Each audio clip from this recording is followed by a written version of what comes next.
The story kicks off in the Devil's Palace, also known as the Murim Demonic Alliance, where, much to the newcomer's shock, an absolutely massive crowd has packed in. A bearded man explains that the place will take anyone, no matter their faction or sect, and teach them demonic martial arts as long as they've got the talent for it. He can't imagine what kind of fool would turn down an offer like that.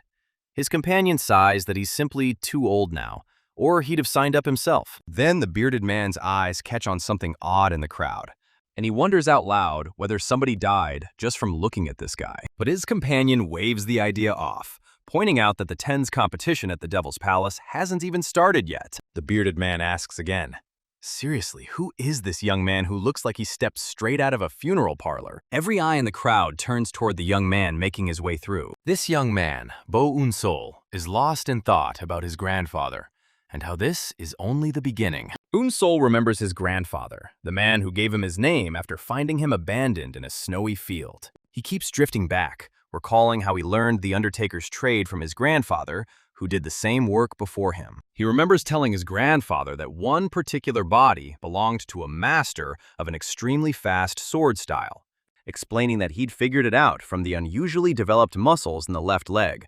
especially the front of the shin. A dead giveaway for practitioners of that fencing style. His grandfather smiles, genuinely impressed by his grandson's sharp eye, and calls him an undertaker blessed by heaven itself. Un-sol remembers how rough his life was, how people looked down on him for his profession, but he was happy all the same, just being near his grandfather, who backed him through every hardship, right up until that one fateful night. That night, his grandfather wakes up uneasy, worry written all over his face, and yet outside, everything is silent. Nothing moving but the bamboo swaying in the wind. Still, the grandfather spots someone lurking out there and lets out a heavy sigh, muttering that good people never come looking for you, and the ones who do are never good news. While Un-sol sleeps, his grandfather shakes him awake by the shoulders in a hurry. He suggests they play their old game. Whoever can play dead the longest wins. Our guy, half asleep and confused, asks why they're doing this so late. His grandfather promises that if he plays along well tonight, he'll finally get him the clothes and sword he's always wanted. And that's all it takes to light up the boy's face. A second later, our boy is happily tucked into the coffin, and his grandfather speaks to him one last time. His grandfather tells him to try to hold out until sunrise, and that catches him completely off guard. He can't believe they're supposedly going to keep playing that long. With that, the grandfather steps out of the house and slams the door shut behind him. He draws his sword. Clearly, something's about to go down. He finally reaches the gate and stares out into the darkness, waiting on the other side. Out there, a mysterious man is already waiting for Un-sol's grandfather, and the stranger tells him he hit himself well, like a rat. Then he drops the old man's true name, Bo Ganyang, the seven-forked demon blade. The grandfather admits it's been a long time since anyone's called him that. The mysterious man sneers at him for abandoning his post as deputy master of the palace, choosing instead a miserable life doing grunt work like burying corpses. And with that, he strikes. It looks like it's about to end in an explosion, but the grandfather, cool as ever, calmly sets the record straight. He stops the blade dead with 2 fingers and explains that he didn't take up this trade to live miserably. He took it up to atone for his sins. The killer just keeps grinning like a madman, realizing the old man hasn't lost a step. The grandfather then offers up his own life, asking only that the man kill him somewhere else, so no innocent bystanders get hurt. And the mysterious man laughs right in his face, clearly amused. He agrees to grant the old man's request, sending him off to heaven, or, more likely, straight to hell. He warns him not to even think about running. The grandfather just stands there quietly, staring down his killer. Meanwhile, Un-sol is hiding nearby the whole time, and he breathes a sigh of relief, figuring the danger is past, as he pushes the coffin lid off. But before long, he starts shivering, sure he can't take it anymore. Because as badly as he wants that promised uniform and sword, the cold has officially won. Un-sol crawls out of hiding, wondering where his grandfather has gotten off to, since he's usually right there waiting once their game wraps up. He figures the local guards must have dragged him off again. It ticks him off, honestly, how those people never treat undertakers like actual people. Un-sol heads further into the area, and then he freezes on the spot, gripped by pure horror, because right in front of him is a nightmare of a scene. Sword marks slashed across every inch of the ground. He immediately felt the wind running through his hair and head, and I realized that this does not bring anything good. And he quickly runs to find his grandfather. Then his steps slowed down as he got closer and closer to the key event. The sight of his face filled him with shock, and tears mixed with sweat on his face. After all, he saw his grandfather lying on the ground with blood flowing from his eyes. Unsol screams for her grandfather and rushes to him in shock, asking what happened, but he only apologizes to him. As soon as he ran up very close, the grandfather immediately recognized his boy. The boy tried to find out what happened here, but his grandfather quietly interrupted him. The grandfather told him that his time had come and tried to ask him not to continue in the business of burying the dead, but coughs up blood before he can finish the sentence. Unsol begs him to stop talking, but he insists, so that the guy listens to him carefully and asks him to never think about revenge. Crying Unsol listened to him attentively, water running down his face like rain. And then he clenched his teeth in rage, and he rejected his request, saying that he could not forgive those who did this to him. He tells him that he would rather die and go away with him, reminding us of his constant words that there is no difference between hell and this world, and that he would rather be in hell with him than stay here without him. The grandfather immediately started crying in front of the boy and said that he didn't think it would be so difficult to meet his death. As a last request, the grandfather begs him to go far, far away. And crying, she tells him that she was very happy with the time they spent together. Then he breathes his last right in the guy's arms, and it falls out of the shocked boy's hands straight to the ground. Unsol's face is covered in tears. He can't believe what's happening. He only looked at the body of his beloved mentor and the man who had replaced his father, and his eyes opened wider and wider, releasing more and more tears. After some time, his eyes were no longer so wet, but the face no longer expressed any emotions. Unsol stands in front of his grandfather's body, which he has prepared for burial. He touches his face and realizes that his request for no revenge was to protect him. But with a mad face, he decides that he cannot obey him this time. With tears in his eyes, he begins to carefully examine his wounds and notices that his hands were cut off at the same time. This strike was made with a rare chopping motion from top to bottom. The killer was not ordinary. Looking further at the face of his late grandfather, he discovers that the attacker then suddenly changed his direction in the middle to gouge out his eyes as well. His teeth clenched in rage again, and the eyes rolled back due to muscle spasm and intense anger. Unsol deduces that this strange sword style must be from a demonic sect, and identifies it as the Tianku yoga technique. He then moves on to examine his back and finds 93 marks from the use of a concealed weapon, which leads him to the conclusion that the attacker had no assistance, but used a tool capable of launching hundreds of hidden weapons simultaneously. Finally, he notices a strange color change under his tongue, and nails. Now they were purple. Unsol concludes that this color change occurs when poisoned by a deadly toxin that causes rotting of flesh and blood. Based on everything he saw, he makes a description of the killer. This is a person belonging to a demonic sect who has learned the Tianku yoga technique, possessing high-quality concealed weapons, and using deadly weapons that cause flesh to rot and blood to spoil. And Unsol believes that there can't be many people who fit this description. He looks at his grandfather's body with determination and closes his eyes to concentrate. And then, opening his bloody eyelids, he swears that he will find the killer, no matter what the cost. Drops of blood from the past slowly flowed into drops of tears from the present and fell onto the forms. Unsol arrives at the reception desk at the Devil's Palace and writes her name as Bo Unsol of the Ganyang clan. The servants mock him, wondering what kind of village clan Ganyan is, and assume that he was probably scared when he saw the consent forms for the renunciation of bodily autonomy. While one of them rudely demands that he leave a fingerprint or leave, Unsol quietly raised his hand to his mouth, and he bit his thumb until it bled, without moving a muscle in his face.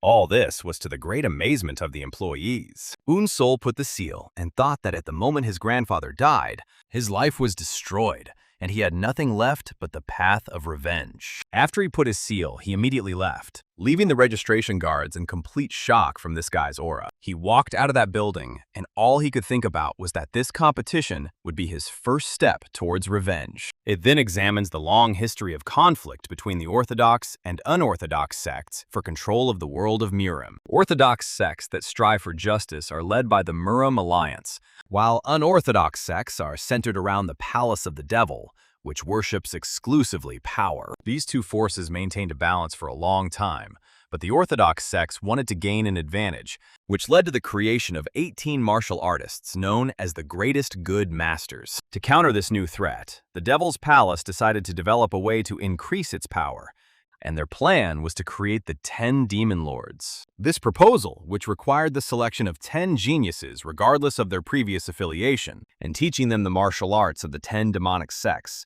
attracted many young people to the Devil Palace. Sol stood in the crowd of young masters. Those who have gathered here are not just here to show their strength, and felt a powerful aura emanating from only a small number of those present. His eyes immediately widened in fury. He remembered his goal, and the guy thought that there was probably someone among them connected to his grandfather's killer. The guy scanned everyone who was at this stage of the selection. Since the killer is a martial artist who surpasses his abilities, Sol realizes that to take revenge on such a figure, he must become a martial arts master himself. And since he has no connections or martial arts at the moment, becoming one of the 10 Demon Lords is only way to quickly become stronger.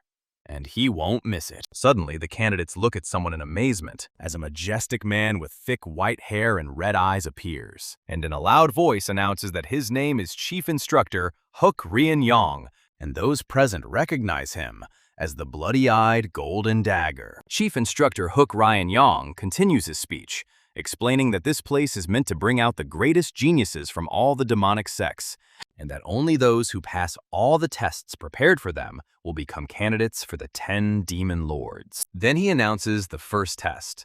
The protagonist listens attentively. This will be a test in which the Devil's Palace fighters will test the physical fitness of the participants, which puzzles some participants who are expecting a competition or a fight. The test begins, and the examiners examine the muscles and bones of the candidates with their hands, and as soon as the examiner agrees with the physical data, he sends the fighter somewhere else. Sol notices that those who pass this inspection are directed to the next location. When it is Sol's turn, one of the examiners approaches him, and quickly and sharply touching his hand, shows signs of shock and despair, and thinks to himself that this young man is finished.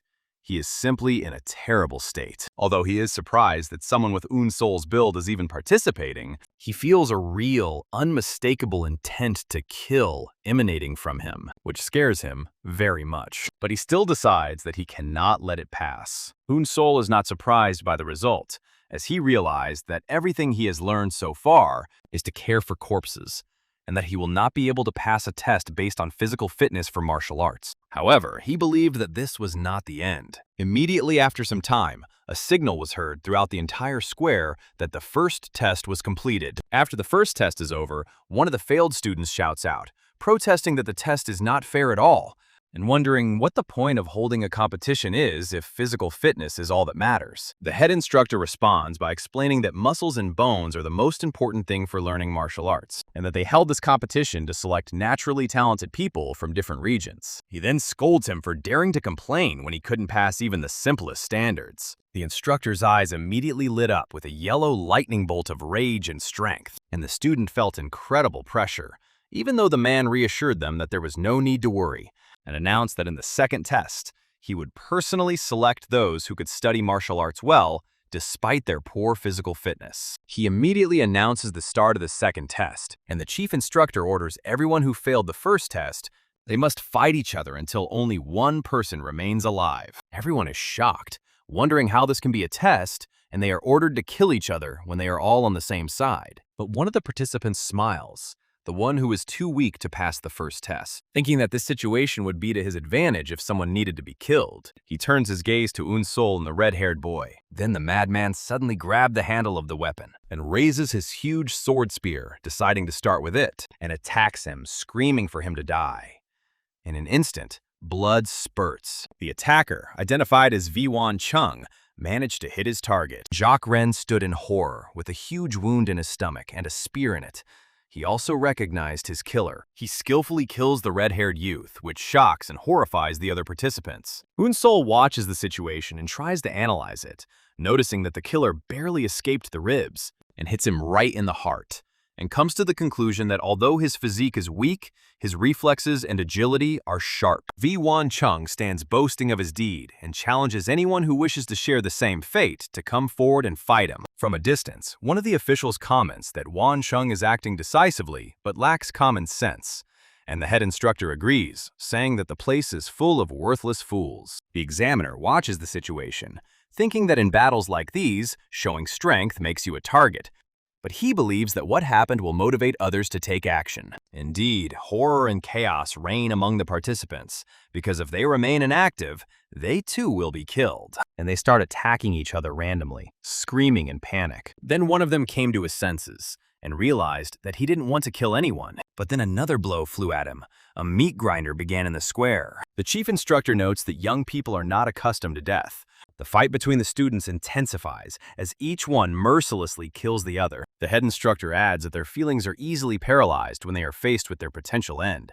But he and his assistant soon see that this is not the case for everyone, since it seems that not everyone present is a fool. Even the official was shocked. Finally, a worthy candidate, because Unsol and another fighter kept their composure and sobriety of mind and stood calmly, even though the two of them were right in the middle of the carnage. Unsol watches what is happening around her and thinks that they were fools because they allowed the fear of death to control them. Unsol rationally analyzes the situation and realizes that the chief instructor's order was to survive until there is only one person left, which means the goal is to survive, not to kill. He is confident that he can ensure his survival if he thinks rationally and act calmly, as his late grandfather, the Savior, taught him, and he swears that he will survive no matter the cost. At the same time, the battles became more and more fierce. Suddenly, one of the fighters approaches him, thinking that he looks pathetic and must have been hiding all this time. Unsol notices traces of thin, skillful swords on the bodies around her,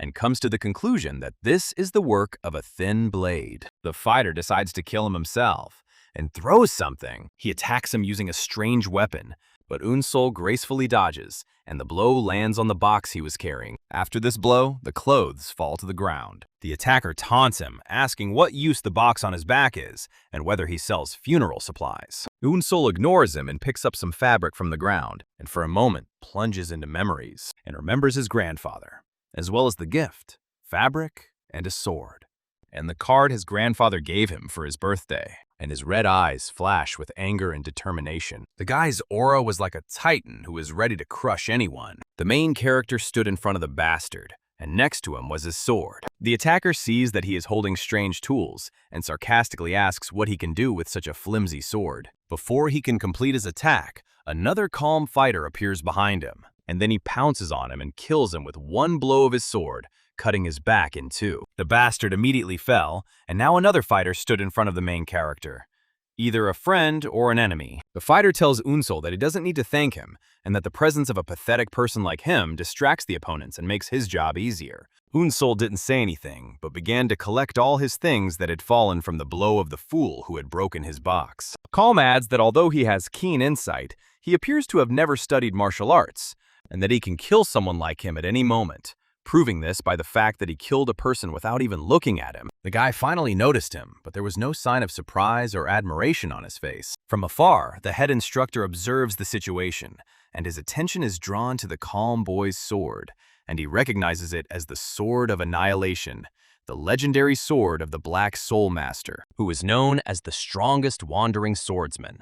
His assistant explains that this young man is named Nyong Wangan, and it is said that he found the secret manual and the Black Soul Sword in a secluded valley.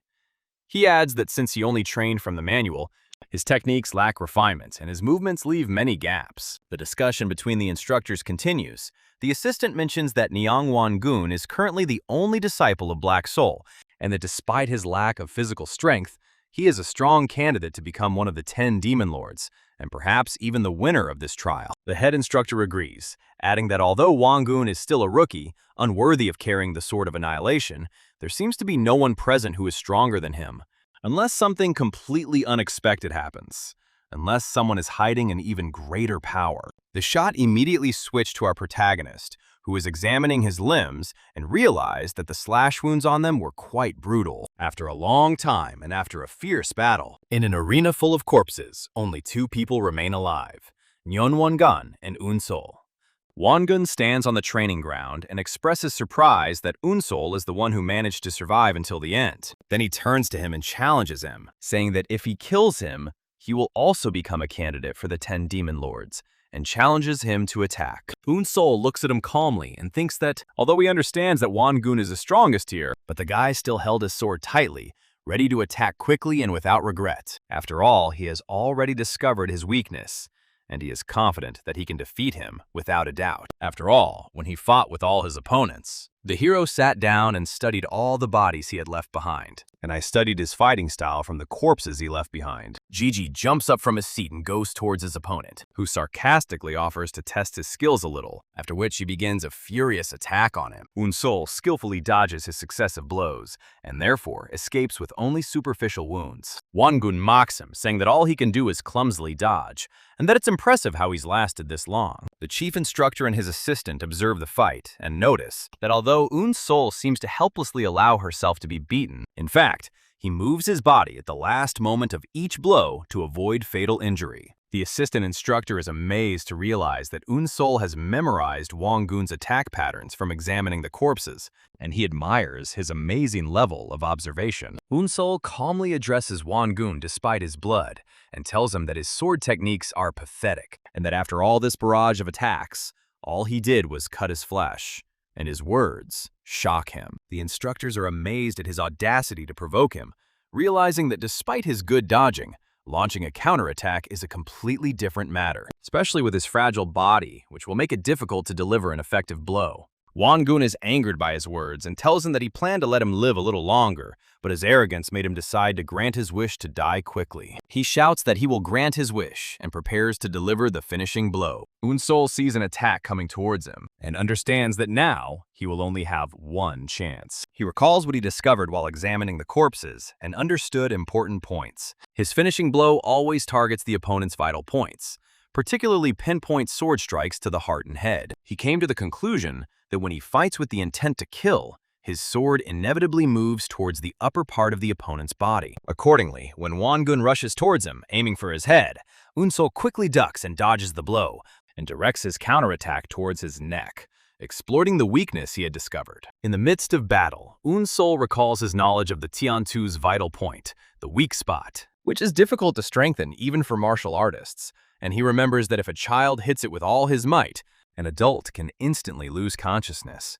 Unsol uses this knowledge and delivers the finishing blow, and he points his small sword at Wangun's neck. A moment later, several thick drops of blood splashed onto the ground. The sun was already setting behind the horizon, and Wangun was already standing dead, bleeding, and underneath him stood our guy, who quickly pulled his blade out of his neck, cutting him even more, and the body falls to the ground, showing us the face of the protagonist, and thus Unsol, whose face and eyes were completely covered in blood, becomes the winner of the duel. Exhausted and bloodied, Unsol stands, wondering if it's all over. The instructors watch this scene in shock, and the assistant comments that what happened was a completely unexpected surprise, while the head instructor expresses his disappointment, as he had high expectations from the Black Soul sword art. He then announces in a loud voice that Bo Unsol has passed the second test. As soon as he hears this news, Unsol falls into one of his memories and loses consciousness, falling into a mysterious black and white dream,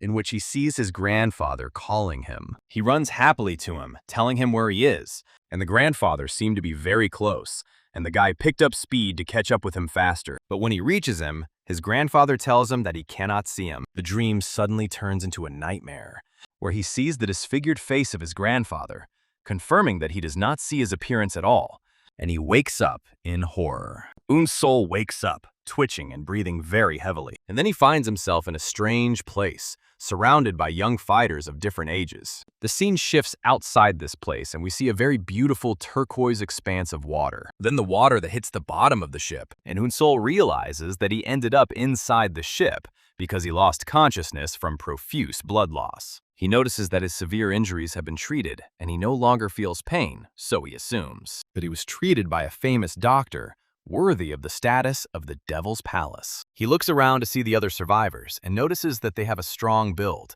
and he recognizes some faces, so he comes to the conclusion that these are the ones who passed the first test. He feels their disdainful glances, but he understands that this was to be expected. Suddenly, the ship's door to the deck above them opens, and everyone is told to get out. And one of the officials announces that they have reached the next testing zone. Their ship had already reached the so-called Island of Hell, the Hell's Path, and as soon as their ship finally docked at the shore, the instructor immediately jumped off it and told them that they were now in real hell. Then he turned to all the candidates and ordered them to quickly follow him. The candidates immediately followed the official to the ominous-looking island, and there he points to a group of caves and tells them that they will sleep in them. He orders them to put aside their old clothes and weapons and put on new clothes and the swords that were prepared for them, and adds that they are free to choose the cave that suits them. One of the survivors says that he found a cave, and contrary to expectations, found it suitable and comfortable. Meanwhile, a fight breaks out between two candidates over the right to one of the caves, but others intervene to stop the dispute. Unsol watches them and thinks that these people have no idea what happened in the second trial, and that they are all complacent and relaxed. He also notices that many of them were dressed in expensive clothes, and he wonders if they are all from prestigious clans. Unsol reflects on what happened and comes to the conclusion that the second trial was a way to get rid of people who could be easily killed. Meanwhile, the official who was overseeing the distribution of the caves approaches him, reproaches him for being slow, and urges him to hurry up and choose. The official immediately told Unsol that although the boy's sharp gaze had caught his attention, but he didn't expect him to survive. And now, he's curious to see his next decision. Unsol points to a dark and uninviting cave, declaring that he has chosen it. Ugh, there was even some brown liquid leaking out of it. How disgusting. The official mocks him, saying that he chose a place that suits his shabby clothes, and that he is simply disgusted by this choice, but the official is impressed by his choice and thinks he is a real genius because he knows that although the entrance to the cave looks small and dirty, the interior is spacious enough for training, and its small entrance makes it easy to defend against intruders. The official saw that most people avoided this cave because of its entrance, but Unsol was able to accurately assess the situation. And then the official asks him to get ready for the next stage. And here it is. After everyone has put on their new uniforms, the official begins to explain the next task. He explains that there are 10 martial arts training facilities on Hell Island, and in each building, they can learn the martial arts of one of the 10 demonic sects. He adds that one can study them all, or focus on just one, and that they have complete freedom in organizing their schedule, whether it's sleeping, playing games, learning martial arts, or training on your own. This surprises Unsol as he remembers the brutality of the second test and cannot believe that they will be allowed to train in peace. Soon, the survivors begin to wonder which martial art they should learn first, and most of them agree on the Fire Dominion Sword Sect, which they heard was the strongest. Everyone rushes there. Unsol watches them, thinking that he also heard that they are the strongest among the demonic sects, and that learning their martial arts would definitely be useful, but he decides it's not for him, since he has never studied any martial arts before, so he doesn't need to start with the strongest ones. His eyes widen sharply in understanding. Unsol thinks about what he really needs now and chooses a different path. After some time, Unsol moves towards one of the martial arts training centers. He looks up, and his gaze is not very surprised. After all, Unsol arrives at an old and dilapidated building and recognizes it as the Pavilion of the Wandering Beast, Fallen Sect. He recalls that the reputation of this pavilion has deteriorated so much that it is barely counted among the 10 demonic sects, and that the only reason for its survival is its history of producing a significant number of the strongest martial artists of its time. He also thinks and remembers what his grandfather told him about them. Unsol decides to train here, but as she moves forward, he notices the ground in front of him is moving. What's going on? The sand behind him has shifted strangely, and suddenly something burst out of him. It was quite unexpected. Suddenly, a man's head emerges from the ground.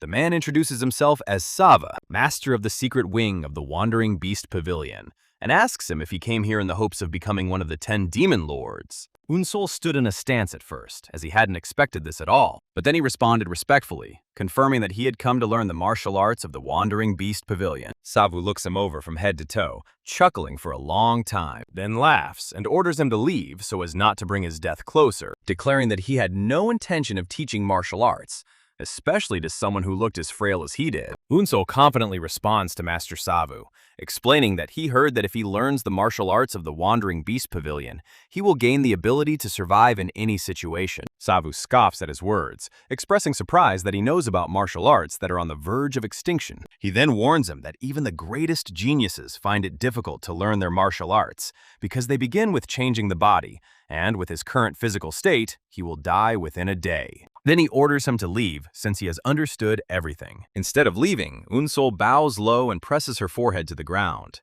Sawu, surprised, asks him what he's doing, and Unsul replies that since he agreed to teach him, he can only pay his respects to his new master. Savu calls him a stubborn fool and also obstinate, but in the end, he gives in and agrees to teach him. Savu emerges from underground and assures him not to misunderstand him, as he is only teaching him because the Devil's Palace ordered him to. He then introduces himself again as the master of the Wandering Beast Pavilion, Sawa, and asks that he be called Master Sa from now on. Unsul tries to introduce herself, but he interrupts, saying that he is not interested in his name.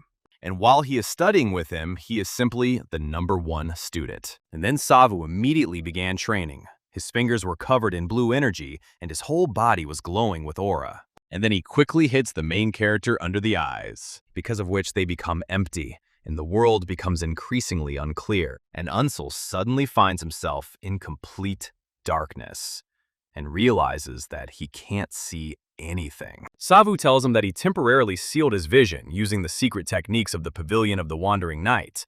He explains that this is a necessary step to learn the way of the Wandering Beast, a basic technique that heightens all senses and grants the owner animal-like reflexes. He adds that their martial arts are different from others because they change dramatically depending on who is learning them, and for this reason, mastering the basic techniques is very difficult, which led to a decline in the number of people trying to master it, until the pavilion reached its current, deplorable state. But he assures him that if he can master her, then he will gain the feelings of the Wandering Beast, and shows what abilities he himself has now, and then adds with a sarcastic smile that most people die before reaching that point. He came even closer to him. Savu tells him that he should get used to the darkness in about an hour, and that he would return to him then.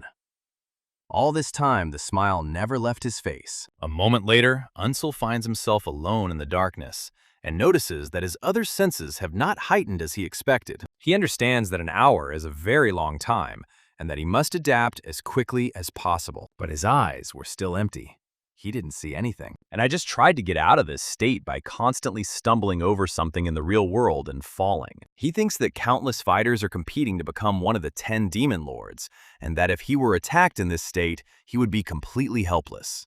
At that moment, the attacker was silently behind him and tried to kill him with a blow from above with a sword, but Unsul dodges it with an instinctive movement, and with a loud crash, he fell to the ground, feeling the waves from this blow spreading around him. Unsul realizes at this point that with the loss of his sight, his balance is now the most important thing. Then the scene moves forward in time. It is already night, and at night, Savu returns to Unsul and thinks sarcastically that this young man must be completely confused now. But as Master Savu approaches, he discovers the hero in motion, observes Unsul's training, and finds his method unique. He thinks most students wait patiently for their other senses to resume functioning after losing their sight. But unlike them, Unsul moves furiously, imagining a phantom enemy for training. Unsul moved in the darkness with complete fluidity, gaining speed and delivering blows in a jump, and also doing tackles, rolls, kicks, and much more. And Savu comes to the conclusion that this is the reason for his quick adaptation to the new situation.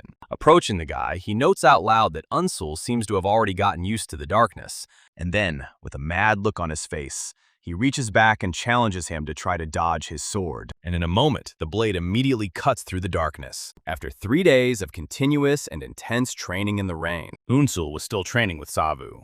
He fell to the ground in the mud, and then he tried to get up, and the master was still in front of him. These trainings had not worn him out. Savu immediately surprises him with his incredibly fast movement, and hits Unsul in the stomach with the hilt of the sword, which he was unable to dodge. Savu thinks about the situation and thinks that 3 days have passed and it's time for Unsul to start questioning his training style. But he accepts everything without any questions. Poor boy. all battered and shaking. Savu stops attacking and asks him why he doesn't take any interest in how to avoid attacks, or the theory behind the training. Unsul replies that he remembers him saying that the essence of the Pavilion of the Wandering Knight's arts is to achieve enlightenment on one's own. So he assumed there was a reason for his actions. Savu was surprised by his answer, making a light laugh, and then proudly admits that he is right. After which he enthusiastically tells him to continue training. It seemed that his aura became even more red-hot than before. During training, Unsul reaches a new stage of awareness and feels that he can see the path of the approaching sword, but also understands that he will not be able to dodge the next attack, so decides to block her instead. Their swords clash with renewed force, and Unsulu manages to block Savu's attack, which surprises him. The beads of sweat from the protagonist's face turned into crystals, and his teacher was extremely shocked by this situation. He kept wondering how he was able to block his silent sword's silent attack. How did he do this in just 3 days of training? A moment later, Unsul falls to the ground and tried to stop his fall with his sword. Finally falling on his back, he was completely exhausted and noted that he couldn't even properly block the blow. Savu approaches him, offers him a drink from a bamboo flask, and Unsul thanks him. He immediately opened it quickly and began to bring it to his mouth. Unsul drinks and is surprised that it is not water, as he feels a huge energy flowing through his body, as if the blood he lost was returning to him. Savu tells him that this is the highest spring spiritual water that he has been collecting all his life, but he doesn't feel like he's wasting it on him. That's not true at all. Savu excitedly thinks to himself that he has finally met the genius he's been waiting for his entire life. A precious diamond in the rough. At another time, Unsul's training continues. Their swords clashed each time with greater force and generated a ton of light and sparks. The master liked it very much, and his face was smiling. And Savu suggests that he try to block his attack again. Savu continued to attack Unsul with strong and consistent sword strikes, but Unsul barely dodged the attacks. Suddenly, Savu appeared behind Unsul, expressing his dissatisfaction with his defensive actions, and the guy turned back sharply to defend himself. But suddenly, Savu stops attacking, causing Unsul to breathe heavily, and wonders why he stopped. Why doesn't he attack anymore? Savu then bursts into loud laughter, announcing that he has finally found what he has been looking for all this time. At this moment, the seal on Unsul's eyes falls. His eyes fill with light again, and his sight returns. Savu addresses Unsul by his full name, and suggests that he forget about becoming one of the 10 demon lords, and instead become an official disciple in his pavilion. He promises him that if he does so, within 10 years, he will make him one of the 10 strongest martial artists in the demonic sect. Unsul considers the offer and realizes that Savu is probably not lying about his promise, but he remembers that his grandfather's killer is very skilled, and comes to the conclusion that he cannot be content with studying only the martial arts of the Wandering Beast Pavilion. Accordingly, Unsul announces his firm decision to become a demon lord. Savu was completely shocked by this statement. His eyes almost bulged out of his head, and then he nailed his ambition and told him to forget about it if his goal was to learn the arts of all 10 demonic sects, as even the great heavenly demon couldn't do that. He explains to him that each martial art is suitable for a certain body structure and type of energy, and that no matter how talented a person is, he cannot learn more than 2 or 3 types of martial arts, and that focusing on one martial art is the fastest way to become the strongest. Unsul apologizes for his stubbornness and bows before his master, and Savu wonders if there is a way to convince Unsul. Without waiting for an answer, he sighs deeply. And finally, Savu gives in and agrees to teach him another martial art. Unsul is surprised by this, explaining that he has only learned the basics of the Wandering Beast Pavilion. But Savu is immediately surprised by Unsula with a quick and decisive attack, but Unsul manages to block the blow himself. Savu reveals to him that the martial arts of his pavilion are transmitted not only through steps or theories, and that Unsul had actually been practicing the wild beast way of his pavilion all this time. Unsul then realizes that all the sword blows that Savu directed at him were not just training, but true forms of the path of the wild beast. Unsul thanks his master, but Savu refuses his gratitude, insisting that he was following orders from the Devil's Palace. Unsul insists on his gratitude, reminding him of the elixir he gave him and promising that he will never forget his kindness. Savu quickly and decisively tells him to forget about it. The guy didn't quite understand what the master meant, and why it was better for him to forget. And Savu explained that this was the nature of the Jianghu martial arts world, where forgetting favors and grudges was always the best option. Then after a long moment of silence and thoughts, Unsul bowed to his master and told him that he was leaving. Now Savu watches from afar as Unsul leaves, and asks himself with amazement where such a talented person came from, and thinks that a bloody storm will soon sweep across Hell Island. Something great will come. Unsul reflects on his powers of perception, gained from studying the path of the wandering beast, which has made his senses extremely acute. But he sees that this constant awareness is very tiring, even when he is doing nothing, and he feels that he will not be able to rest properly if the situation continues in the same way. So he decides that he must learn to control his feelings and suppress them as much as possible. Unsul begins to concentrate, trying to control his feelings, as if stopping a drop of dew falling from the grass. And after a few moments, he opens his eyes, feeling that this control is enough for now. The world around him finally began to resemble normal, and he no longer felt what he didn't need. Then Unsul takes out the map, looks at it, and thinks that the Devil's Palace will not keep the students on Hell Island for long, especially just to train them endlessly. He comes to the conclusion that the time they have is about to run out, and if that's the case, he has no other choice. He hides the map. Unsul decides to head to the strongest sect among the 10 demonic sects, the Sword Sect of the Fire Dominion, founded by the Sword Emperor of Fire Dominion, Juqua I, who was the rival of the greatest heavenly demon emperor 700 years ago. Upon arrival at the Fire Dominion Sword Sect, Unsul finds that their martial arts hall looks like a grand palace compared to the humble pavilion of the wandering beast. When he comes to the door and knocks, a man opens it and wonders who this visitor is at such a time. The guy immediately understands who it is, and a bead of sweat appears on his face. Unsul realizes that this is a martial arts instructor for the sect, and he bows respectfully, declaring that he has come to learn their martial arts. The instructor asks him to follow him and explains to him that their sword art is the most extensive of all demonic arts, but it is also the most labor-intensive.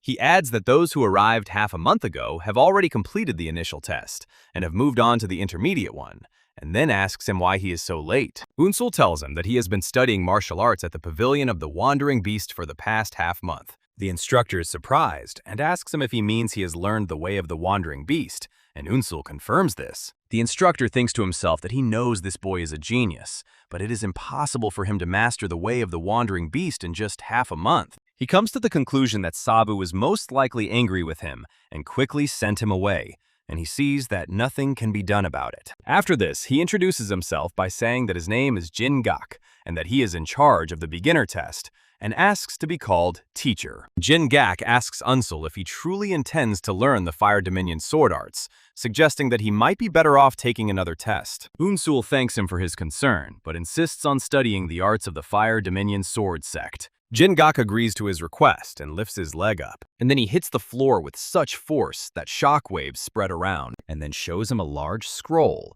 explaining that it is the introductory form and practical method of the 13 forms of fire rain, and asks him to study it and practice on his own. Unsul looks confused and wonders what he should do about it. Jin Gak turns around disapprovingly and asks him if he means he can't read the sword manual, and his face changes dramatically the next second. After all, Unsul admits that he cannot, explaining that he never learned fencing before coming here. Jin Gak freezes in place in shock, then asks Unsul again to make sure it is true that he has never studied fencing in his entire life. He thinks to himself that his records do indicate that he has only used Fire Dominion so far, and that even in the second test, he did not use a specific sword style, but he still finds it hard to believe that he can't perform even the most basic of sword steps. On the other hand, he recalls his amazing observation skills and quick reflexes during the second test, and also the insight he showed in choosing his cave. Jin Gak understands that if he reached this level while still a complete blank slate, then with the right training, his potential will be enormous. He will become a very great master and warrior. Jin Gak changes his strategy and suggests that even if he can't see the sword's steps, he can read, and asks him to read what is written on the scroll. Unsul reads the words out loud. Complete relaxation of the body, a smooth flow in a single hole, and then repeats the first part about relaxing the body. Jin Gak explains to him that this means that he must relax and use his body flexibly when performing fencing techniques, paying special attention to relaxing his torso and waist. Unsul tries to apply the instructions and bends over into a strange position, and Jingak thinks it's ironic that he has to teach such basics in a place designed to select the 10 demon lords. He asks him to stand up properly again and corrects his posture, explaining that when his body is tense, his torso is also tense, and that he must control his mind and relax it so that everything flows smoothly in one movement. Unsul reacts immediately, and his stance stabilizes. Jingak is surprised by the speed of his understanding and posture correction as soon as he speaks. He tells him with a satisfied smile that his stance is now sufficient, and that he will immediately teach him the 13 forms of fire rain. Jingak starts explaining the movements to him. Then he showed hand-to-hand combat and how to breathe during breathing. Then they worked on his endurance in battle. Then the master taught him again how to hold the sword correctly. And now he was ready. He took the sword in his hands and pointed it forward. His stance was impeccable, and his blows were like waves, smooth and deadly. Unsul imitated all the movements with amazing precision and speed. Jingak confirmed his suspicions and realized that this boy was truly talented. After finishing the training, he tells him that he must now imagine an enemy in front of him and use the 13 forms of fire rain, explaining that this was a test that would allow him to advance to the middle hall, and that its purpose was to see the sword intent inherent in his basic movement. Unsul realizes that the opportunity he has been waiting for has arrived sooner than he expected, and that he must prove himself here and now. The guy immediately takes a stance. He closes his eyes and concentrates, imagining the enemy he must defeat. This bastard stood in front of him. Maybe one of his enemies, or maybe his grandfather's killer. He suddenly opens his eyes and draws his sword from its sheath. And then he releases the first technique of the 13 forms of fire rain,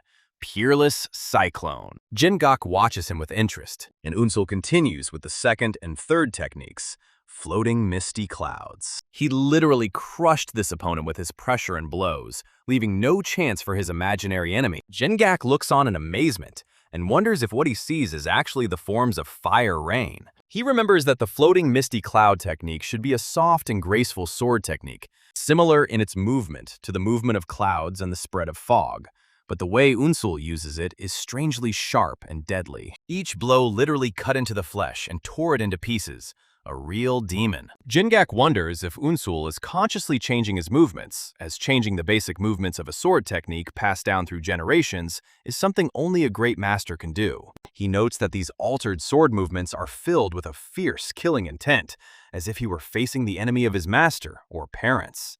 He thinks that the fighting style of the Fire Rain Sword Sect, which is considered the orthodox path among the sword paths, has changed so radically, and wonders what kind of life Unsul lived to carry all of this within him. At the same time, Unsul also feels strange, as he notices that the flow at his fingertips changes the paths of the sword at his will. He wonders if this is due to the path of the wandering beast, and realizes that the more he uses the fire rain forms, the sharper become the feelings he acquired from the path of the wandering beast. He considers completely combining the two styles, but hesitates, realizing that if he does so, it will result in a completely different style of swordsmanship, not the 13 forms of fire rain required for the test. He decides he must hurry and return to the basics of the original sword. Suddenly, his eyes widen and he freezes in place for a moment. Suddenly, the image of the enemy in his mind becomes clearer, and he freezes in place when he realizes that this is the bastard who killed his grandfather. Unsul's anger flares up, his eyes become crazy again, and the boy understands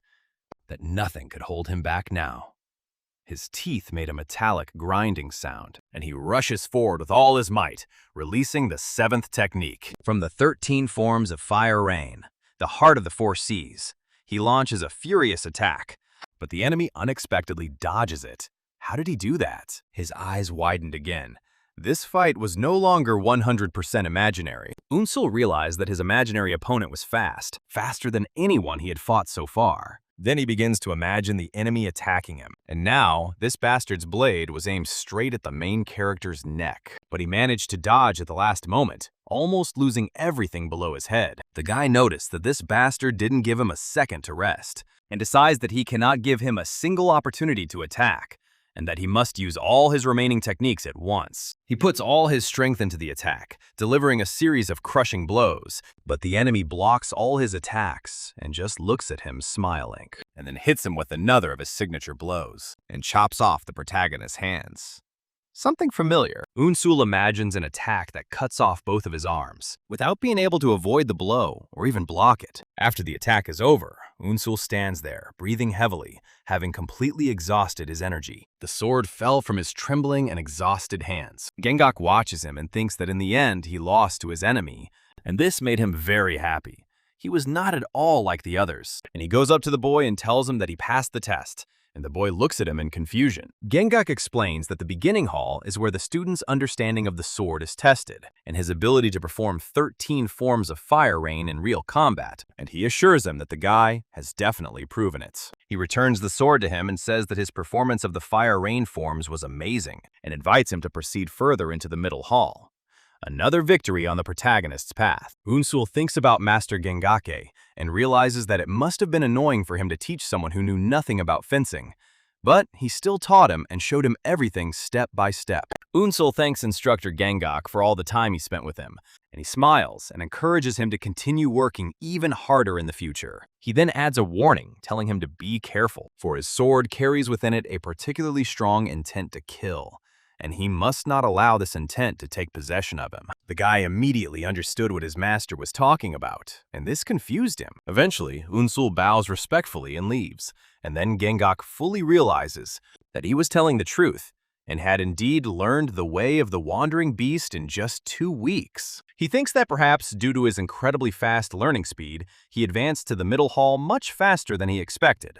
He admits to himself that at first, he wasn't sure if he could get into the middle hall, but now he's absolutely sure of it. When Unsul opens the doors to the next hall, Gengak ponders the path that awaits the protagonist. He thinks about his new class and master, the instructor of the middle hall, Chun Wangen, and suggests that while Wangen may reject Unsul, he will eventually become obsessed with him. And then Unsul enters the middle hall, and instructor Wangen notices him and addresses him, saying that it looks like he just passed the beginner's hall. He then mocks him by adding that if it took him more than 20 days to understand the 30 forms of Hua Wu, then he is wasting his time here. Unsul explains that he is late because he spent the first 15 days at Nangya Pavilion. Wangen concludes from his words that he claims as if his time in the beginner's hall hadn't actually been slow, and he thinks to himself with disdain that he must be one of those who escaped while trying to master the difficult way of the beast. Wangen orders him to sit down, expressing his doubts about his ability to keep up with the others. Wangen begins the lesson by explaining that the Thunder Fire Rain sword consists of quick movements, and that those who are not skilled with the sword will end up injuring themselves. He adds that this martial art is difficult to use in real combat, just like the 13 forms of Fire Rain, and this is simply the basic martial art they must learn at this stage. He emphasizes that their primary focus will not be on victory, but on honing their swordsmanship. After this, he asks one of the students named Bayak Hanxiang to come forward and choose an opponent for the duel. Han Zhang asks if he is free to choose whoever he wants, and the instructor confirms this. So Han Sheng points straight at the right of the main character, Unsul. He shouldn't have gone there. Wangen tried to object, but Han Xiang reminded him that he said he could choose anyone. Wangen becomes angry and calls Han Xiang a fool, wondering how he expects to test his sword against someone who just finished training in the elementary hall, and orders him to choose someone else. Unsul intervenes, saying that he doesn't mind and will fight him. The master thought he hadn't heard, but the protagonist resolutely agreed to fight this upstart. He explains that he learned to wield a sword from instructor Jin Gak, and believes that he will learn faster if he tests his sword in combat with others. Wangen thinks that Unsul is just trying to protect his pride with his limited skills. O publicly agrees, saying that knowing one's own abilities is a necessary skill, and he hopes that Unsul is skilled enough to reach the advanced hall. Han Zhang sees this as a golden opportunity to distinguish himself among the geniuses. If he kills this newcomer, he can cement his position. The next moment, 2 opponents stand facing each other in the center of the hall, and Han Zhang tells Unsul that he has courage since he decided to go out after all. But he needs more than that to survive in the world of Murim. His eyes were filled with madness and frivolity. The sword was wooden. The master gave the command. The duel begins. And it began with a furious attack from Han Zhang forward, but Unsul skillfully evades her. Han Zhang continues the attack, saying that this move impressed him greatly, and at that moment he strikes hard from above. Their swords collide powerfully. During this clash, Han Zhang senses the weakness of Unsul's resistance, And with a sarcastic smile, he realizes that he really is a complete newbie. Han Shang laughs loudly, mocking his foolish opponent, and then announces that he will show him the real Thunder Fire Rain Sword. Han Shang launches a series of quick attacks, but his joy quickly fades. He was surprised that Unsol easily dodged all his attacks. Now this bastard didn't feel so superior to the main character. From afar, Instructor Wangan observes the situation and thinks that Bukan Xiang is not skilled in swordsmanship. Unlike him, he notices that Unsol not only quickly dodges blows, but also seems to predict every movement, which makes him suspicious about the possibility that he has learned the path of the Wandering Beast. Wangan dismisses this thought,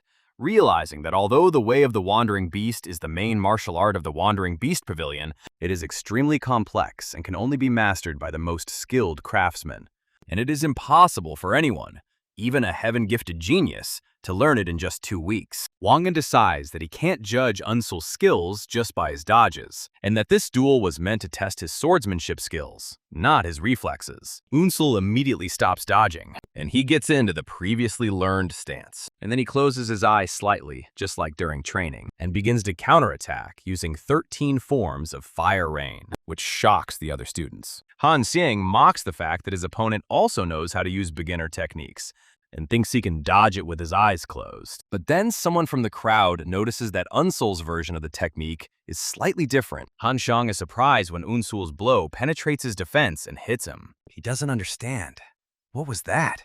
Why was his hair now fluttering in the wind? And while the protagonist dealt multiple blows to Khan's body, he didn't understand. Were these really the techniques they were studying? Han Shang becomes furious, wondering if Unsol has been hiding his skills all this time and is using an altered version of the forms to mock him. He guesses that Unsol is doing all this to attract the instructor's attention and immediately move to the advanced hall. Han Shang understands that if the situation continues like this, he will be the one looking like a fool. He immediately clenched his teeth tightly, and then he shouted in anger, declaring that he would be the one going to the advanced hall, and unleashed his clan's sword style, Asura sword style, using his deadly technique, the Blood Crush Strike. Instructor Wang Gang notes that this is a deadly technique from the Asura sword sect, but he did not forbid others.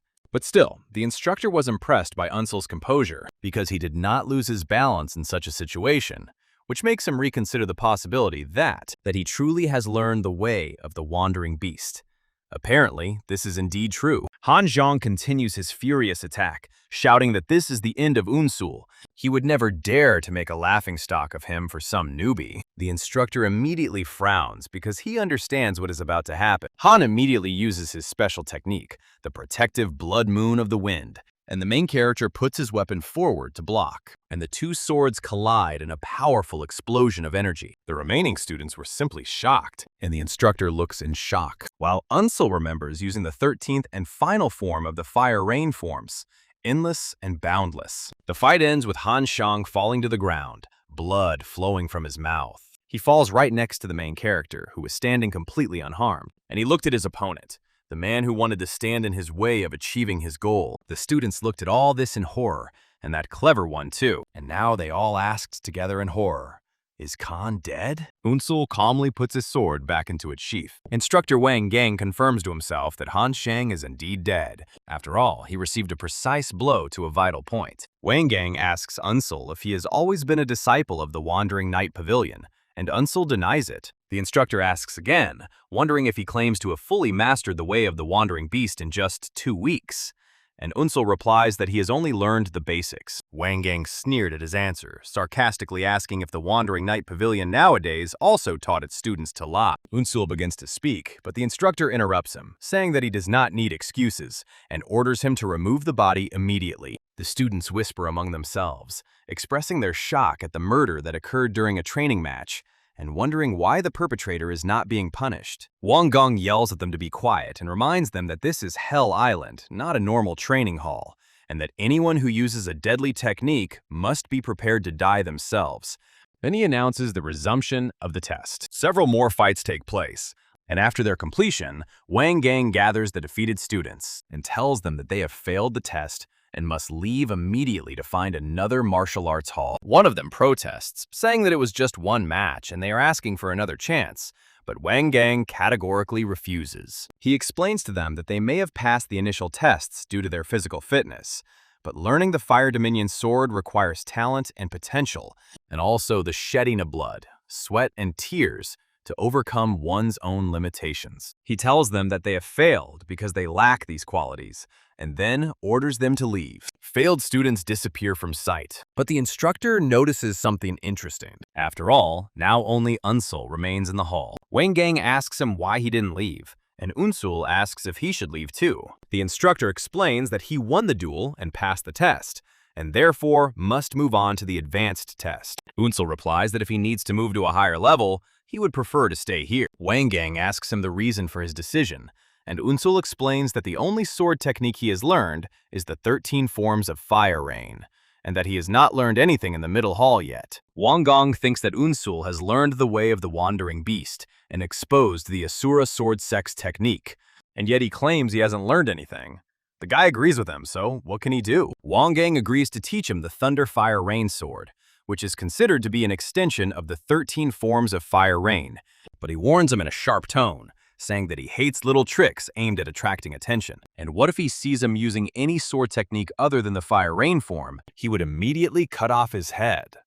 His statement was completely serious. 4 days passed. The instructor stood with the same gloomy face, but now not so stern and confident. After all, during these 4 days, he discovered that the guy really had no skills and fencing experience. And then the fact that in battle, the guy held a sword in his hand in a stance for the first time surprised him even more. So much aspiration, so much talent, so much desire. He was shocked by how the guy was giving it his all.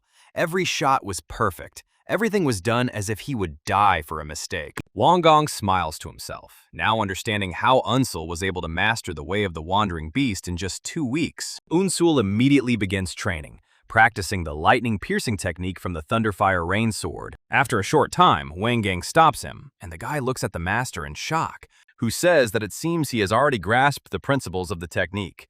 And Unsul looks at him in confusion. Wangang explains to Unsul that the Thunderfire Rain sword is a technique based on quickly twisting the body for a sequence of movements, adding that all of his movements involve swinging his sword around his body, making them impractical in actual combat. Despite this, Wangang notices that Unsul is trying to use every technique in practice as if he is trying to kill someone. Unsul asks if that is not the purpose of sword techniques. The instructor replies that demonic martial arts require killing intent, but to achieve a higher level of mastery, the Fire Dominion sword abandons the killing aspect. Wangang warns Unsul that if he cannot rid himself of the killing intent in his mind, he will eventually create a martial art that will harm him. Unsul realizes that the instructor is saying the same thing as instructor Jingak. Wangang admits that in the past, and even now, he also lived with the intent to kill in his heart, and killed everyone who stood in his way. Absolutely everyone.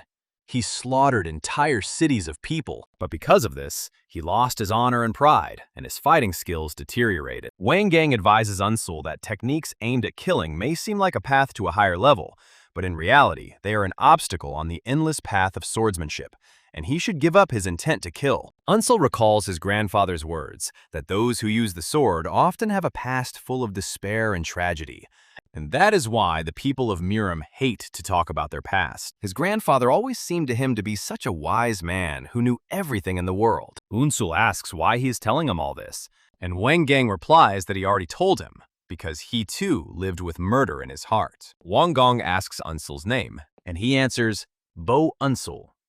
Wangang understands that this is the same young man, which Jingak, who survived the second test, mentioned, and tells him that he has a big problem. He explains that this is a problem, and a rather big one at that. The guy didn't even understand right away, so he asked, what's the problem? And then the instructor said that the problem was his complete lack of martial arts fundamentals. He explains that his rivals have been studying martial arts since they were young, and that if he were to begin properly studying the Fire Dominion sword in the advanced hall, the gap between him and them would only widen. Therefore, he needs to quickly master basic martial arts to lay a solid foundation and eliminate the difference in preparation and strength. And then the instructor's aura changed, and he offered to pass on to the boy the technique that he himself had created, Zhongro Musan. He said that he had made a mistake while studying it, and now all the nerves in his fingers had become dull. But he got off easy. The technology is so dangerous that it can simply leave you without an arm. He offers the guy the choice of either taking action and moving on to the next stage, or remaining here as a cripple. Unsul bows here, remembering his main goal. revenge. And then he thanks the instructor and thinks to himself that he is ready to give even his soul for this opportunity. Finally, a month has passed since the guy learned this technique and left the middle hall. The instructor then said that he had done it quickly, but still not as well as he had expected. And now the guy understands that having achieved all these abilities, he can turn into a joker. And now he has already arrived at the third stage. Arriving at the advanced hall, the protagonist looked ahead, and I saw my new martial arts master there. Unsul senses a completely different aura and senses a different ferocity in the students. He notices that no one looks at him with disdain anymore, and understands that the reason for this is his murder of Bukhan-san. He thinks about the irony between his previous profession of removing corpses, which was despised, and killing people with a sword, which is praised. The old instructor greets him, saying that he has heard a lot about him, and invites him to sit down because the lesson is about to begin. The instructor announces that since a new student has arrived, he will explain the central reading of the Sword of Fire Dominion in addition to the 7 teachings. He explains the basic principles. Strength must be balanced in every part of the body. Focus on maintaining a balanced posture, and so on. Unsul understands these principles and realizes that he could not have mastered them without studying the advanced martial arts in the middle hall. The instructor finishes the oral lesson for today and asks Unsul to follow him. The guy's face didn't reflect any story from this meeting at all. Unsul follows the instructor into a quiet garden. The instructor holds a branch with leaves and explains to Unsul that there is a level where someone who does not have a sword can defeat someone who does, explaining that a person at this level no longer needs a physical sword to develop sword art. Suddenly, the instructor attacks Unsul with a branch. The instructor stops abruptly and asks Unsul a hypothetical question. If he were suddenly attacked like that, and he didn't have a sword, then how would he respond using martial arts of the sword?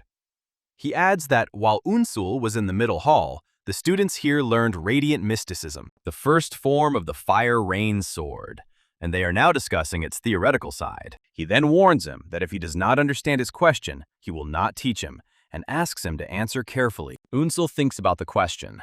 If there was no sword in my hand, and then his eyes widened very much, and he replies that he would use the enemy's sword. Unsul rushes forward, trying to snatch the branch from the instructor's hand, but the instructor calls his choice hasty, and the guy immediately flies away because the old man dodged. Unsul is surprised to find that the instructor is behind him in an instant, and then he tried to turn around sharply and finish what he started. Unsul tries to catch up with the instructor, but he easily dodges all his attempts. Unsul is upset that he can't even track his movements and understands that he must impress him here in order to stay in the advanced hall. He decides to use the wandering beast's path to its full potential to read the instructor's flow and direction of movement. Unsul concentrates all his senses and launches another attack, and his hand gets closer and closer to the branch. He just has a little bit left to touch at least the leaves, but the instructor uses his energy to push Unsul away before he can grab the branch, knocking Unsul to the ground and rolling him a couple of meters. The instructor catches Unsul before he can stand up and quickly grabs by the shoulder, shaking slightly. And then he laughs loudly, announcing that he passed the test. Unsul, confused, asks how he got through if he couldn't even touch him. The instructor tells him that he will start studying radiant mysticism from tomorrow and asks him to come early in the morning before the others.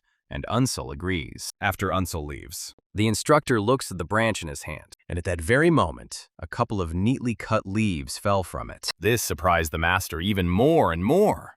He did it after all, and thinks to himself that the wolf cub ultimately remains a wolf. He smiles and says that he has high hopes for him. The sun immediately began to set, and speech began. Later, after the lesson ended that day, Unsul decides to take a walk around Hell Island. He thinks about what happened in the second test and how a fight could break out here at any moment. Suddenly, he senses the presence of several people nearby. He begins to count them simply by closing his eyes and using a new technique, and discovers 5 people emerging from behind the trees. Straight towards him, there will be a duel, or a 2 versus 5 shootout now. Their leader addresses him, saying that his actions have been strange ever since he arrived from the middle hall, and that they are going to teach him a lesson. Another adds that since Unsul started the killing first, he shouldn't blame them for what's about to happen. The leader boasts that the 5 of them are geniuses among geniuses and are known as the 5 Summit Swords, and advises him to prepare well. Unsul thinks to himself that there is one more person. The leader of the 5 Peaks of the Swords yells at Unsul, but suddenly falls dead in front of his shocked comrades. After all, the killer was already standing behind him, having run through the bastard with a stick. He fell down like a corpse, and now was the turn of the rest of the gang members.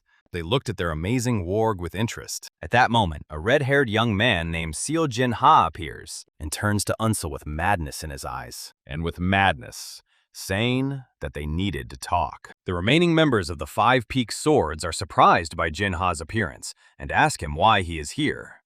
Jin-ha orders them to leave, saying that he has no business with losers like them. The guys immediately tensed up very much. Their buns shrank to the size of an atom. They are angered by his words, but decide to retreat, vowing to return later for revenge. Unsul thinks that this young man is strong, while Jin-ha calls them cowards. Jin-ha turns to Unsul and asks him directly whose side he is on. He thrusts his sword forward and proclaims his question even louder. The protagonist looked at him in slight confusion. Earlier, in the advanced training hall, the instructor tells his students that they have all learned the first technique of the Fire Rain Sword. But true mastery comes only when each of them makes this technique their own. He announces it's time to see the fiery raindrops they've created. The instructor asks Unsul to begin and try out his technique. Unsul takes the lead with great confidence, and then takes a deep breath, concentrating before the blow. From concentration, his face was distorted into a grimace of rage, and he was ready, and still demonstrated his own version of the technique, showing a powerful display of fast and deadly sword movements, leaving behind a ton of deep cuts all over the surface of the training room. The instructor comments that Unsul's technique is very solid and precise, and that he imbued it with killing intent. He lets him return to his seat, and then calls Jin-ha. Jin-ha immediately gets up from his seat, and he comes forward, passing by the main character. And instead of performing the first technique of the Fire Rain Sword, demonstrates a completely different technique. The main character has never seen anything like it before. The guy's eyes widened, and he was about to show the technique in action. As it turned out, the technology seemed to have been specifically designed to counteract, and a speedy and unconditional victory over Unsul's technology. With every blow, the boy could have taken the protagonist's life. Unsul understands that this was a warning aimed at him. Returning to their confrontation, he again wonders about the meaning of Jin-ha's question about whose side he is on. Jin-ha yells at Unsul, demanding that he stop playing dumb. He thinks he knows that not everyone here is aiming to become one of the 10 demon lords. He understands that although the opportunity to learn the arts of the 10 demonic sects is amazing, the process of participating in the competition was terribly organized. He comes to the conclusion that this is an amazing opportunity at the same time. Unsul finishes his thought, realizing that this opportunity is at the same time a trap to catch something. He wonders if there is a spy among them, but decides not to worry about it. Jin-ha notices from Unsul's facial expression and tone of voice that he is not actually lying and does not understand what is happening around him. Jin-ha realizes that the person he's looking for isn't Unsul. He feels disappointed because he was hoping for some fun and orders Unsul to stop being annoying from now on. He then threatens him that if he continues to get on his nerves, he will kill him too, after which he goes home and the guy looks after him. Unsul deduces that Jin-ha must be a spy, and that there was much more going on beneath the surface than he expected. Whether it's a spy or a demonic martial artist, it's ultimately an opponent he must fight. As the sun sets, he thinks that everything will soon begin. Not far away, a mouse lived quietly and ate cheese. And then she fell into the trap of a cunning bird. That was the end of the mouse. And the bird again transported us to the palace training hall. In the training room, the instructor announces that this day marks the end of training for the day. He admits that he is sure many were bored while studying the laws, but explains that even the most skilled masters who fought in countless battles, they devote time to studying the laws and principles of martial arts. He adds that knowledge of a martial art does not mean the ability to perform it, and skill does not mean true understanding. He expresses his belief that the analysis of laws, which he taught them, will serve as a starting point for their journey in the world of Murim, and then wishes them luck.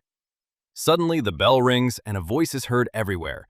All the students were perplexed. What was going on? And the instructor announces that the time has come, and orders everyone to head out to Rocky Mountain in the center of the island. The students gather at the mountain where head instructor Hyokryong-yeon confirms that everyone has arrived. All the students are already here. The main character seemed to be dissatisfied with something and just stood there with that look on his face. And the chief instructor begins his speech, fiercely and madly saying that from this moment, their third test begins. All the participants didn't understand. Why third and not second? Or maybe the main character knew that this was a fight to the death, which he passed, And that was the second test. The second organizers said that soon all the caves will be sealed until 10 candidates are elected. So they need to prepare everything they need in advance. Everyone was shocked. One of the participants raised his hand and asked what the tests would consist of, and by what principle the candidates would be selected. The second instructor began to explain, but the first and main one interrupted him and said that only pathetic idiots and cowards ask such questions. He simply waved his hand towards the huge crowd of students and told them only one phrase: for them to kill each other. Liang Yun announces the start of the third test and explains that they must kill each other until only 10 of them remain. Some students were in complete shock, while others were completely satisfied. He tells them that they can hide or run as they please, but they cannot do so forever. Over time, the areas where they can be will be limited, and anyone who finds themselves in the forbidden area will be killed by the killing demons. Unsol senses a strong killing intent coming from these demons,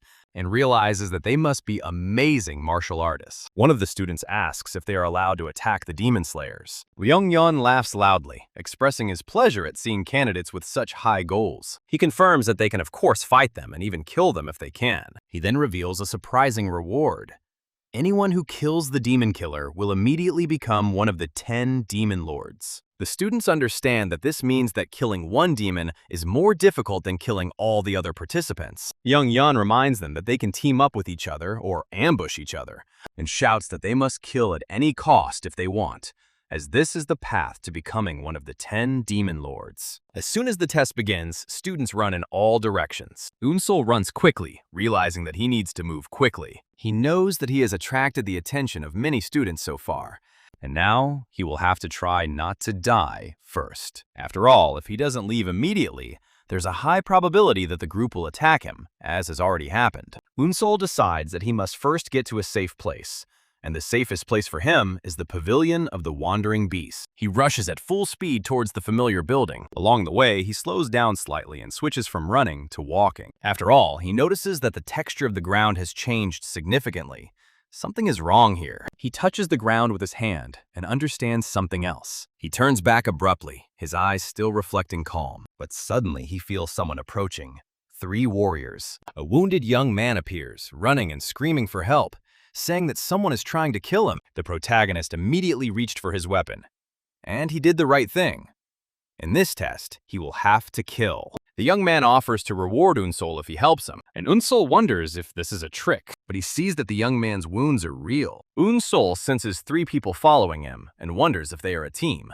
He doesn't want to get involved, but he understands that this young man's presence here will reveal his location. But the guy in front of him was so defenseless, shaking all over, so pathetic. And so, at the last moment, Unsol drags the young man with her into a hidden hole in the ground. 3 pursuers arrive at the scene, and they wonder where their prey has gone, insisting that he could not have escaped. The leader decides that he will definitely kill this bastard, and orders his companions to move and look for him, because he could not have gone far. After they leave, Unsol pulls her head out of the ground, and the young man also gets out of the hole. The young man warmly thanks Unsol, saying that he survived thanks to him. Unsol thinks that this hole wasn't just for hiding, and that Master Savu must have prepared it especially for him. Unsol recalls that when he was in the pit, he felt his wandering beast path senses expand more than usual. He was able to feel the sound of them pushing the ground with their feet, and the sound of them using their swords, all through vibrations. He could perceive everything as if he saw it with his own eyes. Unsol realizes that this is the way of the wandering beast,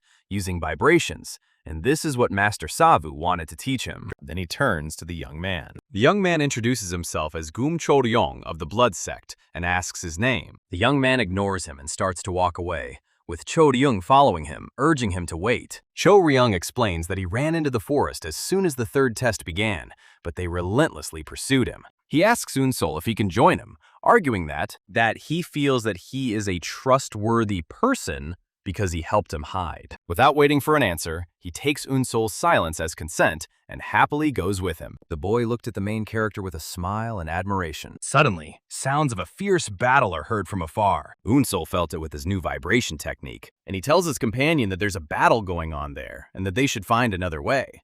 Choryong is amazed by Unsol's ability to sense vibrations and asks him to teach him how to do it. The guy simply left him without saying a word. Nearby, a lone fighter faces more than one enemy and vows to avenge his comrades, even if he has to sell his soul. The word revenge echoes in Unsol's mind, because he senses a familiar kind of hatred in this fighter. Cho Ryung asks him what happened. Why did he suddenly become like this in a second? And Unsol announces a change of plans and that they will be joining this battle, which shocks Cho Ryung. As Unsol moves towards the battle, he doesn't notice that there is already a guy in a tree above them, lying in ambush. And soon, he immediately hit two guys who seemed to him defenseless. But the guy parried the sudden blow that was aimed at him. The bastard was surprised and wondered how Unsol was able to stop the forbidden supreme concealment technique, and asks him if he is also a professional killer. But with a quick movement, Unsol skillfully kills the assassin. Unsol remembers how easily he dealt with one of the assassins, and thinks that the concealment technique, which they use, would be very annoying if he had not learned the way of the wandering beast. Meanwhile, Cho Ryung screams in horror at the sight of blood. The main character felt how that fighter was surrounded with a thirst for revenge, and Unsol thought that if he helped this fighter get rid of the assassins, he might feel what it's like and tell him about the feeling of revenge that has been accomplished. The assassins decide to end it quickly, and one of them tells the fighter that he will kill him quickly, all out of respect for the fact that he was the last one left alive. But before he can land his blow, Unsol steps in and blocks it. The assassins are shocked, wondering where this man came from and if there are any more of their enemies. They decide to kill Unsol too. One of them was already behind, but the guy quickly returned from him and slipped between the two fighters. A fierce fight ensues, and Unsol kills one of them. While Unsol and the avenging fighter fight side by side against the assassins, the main character tries and rushes with his sword from fighter to fighter, easily killing them with one hit on key points. And they finish them off one by one. And then, when the main character slightly groaned, the last assassin immediately headed towards him, but suddenly blood splashes everywhere. The main character's face was completely covered in blood. After all, then the avenging fighter deals the final blow to the last assassin. The blow was so strong that it cut the man in front of him into two parts, and through the body you could see the face of the guy who is already at the end of his strength. He laughs madly, covered in blood, and whispers that he finally got his revenge, after which he falls to the ground. Right in front of the main character, in front of him now, there were several corpses and one unconscious fighter. Cho Ryung asks Unsol if it's all over now. At that moment, Cho Ryung approaches Unsol and tells him that he is skillful, but he must not let his guard down. Then he suddenly attacks him with a hidden dagger. The blade of the dagger glistens in the light, but he meets the blade of another sword in front of him. Even without looking at him, Unsol easily blocks the attack, and Cho Ryung is stunned and wonders how he was able to stop him. Unsol tells Cho Ryung that it's all his fault. Because of him, he couldn't ask his last question to that avenging fighter. Cho Ryung asks in horror when he knew about it.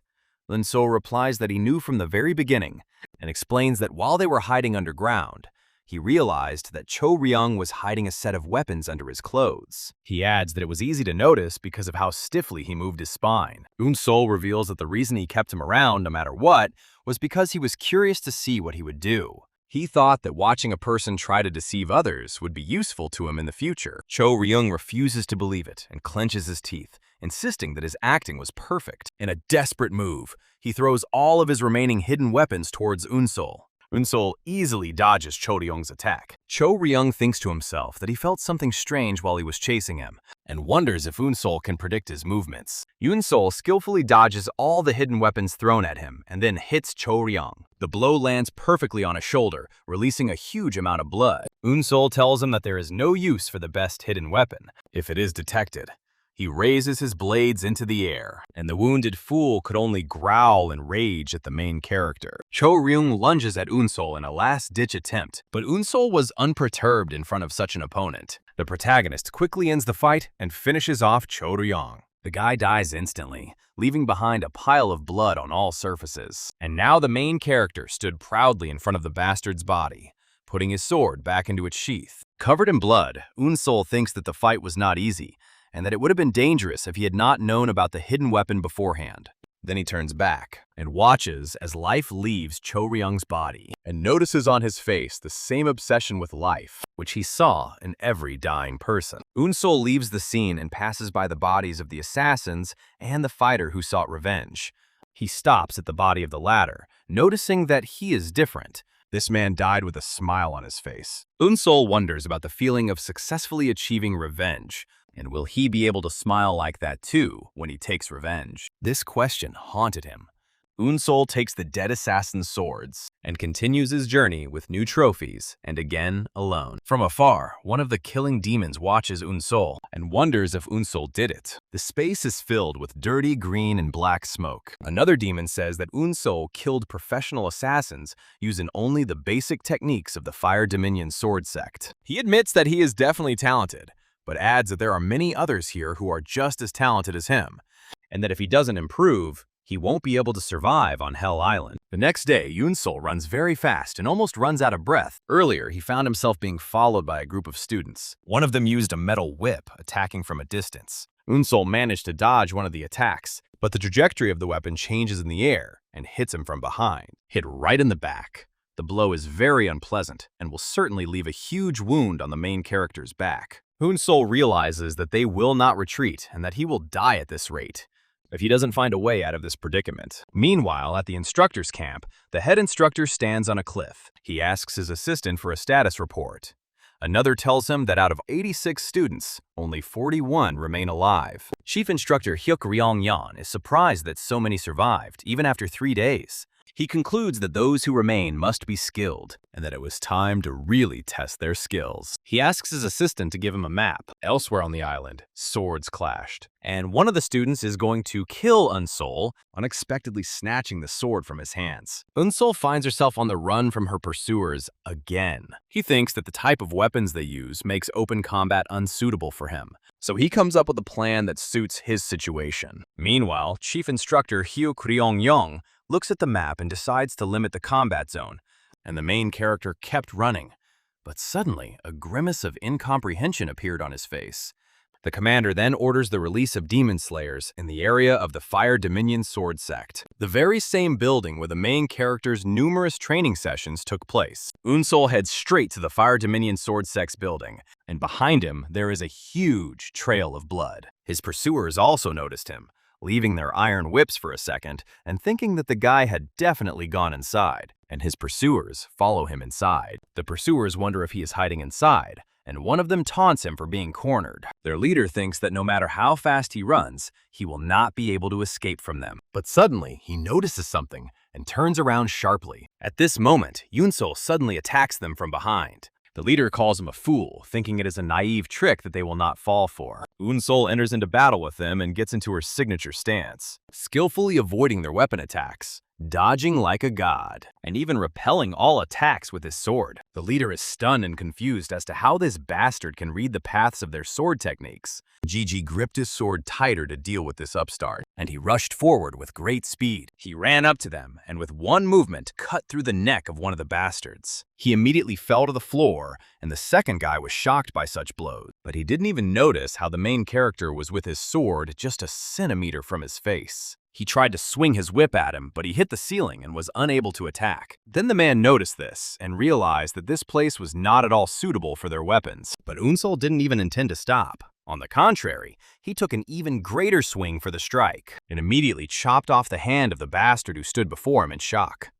That Unsol was using the chaos and narrow corridors to his advantage. One of the pursuers realizes that the cramped space weakens the power of their attacks, and before he can finish his thought, Unsol kills him. In his final moments, the pursuer realizes that Unsol had deliberately lured them here. Unsol believes that his opponents are forced to shorten their attacks in this tight space, which weakens their power and makes their movements more predictable. He also notices that they aren't all that skilled, and concludes that he has a chance of defeating them if he fights them one-on-one. One of the pursuers screams and attacks, but Unsol dodges him. But the whip suddenly bounces off the wall and hits Unsol, breaking the window and causing him to lose his balance and fall to the ground. The guy realized that this maneuver was not the most successful in his life, and the enemy was smart. One of the pursuers sees an opportunity and shouts to the others to move now and escape from this place. But before the pursuer can escape, he suddenly stops. Someone stopped him, who coldly asked them, "What are they doing, and are they running away?" His aura is simply terrifying. He repeats his question loudly once again. Are these rats going to escape from this place? One of them hesitantly replies that they didn't think it was a good idea to fight in that place. Moonshun is enraged by their cowardice and kills them all in the blink of an eye. Instead of people, all that was left before him was a bloody mess. That's the kind of love he had for his students. He thinks to himself with disdain that this is precisely why he hates working with losers who haven't even reached the advanced gym. Unsol watches the scene from afar. After the fighter finishes off the rest of the pursuers, he turns to Unsol and asks him if he is their leader. The fighter praises Unsol's skill and then asks him if the sword technique he used earlier was the Fire Rain sword. The killer introduces himself as Wu Moon Chun and asks Unsol's name. But just as Unsol is about to answer, Moon Chun laughs out loud, saying that he doesn't care about the name of the one who is about to die. Moon Chun attacks Unsol fiercely. He clearly didn't expect such a sharp blow. Unsol tries to block the attack, but the whip wraps around his sword, and then he easily breaks his sword. Moon Chun mocks him, saying that he heard that the Fire Rain Sword Sects Advanced Hall only taught him one defensive technique. Unsol is surprised and wonders how his opponent knows about Shining Mysticism, and does he have an information network that he knows nothing about? Moon Chun attacks him again, scolding him for thinking in the middle of a fight, and twisting his iron whip like a lasso, and then throwing it at the main character. The battle between them intensifies, and Unsol realizes that his opponent is destroying everything in his path, and that there is no advantage in fighting someone like him in a confined space. Unsol steps back to create some distance between them, but then the iron whip hits him again and pushes him back hard. Unsol almost fell on his back, because from such a blow his insides could have been simply crushed.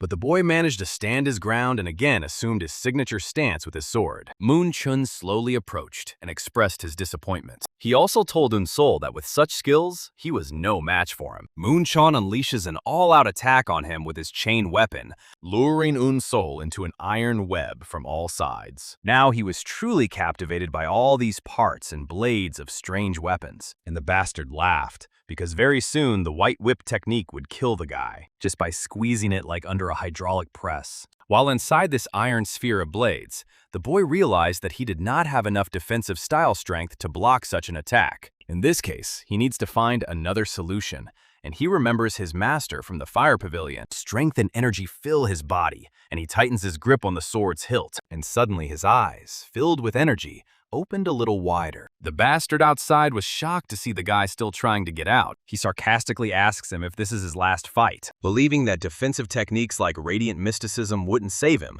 but the sphere had already cracked. But he is stunned when he sees that Unsol is still struggling. Unsol then managed to escape from the web that Moon Chun had spun with his weapon.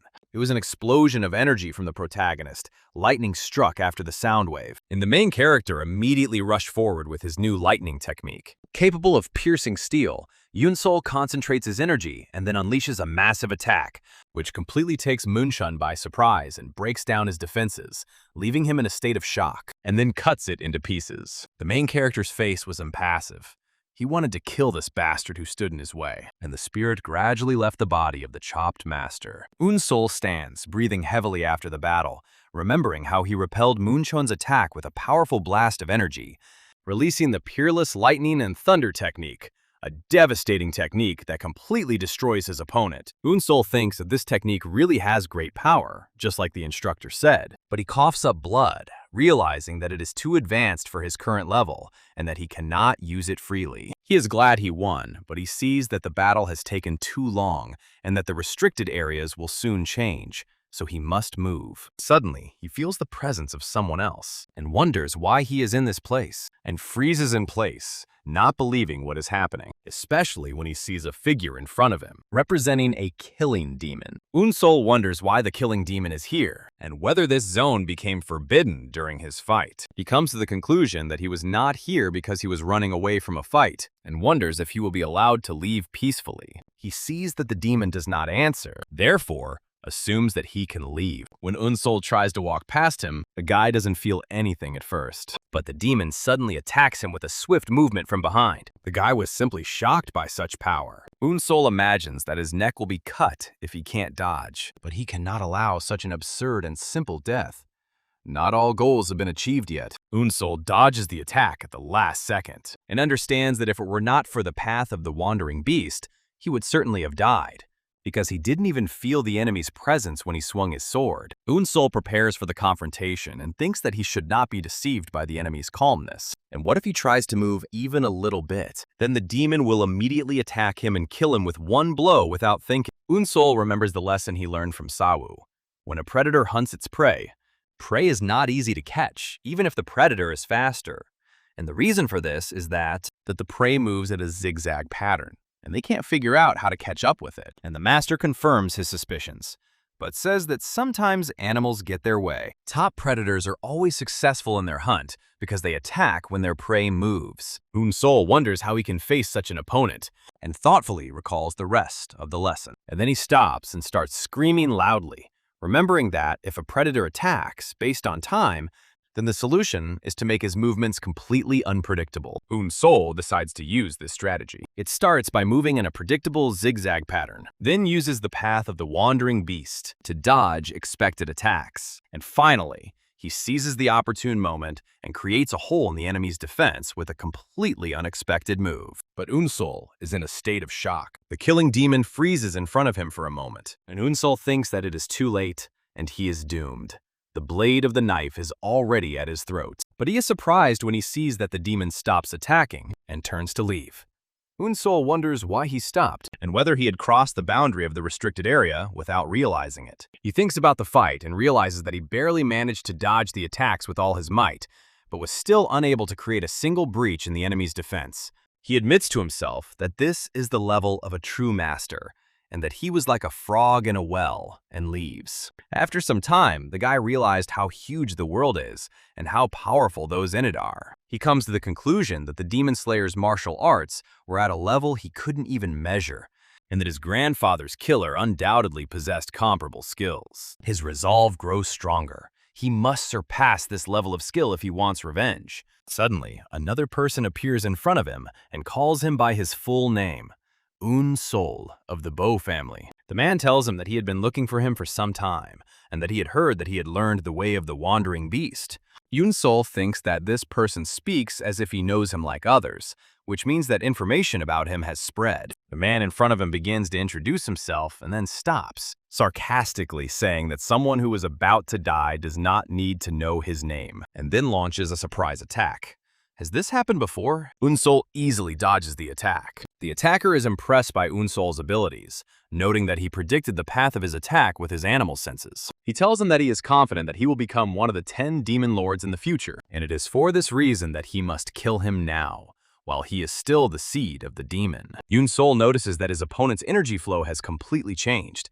He also recalled the demon seed. He remembers that not everyone on the island aspires to become one of the 10 demon lords, and wonders if this man is one of them. He forces himself to push away distracting thoughts so he can focus on the fight, while holding back a blow from his older opponent. Unsol feels a strange feeling, a strange flow of energy that pulls him towards it. He remembers his fight with this guy and analyzes. At this time, the bastard easily dodged every blow from the protagonist, and even then, he felt this strange sucking force. Unsol remembers a lesson with her grandfather, where he explained that one of the bodies, which they examined, were killed by 5 cutting tiger blades of the Hebi Fang clan. His grandfather knew this because, although there were no external wounds, all of the victims' bones were shattered, which is a hallmark of this technique, which works by flowing chi into the opponent's body with each collision. In the present, Unsol screams as he realizes that the technique he encountered was the Hebi Fang clan's 5 slicing tiger blades. His opponent is stunned that he was able to recognize his style.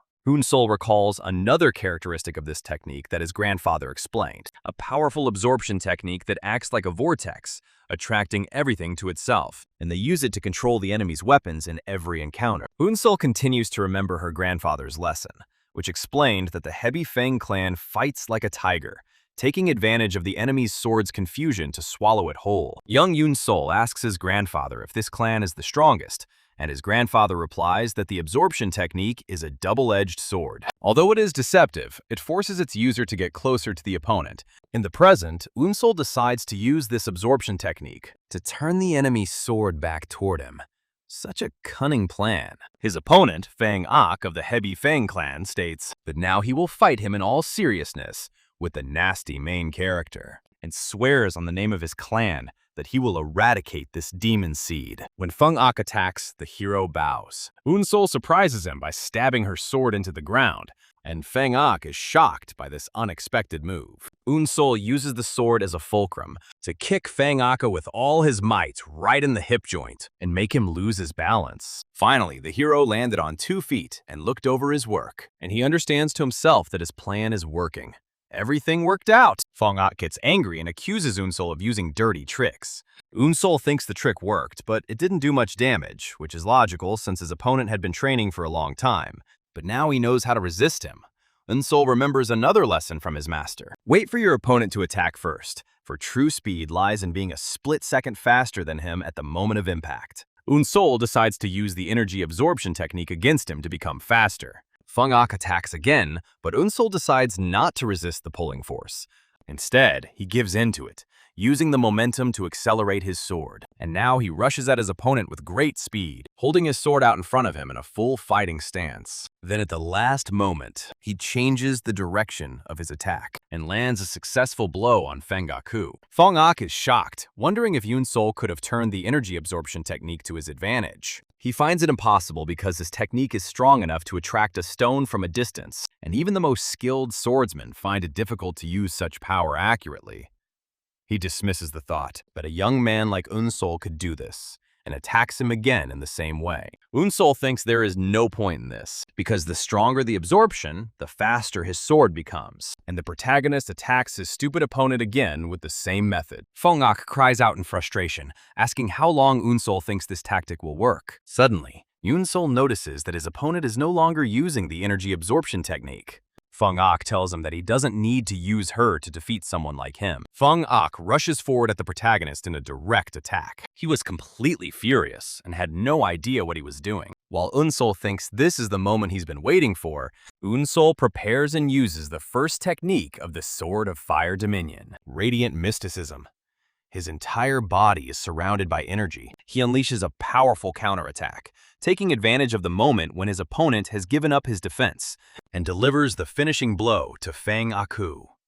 There they stood, in the middle of the battlefield. The main character was at the limit of his abilities, and the enemy stood as if nothing had happened and everything was normal. Suddenly, the outline of a cut and blood appear on his leg, and the next second the whole wound becomes visible. He cut half of his body into another half. Unable to stand any longer, Feng Ak falls to his knees, and in shock asks if it was the Shining Mysticism technique, and Unsol confirms it, and that it was a dangerous move. Unsol thinks that in order to turn the only fatal move into the Shining Mysticism defensive technique, in order to launch a full-fledged attack, he had to deliberately direct all other enemy attacks towards himself. Feng Ak expresses his amazement, saying that he would never have thought of interpreting this technique in such a way. He then asks Unsol if he's just going to leave. Unsol replies that he's not part of his revenge. Feng Ak finds this interesting, wondering about the existence of someone like Unsol in a demonic cult. Unsol tells him that she hopes they don't see each other again, and then turns around and goes back home. Feng Ak collapses from his injuries, and he falls right on his butt. Everything was very bad. And suddenly, another person appears behind him, and Feng Ak asks him if he is here to kill him. The masked murder demon addresses Feng Ak, noting that he was very useful to someone in the righteous cult, and that his death is regrettable. Feng Ak realizes that they knew from the beginning that he was a spy, and the demon tells him that he underestimates the devil's palace. Then he says goodbye and raises his sword up, and with one chop, he kills him. The scene moves on to a completely different place on the island. One of the students ran as fast as he could to save his life, and then he hid behind a tree to catch his breath and heal his wounds. We see Jin Ha pulling out the weapons stuck in his body one by one, and throws them away anywhere. He won't need them anymore. Then he stands there, breathing heavily and wounded. A group of opponents appears in front of him, and their leader tells him that he is out of luck. He mocks him, asking if he really thinks he can escape after being poisoned with a special poison, the poison of the Hellish Blood Fortress, and describes him as doomed unless he has an antidote. Jin Ha curses his luck and thinks that he didn't know about the existence of such an organized group using hidden weapons and poisons, and that there are limits to what he can do alone. The opponents notice that Jin Ha holds the sword in his left hand and ask him if he's going to fight them with her. The leader tells him that even if he's talented, the right-handed swordsman cannot suddenly master his left hand, and advises him to give up. Then they start attacking him together, throwing swords, daggers, darts, shurikens at him, whatever comes to hand. But Jinha fights them off with amazing skill. However, he is also quickly wounded in the arm. Not very pleasant. He realizes he's been hit by another poison needle. What bastards! And that if he didn't get the antidote within 15 minutes, it would be all over for him. Surrounded and wounded, he begins to think about surrendering. Suddenly, Jinha hears a scream, as her attackers are ambushed by an unknown person who finishes them off one by one while they scream, asking who is attacking them. At the last moment, Unsol intervenes and saves Jinha from the ambush. Taking the sword into his hands more firmly, the main character moves forward. With quick and decisive movements, Unsol eliminates all the attackers. Seojin watches in shock as the protagonist repays his debt to him, leaving the bodies of enemies scattered across the ground. Unsol stands in the middle of this carnage and looks at the guy, and Jinha carefully steps back and asks him to wait, assuring him that she had no ill intentions towards him. But instead of killing So, the protagonist searches the body of one of the attackers. She finds a vial and realizes it's an antidote. She thinks that with this antidote, she'll be able to more easily confront the rest of the hellish, bloody fortress. As Unsol turns to leave, Jinha asks him to wait again, and he asks him what he wants from him. The guy tells him that he is poisoned, and he only has 10 minutes before the poison spreads throughout his body. Unsol coldly replies that he is mistaken, and explains that he came here to kill everyone, including him. She adds that the only reason he lets him go is because he doesn't feel the need to kill him himself. Jinha admits that he will die if he leaves him, and that in the end, he is just another competitor to him. In a desperate attempt, he offers to work with him if he gives him the antidote. Unsol stands in shock at first, not understanding what is going on, and then, frowning, she asks him why he should do this. Jinha explains that there are only 20 people left, and that everyone except them belongs to groups. He says that no matter how strong he is, he cannot face them all alone, and adds that if he works with them, he can provide him with information about their martial arts, and vows that he will never betray him if he saves his life. Unsol considers this proposal. Based on what he has seen in him so far, he comes to the conclusion that, despite his pride and independent behavior, he is not like those who resort to deception or betrayal. He asks about the terms of the agreement, and he suggests that they work together until only the two of them are left, and they swear not to betray each other. After a moment's thought, and got off the guy opposite, Unsol finally takes out a bottle of liquid and throws the antidote right into his hands. And having caught him, the guy thanks him. And while the guy is treating Unsol's wounds, he hears a strange sound and wonders if another no-go zone has been created. He tells Jinha that they need to leave, and he replies that he doesn't think this area is off-limits. Unsol urges him to think, explaining that most parts of the island have already become off-limits, and the appearance of a new no-go zone now most likely means that the rest of the participants will head there. Indeed, other groups of students are beginning to emerge, and they begin to surround them, and Unsol realizes that it is too late to run. After all the surviving teams and fighters were here, preparing to kill them. The guy peers into the crowd of rivals in front of him, and one of the new arrivals catches Unsol's attention, and he feels that this person is different from others. One of the students suggests that everyone come to an agreement and first kill Unsol and Jinha. Another one identifies them, Bo Unsol, who has studied the path of the wandering beast, and Seojin Ha, who is not to be underestimated for his sword skills and his investigations into the other students. The leader of the opposing group thinks that they now know about Unsol and Sojin Ha, and that he wondered why they didn't team up, and guesses that they are now working together. The guy looked at his new ally and saw a bottle in his sleeve. Unsol remembers the bottle of antidote powder he received, and Sojin tells Unsol that he will use the poison of the Hellblood Fortress, and that it will give them a chance. Jinha throws powder into the air, and the enemies panic, believing that it is the poison of the Hellish Blood Fortress. Unsol and Jinha use this opportunity to escape. One of the opponents realizes that the powder is not poisonous, and that they were deceived, and the leader orders them to pursue them. Jinha thinks the powder creates a fixed smoke, which is good for tricking the eye. Jinha thinks that the open terrain is not to their advantage, and that they should head towards the rock formations where there are many small caves. Unsol asks him if he's thinking the same thing he's thinking, and he replies that they need to find a cave to fight in, and Unsol tells him she knows one. He leads her into a cave with a narrow entrance and a long passage. Jinha is amazed that he planned all of this, and finds it hard to believe that he just learned the way of the wandering beast and he wonders about his true identity. And those idiots continue to run after them. They are running at full speed, straight to the rocky area. And when they arrive, Jinha notices a strange fog that wasn't there before, and Unsol agrees with him that there is something strange here. A killing demon emerges from the fog. Jinha is shocked to realize that these are killing demons, and that this is a forbidden area. Unsol calmly remarks that the demons are simply observing the situation, and comes to the conclusion that the instructors had deliberately chosen this place as a no-go area because they were heading towards it. Jinha asks what they should do, and Unsol replies that as long as they don't cross the border, the demons won't attack them. Unsol adds that if they have to fight, this is not the worst place to do it. If they stand with their backs to the restricted area, it will be no different than fighting in a cave with their backs to the wall. Jinha agrees with him, saying that they have no other choice, and they prepare for battle. They take a stance and point their weapons at their enemies. At this moment, the group that was chasing them arrives, and their leader sarcastically asks them if they are done running. Two teams stand facing each other, while the killing demons watch from behind. One of the students complains that Unsol and Jinha are causing them a lot of trouble, and decides not to waste any more time, and orders the others to attack them at once. Warriors rush forward from all sides. Unsol and Jinha grip their swords tighter, and the battle begins. At this time, the chief instructor stands high on the cliff next to instructor Jingak. The head instructor, rubbing his chin and watching the students rush at Unsol and Jinha, tells instructor Jingaku that this will likely be the final battle that will determine the 10 demon masters. The clash begins with someone throwing a variety of hidden weapons at them. Unsol dodges with ease, his body moving fluidly.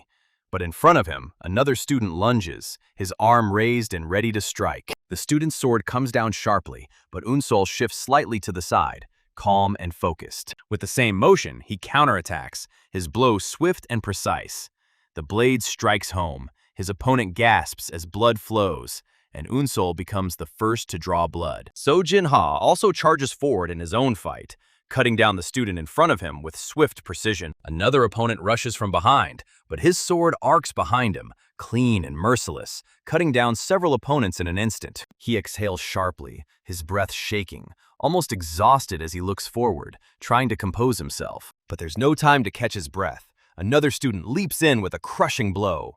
Jinha blocks, but the blow shakes his arms and throws him back, sliding far across the ground under the sheer force. Her sliding only stops when her back collides with someone else's. Is Unsol, their backs pressed together, both breathing heavily, their chests rising and falling in rhythm. The remaining students form a circle around them, completely encircling them.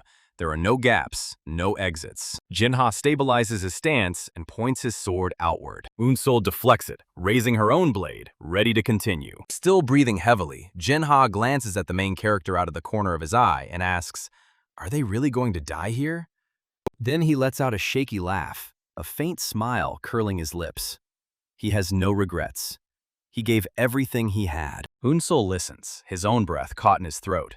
His words echo in his mind. No regrets. His eyes still glow with a stubborn will to live. A memory flashes in his mind. His grandfather's warm, gentle smile. Then it shifts, warmth giving way to horror. His grandfather's broken body, left to rot in the open air. Something inside Unsol twists violently. His expression hardens, and in a quiet, trembling voice, he mutters that he can't die here. At that moment, his eyes light up, glowing red with rage and an unwavering determination to live. Two opponents rush from above, their killing intent almost palpable. Unsol doesn't move. He waits. Then, preparing the sword for an arcing blow, he twists his wrist back and grips the hilt tighter. His hand moves as if in a fog. Two flashes of sword energy cut through the air, pure and simultaneous. Attacking opponents are frozen in midair, blood spurting from their throats before they even hit the ground. Unsol moves on, and before their bodies touch the ground, he moves again. His eyes are cold, empty, his movements abrupt and lifeless, as if possessed. Unsol pushes her foot forward and jumps forward. With a single movement, his blade pierces three opponents simultaneously. None of them even have time to react before they fall. The others recoil in panic. What kind of sword technique is this? We need to kill him first. Seeing how dangerous he has become, they rush at him together, drawing their blades. Unsol doesn't move. He waits. He concentrates all his energy, his senses condensing into a single point. Move as your instincts lead you. The words of the Wandering Beast's pavilion echo in his mind. The memory takes him back to training with Sa Wu, the pavilion master, his calm voice telling him that he has already mastered the Wandering Beast pavilion sword technique. Unsol's eyes suddenly go blank, consumed by bloodlust. The redness deepens, ferocious and savage, like that of an unleashed beast. Then chaos. His sword dances through the air, every movement unreadable, impossible to follow. When the storm ends, Unsol stands alone. The bodies of those who rushed at him hang in the air briefly, then collapse, lifeless. The head instructor and instructor, Jinha Gak, stand frozen, unable to speak, their eyes wide with disbelief. The bodies hit the ground hard, one after the other. Unsol's breathing evens out as consciousness slowly returns. He looks at his sword, his thoughts racing. But before he can finish the thought, a deadly fist flies into his face. His instincts kick in. Unsol tilts her head and raises her sword, blocking just in time. The attacker grins, baring his teeth in excitement. Unsol struggles to hold the block, every muscle tense. The grin widens.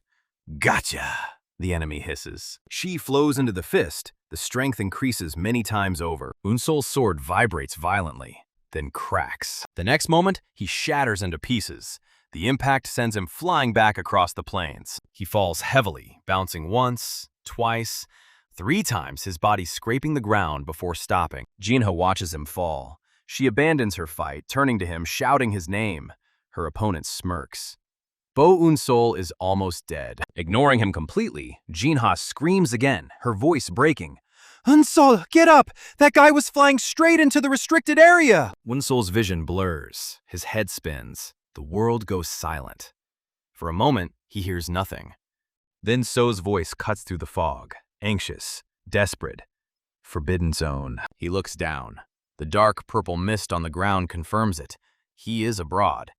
He exhales, defeated, but slowly raises his head and is met with a pair of monstrous, bloody eyes. In an instant, he moves, his claw cutting through the air as if in a fog. Unsol's concentration sharpens. He watches the claws descend, prepared for death or defiance. The chief instructor, seeing the inevitable reprisal, opens his mouth wide, sucking in a huge, desperate gulp of air for a mighty scream. With heartbreaking force, he roars at the top of his voice. Enough! Sound is a seismic wave of power, powerful enough to shake the entire hellish island to its foundations. All heads turn sharply, drawn by the shockwave, to where he stands. Luckily for Unsol, a deafening roar and shaking ground causes the killing demon to stop its attack, its claw freezing just inches from Unsol's face. But when Unsol looks, his gaze catches the figure of Sa Wu, the master of the Wandering Beast Pavilion, standing right behind the demon, his sword pressed with its cold blade to the demon's throat. Unsol stares in complete, stunned disbelief, whispering to herself, "Master Sa Wu." And Sa Wu looks back at him with a beaming, deeply proud smile. In that single, sudden moment of overwhelming relief, the brutal exhaustion finally overwhelms Unsol, and he instantly falls into unconsciousness. The head instructor, seeing Unsol fall, scrambles down the cliff face, his voice tense with panic as he shouts for the other officials to hurry. Fear creeps into his insistent voice as he screams at them to bring a healer right now before this guy dies. Instructor Jin Gak follows him anxiously, worried not only for Unsol, but also for the head instructor, as he gently reminds him that if he stops the third test like this, but before the sentence can be finished, the head instructor cuts him off with firm determination, declaring that he will take full responsibility. This completely silences Instructor Jin Gak, leaving him to stare at the head instructor in shock. The head instructor, a secret thrill of triumph humming beneath his anxiety, thinks to himself, he's finally found him, the one with lightning-fast reflexes, cold, murderous intent, and an indestructible spirit. A perfect diamond, in no way inferior or in excess of any feature. Looking at Unsol as the doctors rush to his aid, he confidently states to himself, "This boy is a true talent, a genius who will truly become one of the 10 demon masters." Sometime later, in a room on the island, someone sharply calls out to the head instructor, demanding to know what he was thinking. A man, aggressively tapping his finger on the table, irritably reminds him that the plan was for 10 to join 10 demonic sects. 2 geniuses who will act as the eyes and ears of the 10 demon masters. Now, clearly upset, the man hisses at him that was the plan, that there were only supposed to be 12 of them. This man is the Demon Palace Elder, Hua Vimyong. Elder Hua continues his stern reprimand, telling him that he finished the test with 2 extra points, so he bluntly informs him that he will be punished for it. The chief instructor, whose resolve was an unshakable rock, calmly tells Elder Hua that he was prepared for this. This only makes Elder Hua look at him with a keen, searching gaze. With a deep, exasperated sigh, the elder tells him that emissaries from the 10 demonic sects will be here soon, that he doesn't know how they will take the news. But with unwavering confidence, the chief instructor tells Elder Hua that it is impossible for the eyes of the 10 demonic sects to be less sharp than his. A few hours later, same place but in a different building, Yunsol lies peacefully, deep in sleep on her bed, oblivious to the world going on around her. His eyes suddenly flutter open, clouded and unfocused, but he sits up instantly, his gaze darting around nervously, wondering what this place is. Forcing himself to calm down and think, he notes that the room smells strongly of medicine, meaning that this must be a place where the wounded are treated. With this insight, he quickly examines his body and notices a striking difference.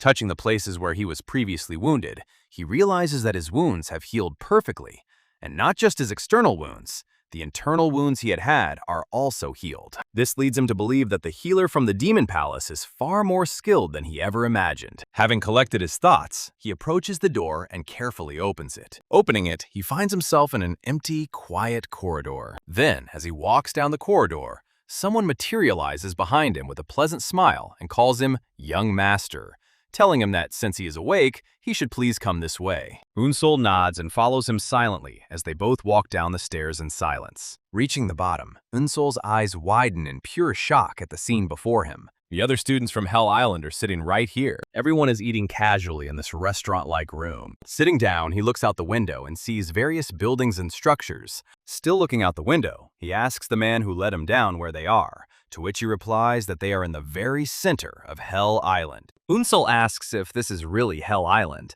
then concludes that it must be because it was a forbidden region when he was scouting the island. So he declares that he now clearly sees why. Now that Unsol has settled into his chair, the attendant asks him if he would like to order anything, respectfully telling him that if there's anything specific he wants, they can prepare it for him. Unsol pauses, lost in contemplation, trying to decide. Then, looking out the window, he gestures with his finger, without turning his head, to the attendant that he would like 2 bowls of noodles, please. Just moments later, his order of 2 steaming bowls of noodles arrives at his table. Unsol remains motionless, looking at the bowls of noodles, deep in thought. His mind suddenly takes him back to the tender, peaceful times he spent with his grandfather, eating noodles together. Then he picks up his chopsticks and starts to eat, continuing to look out the window. Then, without warning, Sojin Ha drops into the seat across from him, asking him with a playful challenge if he loves noodles so much that he ordered 2 just for himself. Unsol, not in the mood to joke with him, uses his name directly and asks what's wrong, and she responds with a casual, "Well." He breaks off abruptly and looks away, his expression thoughtful. Turning to him, he lets out a quiet sigh and sincerely thanks him for saving his life there. Unsol stares at him blankly as he continues talking, telling him that if it weren't for him, the boy would probably be dead right now. When he finishes, he asks him what he is talking about, then tells him that he simply killed the enemy he saw in front of him. Sojin Ha is visibly shocked by his answer, asking him what he's talking about, and does he really not know? She then calms down and explains to him that there were 12 members who were supposed to survive the 3rd trial. But, pointing her finger at him, she informs him that the head instructor suddenly intervened to save him, so now there are 14 of them. So, looking away, with a blush of embarrassment on his cheeks, he informs him that he did indeed save him, adding that he just wanted to thank him for it. He also adds that he is not one to go around saying things like that, but pauses and clears his throat. But even after this detailed explanation, Unsol still stares back, completely uncomprehending. He catches his blank gaze and realizes he truly didn't know. Brushing this aside, he tells him that it's been 4 days since he lost consciousness. Hearing this, he falls into deep thought, head bowed. Then, raising his head, his face serious, he tells her that he thought it had only been 1 day, and that only makes So laugh when he tells him that he's lucky the Mad Doctor was nearby. Thinking about the Mad Doctor, he remembers that the best doctor in the world, who was once called the Divine Hand, but unable to cure the illness of his beloved, His mind became clouded. As he processes the memory, he recalls that the mad doctor is supposed to be able to save anyone while they are still breathing. This makes him wonder, with deep pain, what might have happened if his grandfather had been able to meet him before he died. So Jinha, now casually eating his second bowl of noodles, slurping loudly, informs him that he has one more thing to tell him. He slurps, asking for some. He's hungry from all this talking. Linsol just looks at him, speechless, his thoughts focused on the noodles he's devouring. She tells him that the assassins they fought were martial artists sent by the 10 demonic sects, and that according to their assessment, they will choose successors. Hearing this news shocks Unsol to the core. Then he comes to his senses and says he understands, and that it's no surprise that those guys' skills were equal to those of their instructors. He asks Sojin Ha if he knows why the head instructor saved him, but the reason is also a mystery to him, as he tells him that this is what she wanted to ask him. She tells him that it seems the head instructor really did want him to become one of the 10 demon masters, so he asks him if he could be from a clan that has something to do with it, and Unsol shakes her head, telling her that there is no connection between them. This makes things even more confusing, as the head instructor was severely punished for this, and that, apparently, he was forced to give up his position as chief instructor and return to the demon palace. This news left Unsol in shock. He also feels deeply confused, thinking that all this makes no sense, that a man who has nothing to do with him would save him, even knowing he would be punished. It's impossible for him to comprehend. Suddenly, a huge bell rings, producing a massive, resonant sound. Unsol turns sharply at the noise, asking what it means. Sojin Ha starts to rise from his seat, telling him that it must be time and that they should go. He looks at it and tells it that this sound is calling those who remain on the island of hell. In other words, he explains to him with a touch of seriousness, the leaders of the 10 demonic sects are here. Outside the building, located somewhere on Hell Island, the air crackles with tension. Inside, the students line up in rows of 2, with 7 in each row. Unsol, one of them, watches with complete calm and a dead expression on his face. Moments later, the door opens. The light from outside penetrates inside when people enter, whose presence radiates power. Unsol's face suddenly takes on a look of utter shock. He watches them enter, but the entire room is silent. He notices that so many people are moving, but not a single step can be heard. He quickly pulls himself together and stays in line as they walk inside. Upon entering, one of the men with a spear looks at the students with curious eyes. The man then points his hand towards Unsol and shouts, "That's the man!" This man is Yablochko, the deputy master of the necromancer sect known as No Evil. He asks the student if he will become the demon master of the necromancer sect. Unsol, thinking that they were talking to him, stares blankly at Apple. After a moment of confusion, the student standing behind Unsol stammers and asks if Apple is talking to him. Apple instantly replies yes. Calling the boy by his name, Moonho, he orders him to come forward and asks again if he will become the master demon of the necromancer sect. The boy comes out and mumbles, saying he's only trained in swordsmanship and has never used a spear. Apple responds, throwing up his hands, saying it doesn't matter. He tells the boy that he was born with a physique built for the spear of necromancy. Now that the boy stands before him, Apple pokes him in the chest and tells him that since he has the body and talent suitable for the spear, but instead, he trained in swordsmanship, unable to achieve much success even with his physique. Young Moonho stands stunned and speechless. Immediately after this, Yablochko turns to leave, telling him that if he understands, he should follow him. Young Moonho quickly follows, shouting yes. Another of the group chuckles and announces that it is his turn. With a cheerful expression, he introduces himself as Ji Kyohan, the deputy master of Hellblood Castle, also known as the venerable 10,000 Poisons, the Red Wild Soul. Despite his light tone, all the students look down in fear, remembering that he is a master of poisonous arts who can kill all living things within a 30-step radius with a single wave of his hand. Jikyohan slowly raises his hand, points, and names one of them, Seo Jinha. He opens his palm to him and asks if he will become the demon master of Hellblood Castle, but he stands motionless, his eyes full of thought.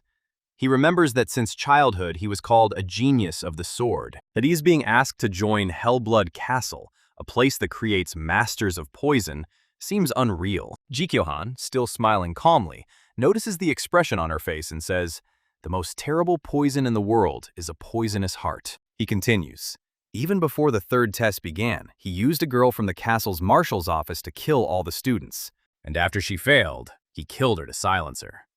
He finishes his statement with a wry smile and stares at him. Sojin-ha quickly defends himself, shouting that the girl proposed first and that she was the one who tried to kill him first.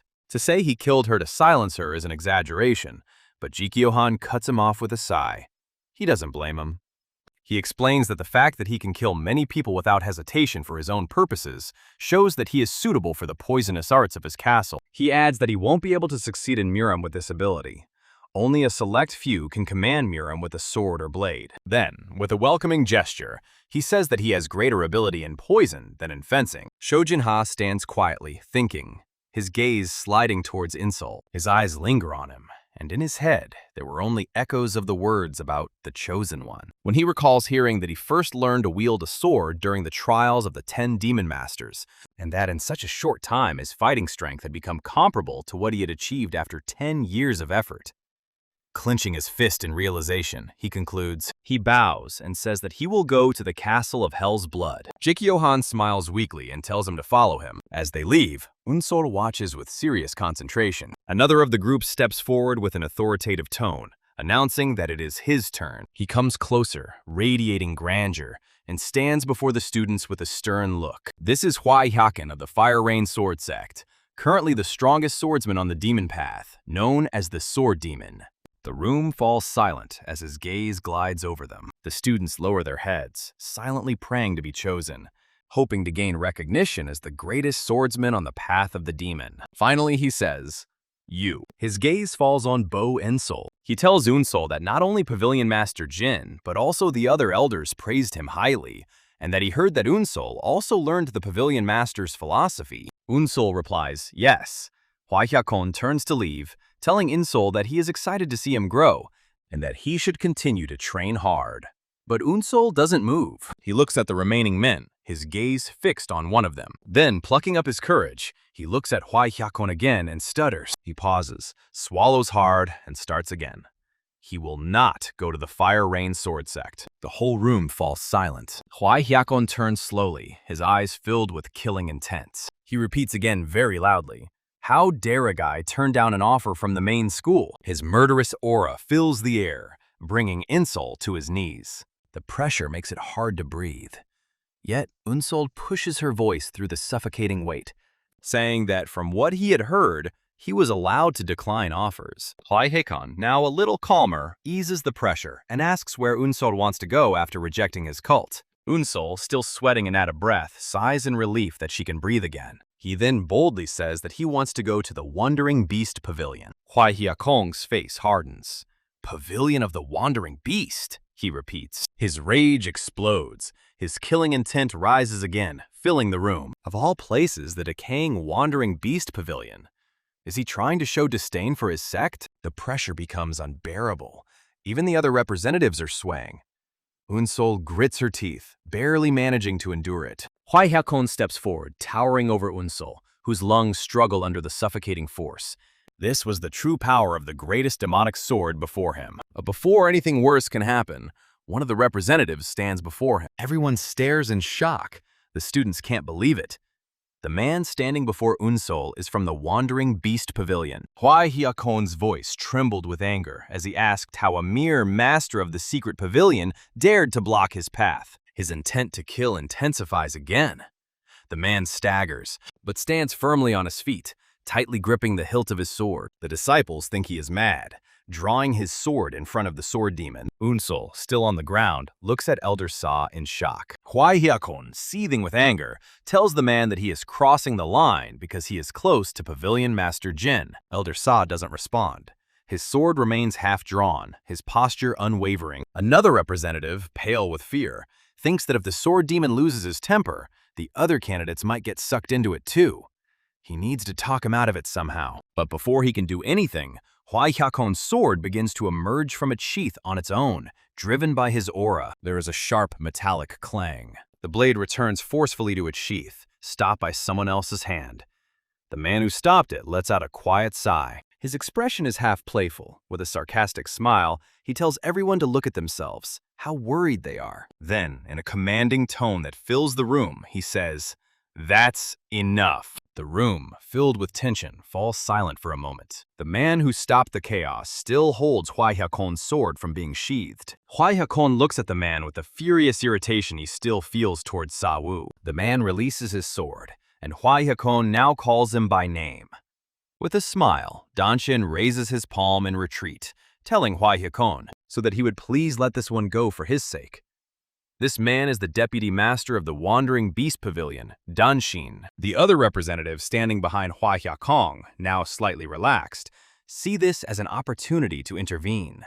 There must be a disciple at the pavilion anyway. Hua Hyakon, still seething with anger, pauses, quietly considering this with cold eyes. Sa Wu, having sheathed his sword again, still stands guard while Unsol, behind him, tries to get up, catching her breath. With annoyance, Hua Hyakon turns his head with a resigned sigh, now turning completely around and walking away. He tells Danshin that if he takes the boy, he should do it quickly before his sword slips out on its own. Danshin, in his playful manner, claps his hands, thanking him for his understanding. Danshin, with his narrow eyes, now turns to Insol with a smile, while Unsol wipes the sweat from her face, breathing a sigh of relief. When the tension subsides, Sa Wu remains calm and pats Insol on the back, while Danshin tells them both that it's time for them to go as well. As Unsol walks out, he looks at the back of Hua Hyakon, who's almost out the door, and realizes that the aura that was emanating from Hyakon earlier was filled with a strong, murderous intent directed at him. Now looking at the backs of Sa Wu and Danshin, he thinks that if they hadn't intervened and stopped this, he finishes this thought, swallowing hard. He doesn't even want to imagine what would happen, so he quickly hurries to catch up with Sa Wu and Danshin, walking behind them. Outside the hall, as they walk, Sa Wu tells Unsol that his skills have improved incredibly since the last time he saw him, and Unsol replies that it's all thanks to him for teaching him the arts of the Wandering Beast. Sa Wu then playfully pats him on the head, telling him that he, however, didn't expect him to choose the Wandering Beast Pavilion, calling him promising. Unsol, also in a playful mood, replies that he felt that the direction the Wandering Beast Pavilion is taking suits him well. Danshin, walking ahead of them, turns around with his calm smile and says that they have arrived. When the three stop a few meters from the entrance, Danshin tells Insol that this is the pavilion of the Wandering Beast. Unsol looks on, completely confused, with his mouth and eyes wide open, because he expected a quiet, serious atmosphere. But this, he sees a lot of people scurrying around, a place as lively as a market where buying and selling takes place. Danshin sees Insol's expression and asks him if he's surprised.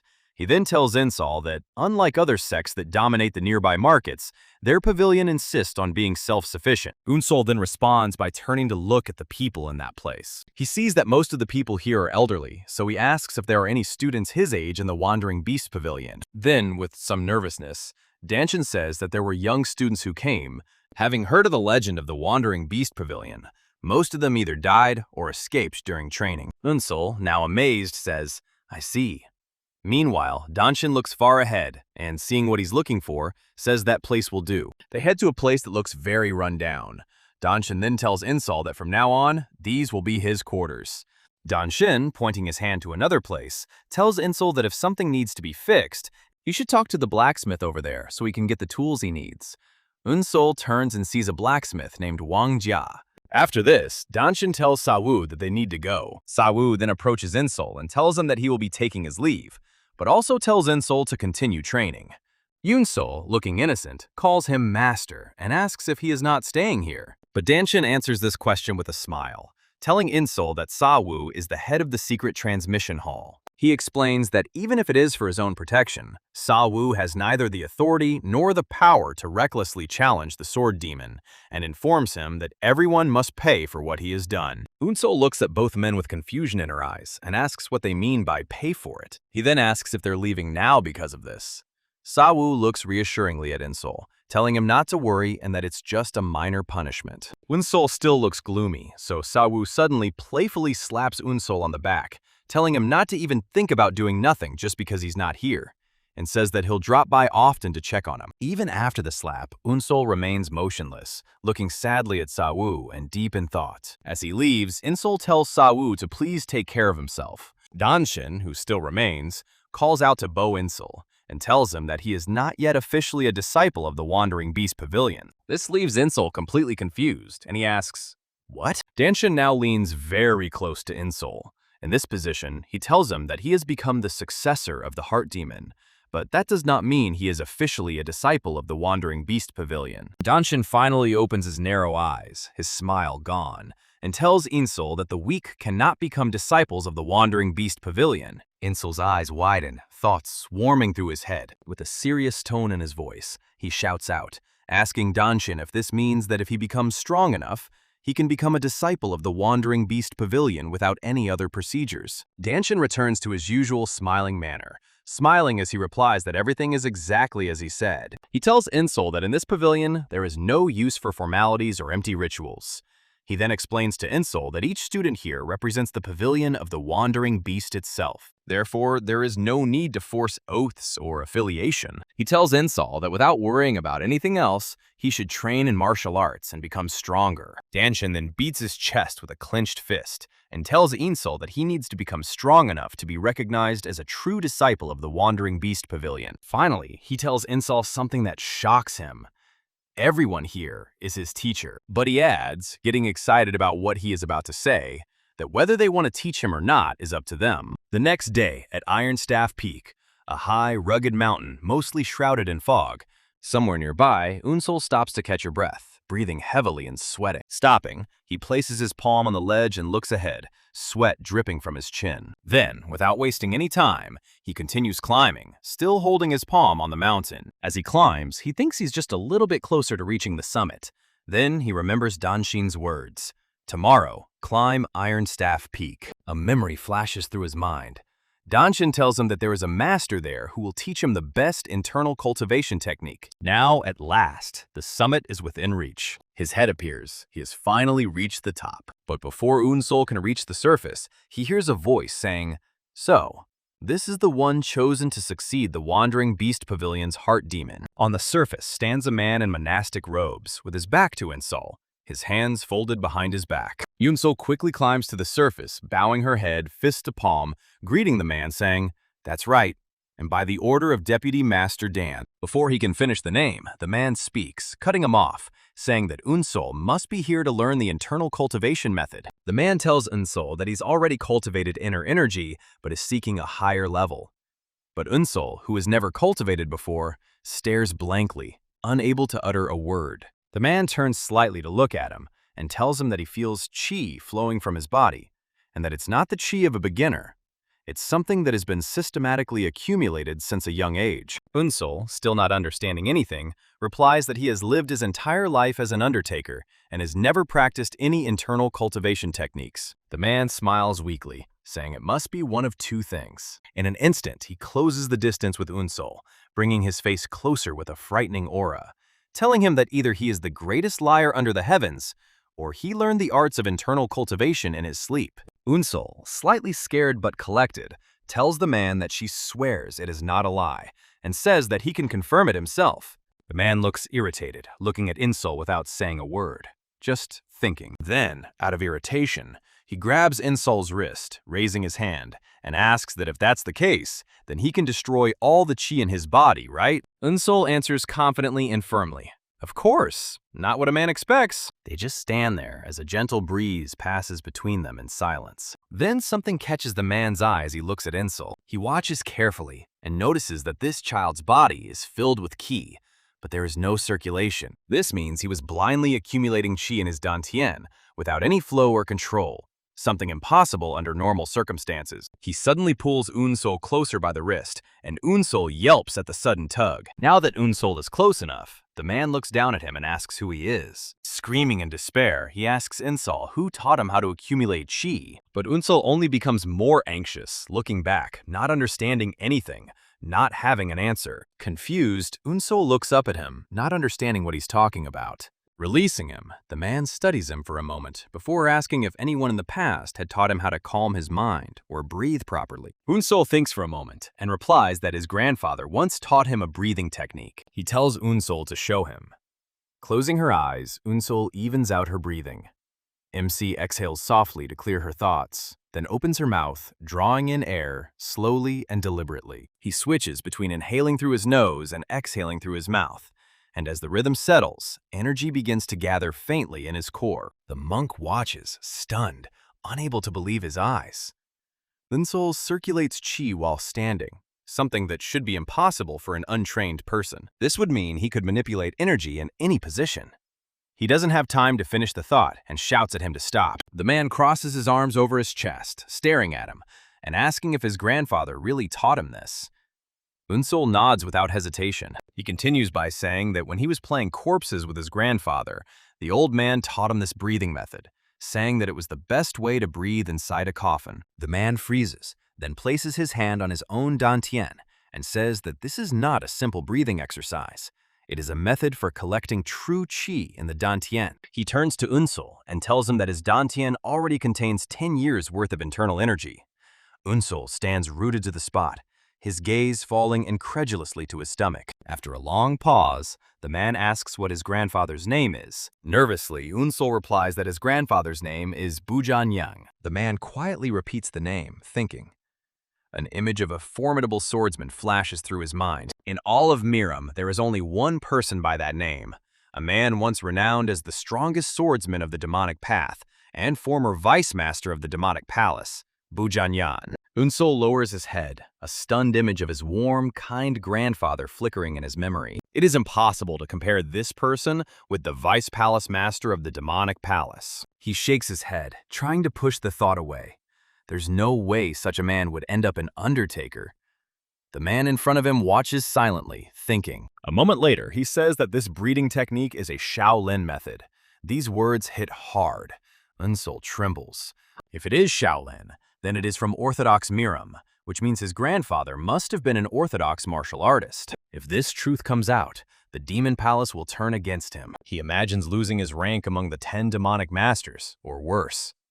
The man studies him, his expression unreadable. Then the man suddenly smiles and tells him he has no doubt about him.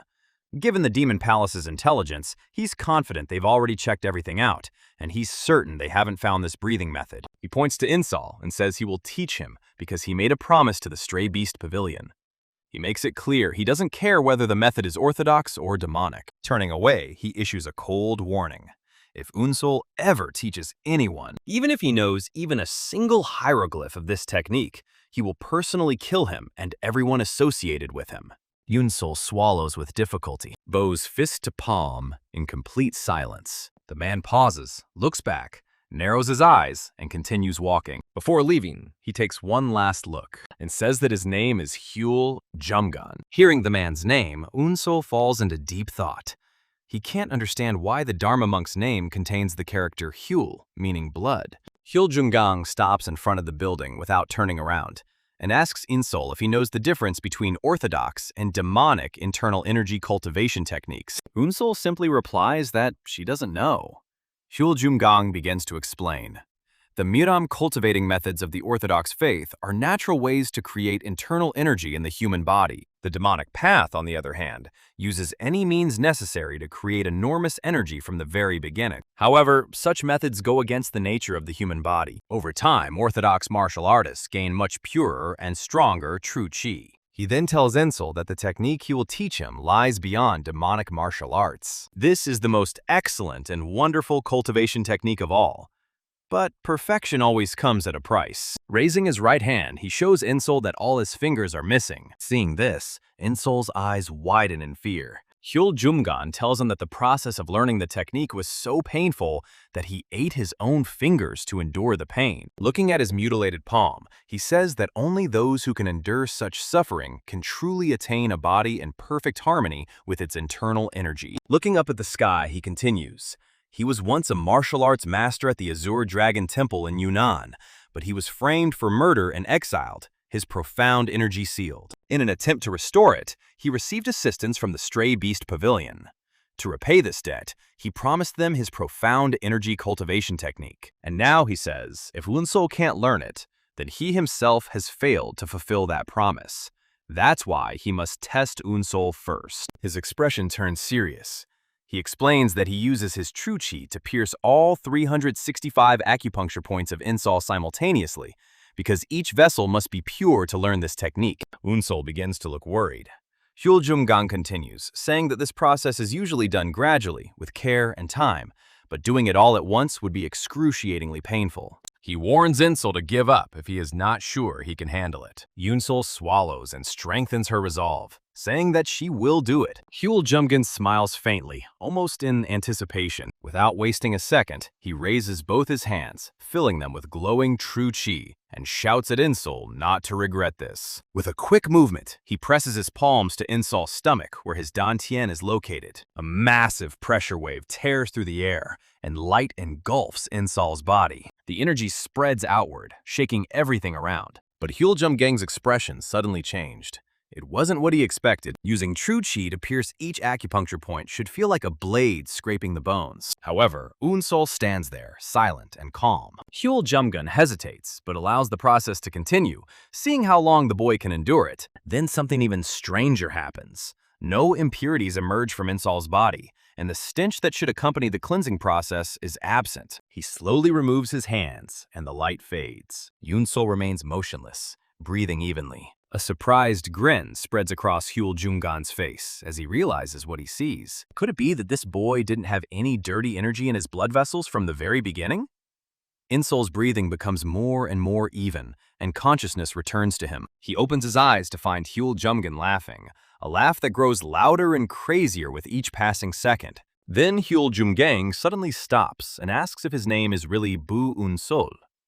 Nervously, Unsol nods and answers yes, radiating his chi with wild excitement. Hyul Jumgang smirks and announces that he will teach Insol his internal energy cultivation technique. 6 months later, on top of a fog-shrouded cliff, a tall young man stands silently on the edge, peering into the haze. Behind him, Hyul Jumgan crouches to lift a huge boulder with one hand. He grins a crooked, impatient grin and throws it with furious force. A boulder flies towards the young man, but he doesn't move at all. It crashes into his bare back, and instead of being thrown away, the stone shatters into pieces, the fragments flying around it. Steam rises faintly from his skin. Hyul Jumgan picks up another boulder, juggling it in one hand with a satisfied smile. He declares that the young man has truly mastered it. By calling him by name, he reveals that the figure standing before him is none other than Bu Unsol. Master Hyul Jumgang watches him with quiet pride, thinking that it took Bu Unsol only half a year to master what took him 3 whole years. He mentally admits that Unsol has far exceeded his expectations. His gaze fixates on Unsol's dantian, noting with satisfaction that Unsol has learned to disperse the true chi gathered within him after mastering the circulation technique. He admits that Unsol has revealed his hidden potential by becoming healthier and stronger in such a short time. When Unsol turns to him, Hyul Jumgang says it's time to start, and Unsol simply nods. He sits in the lotus position, calming his breathing until his heart slows to a calm rhythm. With full concentration, he reflects on how he was able to quickly reach the first level thanks to Hyul's instructions, but that it was not enough. There are a total of 8 levels in the circulation technique, and he must reach at least the second one before leaving this place. Hyul Jumgang stands silently, arms crossed, watching with approval as Unsol begins to circulate her energy. But soon something unusual awakens. Dark energy oozes from Insol's body, slowly enveloping him like a ghostly mist. Hyul's proud expression turns to confusion as he studies the texture of the energy. The next moment, his eyes widen in alarm. Black energy pulses with alarming intensity, pressing on the air. A realization dawns on him. This is the second level, the realm of unblemished bones and muscles. He immediately understands that once a cultivator enters this stage, his bones and muscles reach peak efficiency.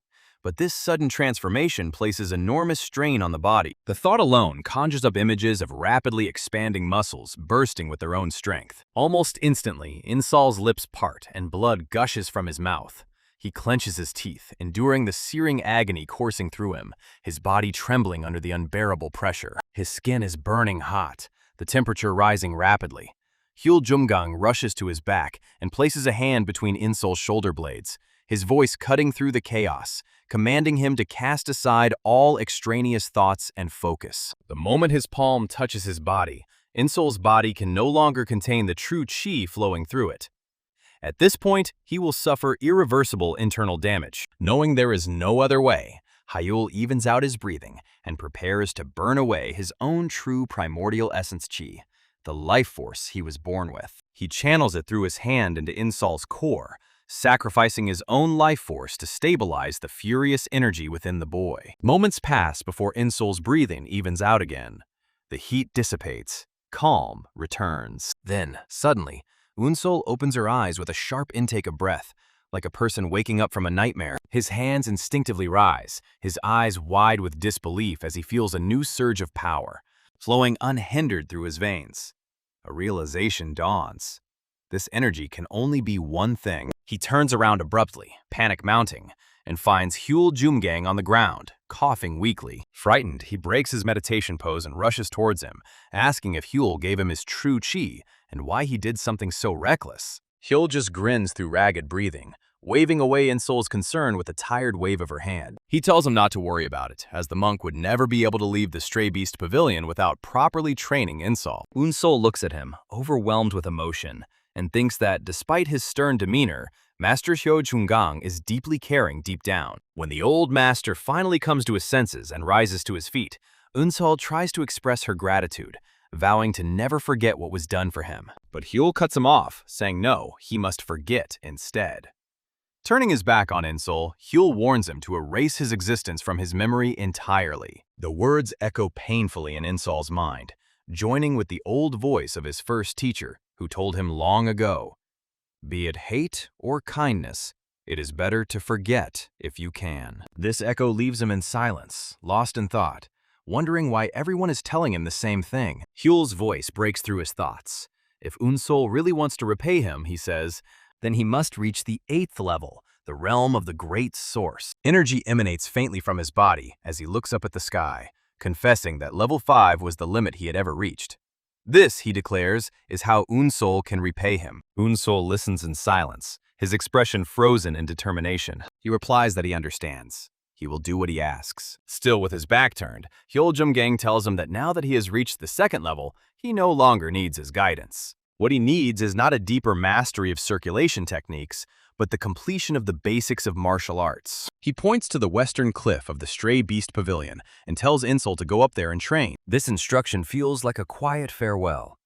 Insol stands motionless for a long time, looking at her master's back, before bowing deeply, pressing her fist to her palm and thanking him sincerely. Master Huel does not turn around or answer. Only when Insol's presence fades into the distance does Huel speak again, his words carried away by the mountain wind as he quietly wishes him the same. 3 months later, on a quiet night in a tavern inside the Wandering Beast Pavilion, a group of men sit around a table, drinking and chatting. One of them lifts a cup of liquor and tells the man across from him that he heard the Divine Foundation Squad returned this morning. He says he thinks they were on a mission to destroy the Azure Dragon Pavilion. The other man bursts out laughing, saying that makes sense.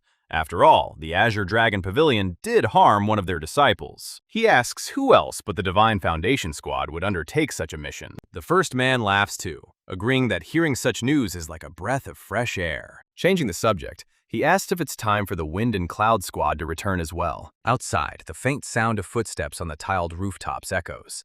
Swords flash, shadows dart across the upper floors behind them. The man sitting across from me notices the movement and smirks, saying it's best not to think too far ahead. The other man turns, half drunk, and also looks out the window. With a drunken grin, he mumbles that he doesn't understand why they don't just walk in through the front door like normal people. More figures continue to land on the rooftops, one after another, moving quickly in the moonlight. Then, when the flow of arrivals passes, one figure stops at the edge of the roof. A mocking voice comes from behind him, saying that he is standing there as if posing for a portrait. The voice continues, asking why he doesn't go straight to the Azure Wind Pavilion instead of striking dramatic poses on the rooftops. The man turns slightly at the sound of his name, Baekhyun. He is the leader of the Wind and Cloud Squad of the Stray Beast Pavilion. Removing his mask, he addresses the speaker as the Vice Master of the Pavilion. Dan Zhong, the Vice Pavilion Master, tells Baekhyun with a playful smile that he has asked him to call him by his first name many times when they are alone. But Baekhyun frowns at the suggestion, calling it nonsense, and saying that the pavilion's rules are already quite relaxed. Sighing quietly, he changes his tone and says the timing is perfect. He was planning to see Dan Chan anyway. Dan Zhong blinks in confusion, asking what he means. Baekhyun's expression hardens. He tells Dan Young that he's heard rumors that he accepted someone with immense potential as one of the 10 Demon Masters, even though he was against the decision from the start. He asks why Dan Chong accepted the boy when he was supposed to go to the Fire Rain Sword Sect. Dan Chong, idly rubbing his chin, replies that it was actually the boy's own choice. He explains that the boy himself rejected the offer from the Fire Rain Sword Sect. Baekhyun looks at him with disbelief and repeats the question. Did the boy really choose the Stray Beast Pavilion? Danjung nods, admitting that he almost had to fight that crazy old sword demon because of it. Then he smiles again, asking if Baekhyun isn't proud that the boy chose their pavilion. Baekhyun looks away, slightly annoyed. He reminds Dan-young that because of this decision, the Fire Rain Sword Sect hasn't chosen any of the 10 demon masters this year, and that the sect leader himself expressed his disappointment. Dan Chong's eyes narrow slightly, his tone softening as he spoke clearly. His calm, however, only adds fuel to Baekhyun's frustration. He steps forward, raising his voice, and shouts that Dan Chung knows perfectly well the Demon Palace is already suspicious of them, and the Stray Beast Pavilion has already suffered because of this. Dan Jung remains unfazed, the same playful smile lingering on his face as he tells Baekhyun that he has been in the Jianghu for too long. He reminds him that the purpose of the Stray Beast Pavilion is to perfect martial arts, not to pursue political power.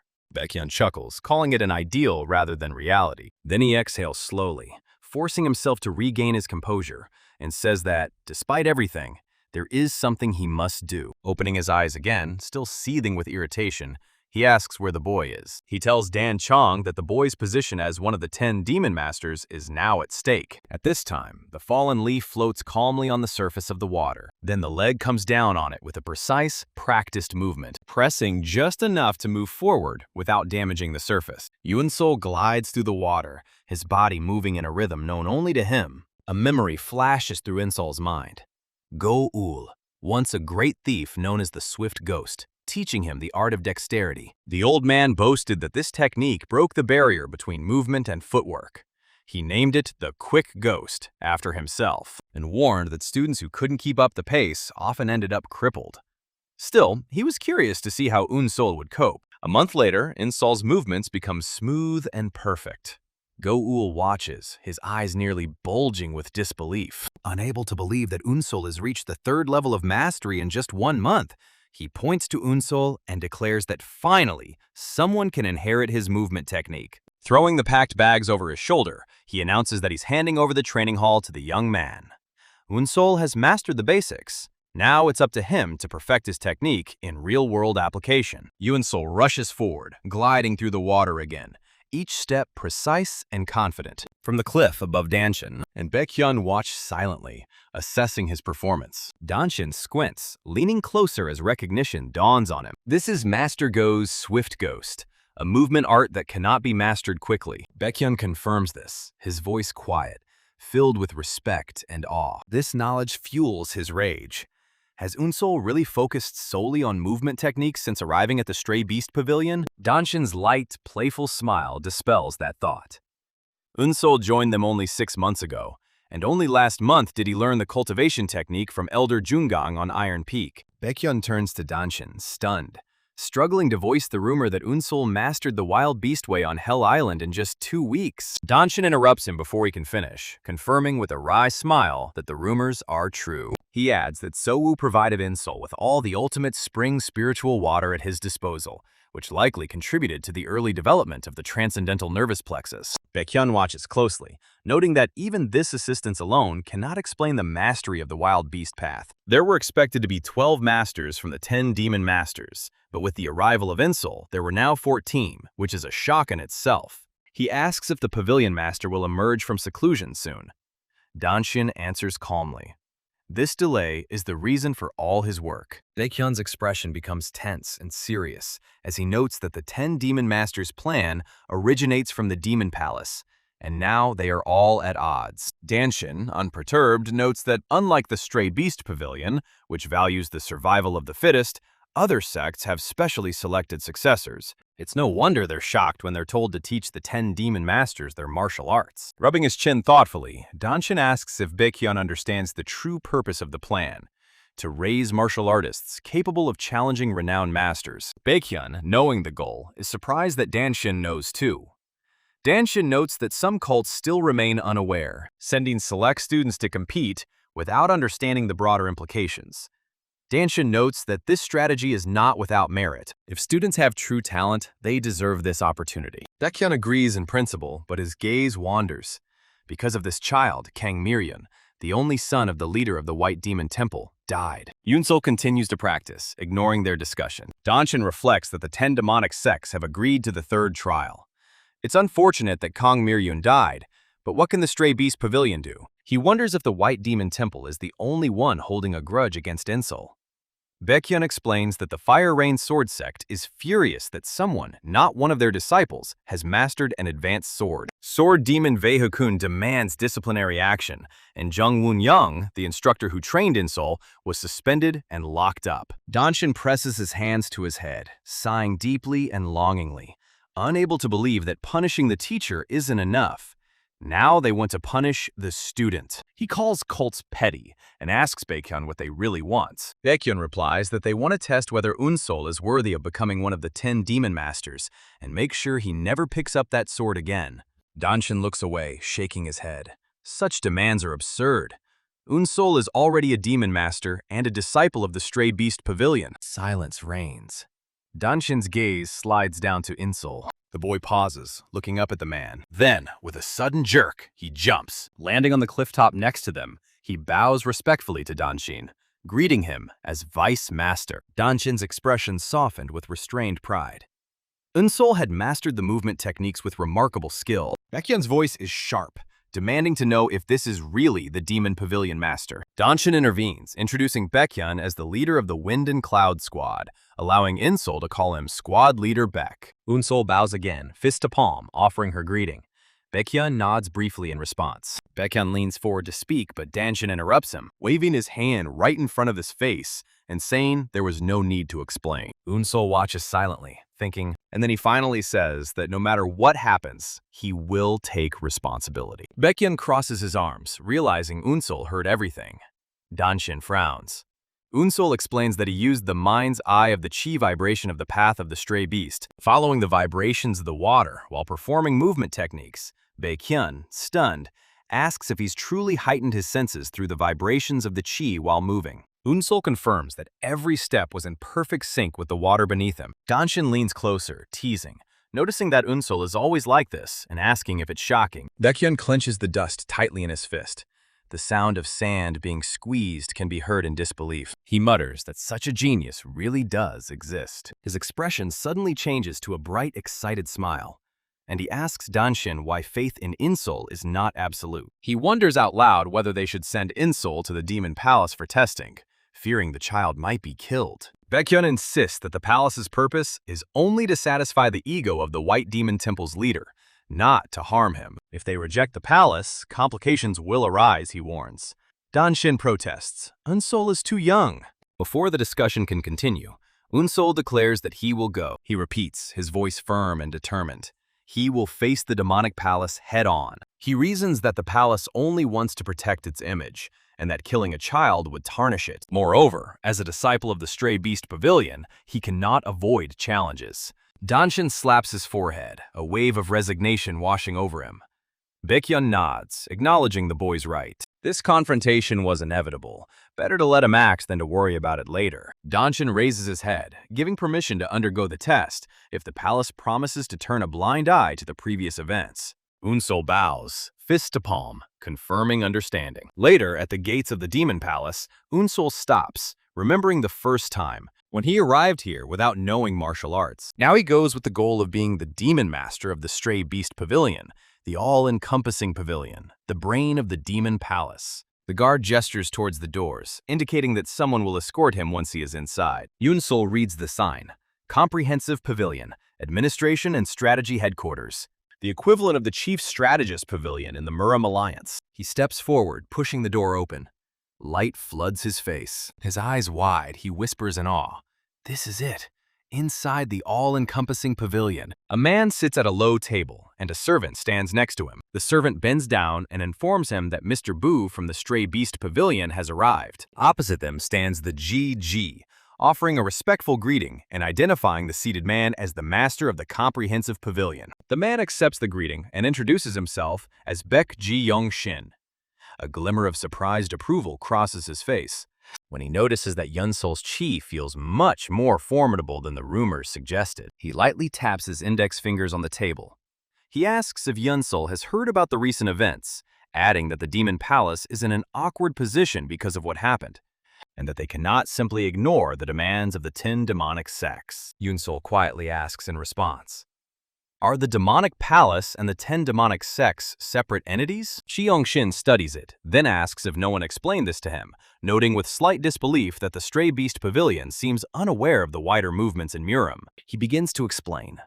The demonic palace, he explains, is an alliance formed by the 10 demonic sects. They cannot be completely separated, but they are not the same thing either. Traditionally, someone from one of these 10 sects becomes the demonic palace master. But the previous palace master was not one. And besides, not every demonic path sect is on friendly terms with the demonic palace. Yunsol listens and quietly confirms that he understands.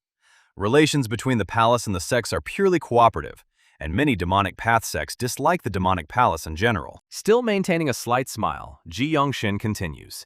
He admits that, in truth, the 10 Demon Masters' plan was never intended to select successors for the sections. His true goal was to raise people capable of destroying the orthodox martial artists. His smile fades, replaced by a calm, even expression, as he lays out the true nature of the competition. The 10 Demon Master competition was conceived by the Demon Palace to eliminate the top ranks of the orthodox Murim alliance. Yunsol quietly sits down at the table opposite him as Ji-Young-shin continues. The 10 demonic sects initially rejected the idea, but the demonic palace persistently contacted them until they finally sent disciples. And during that very competition, those students died. A dark shadow darkens Ji-Young-shin's features as he adds that their deaths were Yunsol's fault. Now that Yunsol is properly seated, Ji-Young-shin continues to press. This has left the Demon Palace stuck in an awkward position. Yunsol listens, and not a single emotion crosses his face. Ji-Young-shin explains that this is precisely why he wanted to meet with Yunsol, to punish him under the guise of an exam. He asks if Yunsol knows. Yunsol replies that she does. Impressed by Yunsol's resilience, Ji-Young-shin intertwines his fingers and remarks that Yunsol seems to have come prepared. Yunsol answers yes again, placing his own fingers together on the table and declaring that he is fine with whatever this exam turns out to be. Ji-Young-shin's expression changes, becoming thoughtful, almost admiring. He tells Yunsol that this is acceptable. Then he straightens up and claps his hands once, announcing that he has spoken long enough and that they should get to the main point. Rising from his seat, he slowly and appraisingly paces around, never taking his eyes off Yunsol. He explains that the Fire Rain Sword Sect and the White Demon Temple have done Yunsol a favor. Confused, Yunsol asks what he means. Ji-Young-shin reveals that they granted him access to the Pavilion of 10,000 Demonic Truths, the Demonic Palace's archive of martial arts texts. He picks up the plaque and shows it. It's the Golden Monkey Plaque, the item required to enter the pavilion. It gives access to the first floor. The first floor is the lowest rank, but it alone contains 25,000 martial arts texts, a huge advantage. But Ji-Young-shin adds that this also means that Yunsol has almost no chance of passing the exam safely. That's why they're doing him this favor, so no one can accuse them of mistreating him. He begins to reveal the essence of the exam. Ji-Young-shin makes a clear statement. Yunsol must withstand 5 attacks from a martial artist chosen by the White Demon Temple. With a slight smile, Ji-Young-shin hands in the sign and reminds him that the head instructor gave up his position during the competition to ensure Yunsol's success. He says he repeatedly asked the head instructor why he did it, but the only answer he ever got was, "You'll find out." As the tablet approaches Yunsol's hand, Ji-Young-shin adds that he hopes to witness the answer himself. Later, after leaving Ji-Young-shin's office, Yunsol steps into the hallway. A faint sound catches his attention, and he turns around. Instructor Jin approaches him. Recognition flashes between them instantly. Jin greets him by name with casual warmth. Approaching him, Instructor Jin says he heard news that Yunsol is supposed to be here for the exam. Yunsol confirms and asks what brings Jin here. Both turn their gazes down the corridor where Jin had come from. Jin explains that he has many connections within the comprehensive pavilion. He assisted the head instructor on Hell Island, acting as a substitute for the pavilion master who was absent at the time. Yunsol nods. He understands. The sign in his hand catches Jin's eye. Jin points to her and asks if Yunsol is planning to visit the 10,000 Demonic Truths Pavilion for the exam. The suddenness almost catches Yunsol off guard, but he answers yes. Jin rubs his chin thoughtfully, then offers advice, as Yunsol was once his student. He tells him that Jianghu is a frightening place, that no good deed is ever offered without a motive. There is always some hidden agenda or scheme behind it, and it is the same here. But with a slight smile, he pats Yunsol on the shoulder and tells him that even so, he is confident that Yunsol will be able to find opportunity in the midst of danger. Trees grow from their roots, he reminds him. He urges Yunsol to remember this and do everything possible. Yunsol bows fist to palm and thanks him. Jin accepts it, and smiling again, says that he hopes that Yunsol will do well. In the next scene, under the bright daylight, Yunsol now stands in front of a massive metal door carved into the mountain. A quiet sigh of awe escapes his lips as he acknowledges her presence. This is the Pavilion of 10,000 Demonic Truths. He steps forward and pushes the door. Inside, he pauses at the entrance, stunned by the vastness before him. Light spills across towering shelves and endless rows of texts. His jaw drops and a quiet wow escapes before he even realizes it. He enters, scanning the shelves, noticing that this is no ordinary library. A thought strikes him. Are all these books martial arts techniques? He stops at the nearest shelf and starts from there. He takes one book, then another, then another. One turns into two, two into 8, folded in his hands before he even notices. His consciousness returns, and he realizes the truth. It's a trap. These may be secret martial arts techniques, but he can't learn any of them in a day. If he gets too carried away and tries to absorb everything, he'll waste the precious time he has. That must be their intention. The Fire Rain Sword Sect and the White Demon Temple are trying to distract him, so he remembers Instructor Jin's words and pulls himself together. He can't be shaken. He must find opportunity within danger. He puts back every book he'd collected and goes deeper into the pavilion, silently repeating Jin's words. A tree grows from its roots. He pauses, focusing sharply. The phrase swirls in his mind. The root. My roots. An epiphany occurs. He activates his heightened senses and rushes between the shelves, quickly searching. This one is not the same. But not the same. Not this one. Not that one. His eyes scan without rest. Then his gaze falls on a particular spine, and something in him flashes with recognition. His eyes widen. He reaches for the shelf and pulls it out. The title reads, The Wandering Beast's Turn. Excitement dawns on his face when he sees it. There really is something from the Stray Beast Pavilion here. He flips through the pages, his mind racing, wondering what kind of technology is contained inside. Then his thoughts suddenly stop. Shock sweeps across his features. His mouth drops open. His eyes widen as the contents are revealed to him. The day of the test arrives, and the vast hall of the Demon Palace absorbs every sound into its vast, oppressive silence. The gates slide open, and Insol steps inside with confident steps. As the doors close behind him, he continues to stare straight ahead. For before him sit people, observers of today's test. Standing alone under their scrutinizing gazes in the courtyard square, Insol places his fist in his palm, bows his head, and greets them. He holds this gesture until one of the men calls his name, Pyong-sol, and recognizes him as a disciple of the Pavilion of the Wandering Beast. He introduces himself as Gok Jae-bong, stating that he is a disciple of the Elder's Pavilion and is here to observe Insol during the test. The former martial artist of the Demon Palace, heaven-shaking bloody hand, Gok Jae-bong. He then points to the man next to him, introducing him as the leader Yu Un-sung of the Secret Shadow Squad of the Fire Rain Sword Sect. The leader of the Secret Shadow Squad, Yu Un-sung. He moves on to the third one, Noongak, leader of the Hall of Deep Mystery from the Pavilion of the Wandering Beast. Finally, he introduces the fourth, Go Gongpyong, who is in charge of the Silent Dragon Squad and represents the White Demon Temple. Once the introductions are over, Gok Jae-bong turns his full attention to Insol and informs him that this test is being conducted at the request of the White Demon Temple and the Fire Rain Sword Sect. The White Demon Temple wishes to evaluate his qualifications to become one of the 10 Demon Masters, and the Fire Rain Sword Sect claims that the exception given to him was unfair. He turns his gaze to the other examiners and asks if the White Demon Temple and the Fire Rain Sword Sect will finally stop dragging the past into the present if this child passes the test. Yu Un-sung responds with a slight smile, confirming this. Go Gun-pyong responds with a flat, unchanging expression, but also confirms. Gok Jae-bong snaps his fingers, declaring that the test begins now. Go Gun-pyong places his palm on the armrest as he rises from his seat. He steps down from the platform and steps onto the floor in front of Insol, who draws his sword. He prepares himself, unwavering. Go Gun-pyong meets Insol's eyes. With his cold, unwavering gaze, he mutters 5 movements, throwing his sleeve aside. Hearing this, Insol tenses up, sensing the unspoken rule in the man's tone. If he blocks 5 moves, he will pass. Go Gunpyeong extends his hand, revealing a metal weapon wrapped around his sleeve. With this simple movement, the coil loosens and swirls around him. As it spins, the memory of the White Demon Master's order flashes through his mind. Kill Bu Insol during this test. He exhales with his eyes closed, remembering the order and rejecting it. The boy is still young. He decides he doesn't want to ruin the image of the Wandering Beast Pavilion.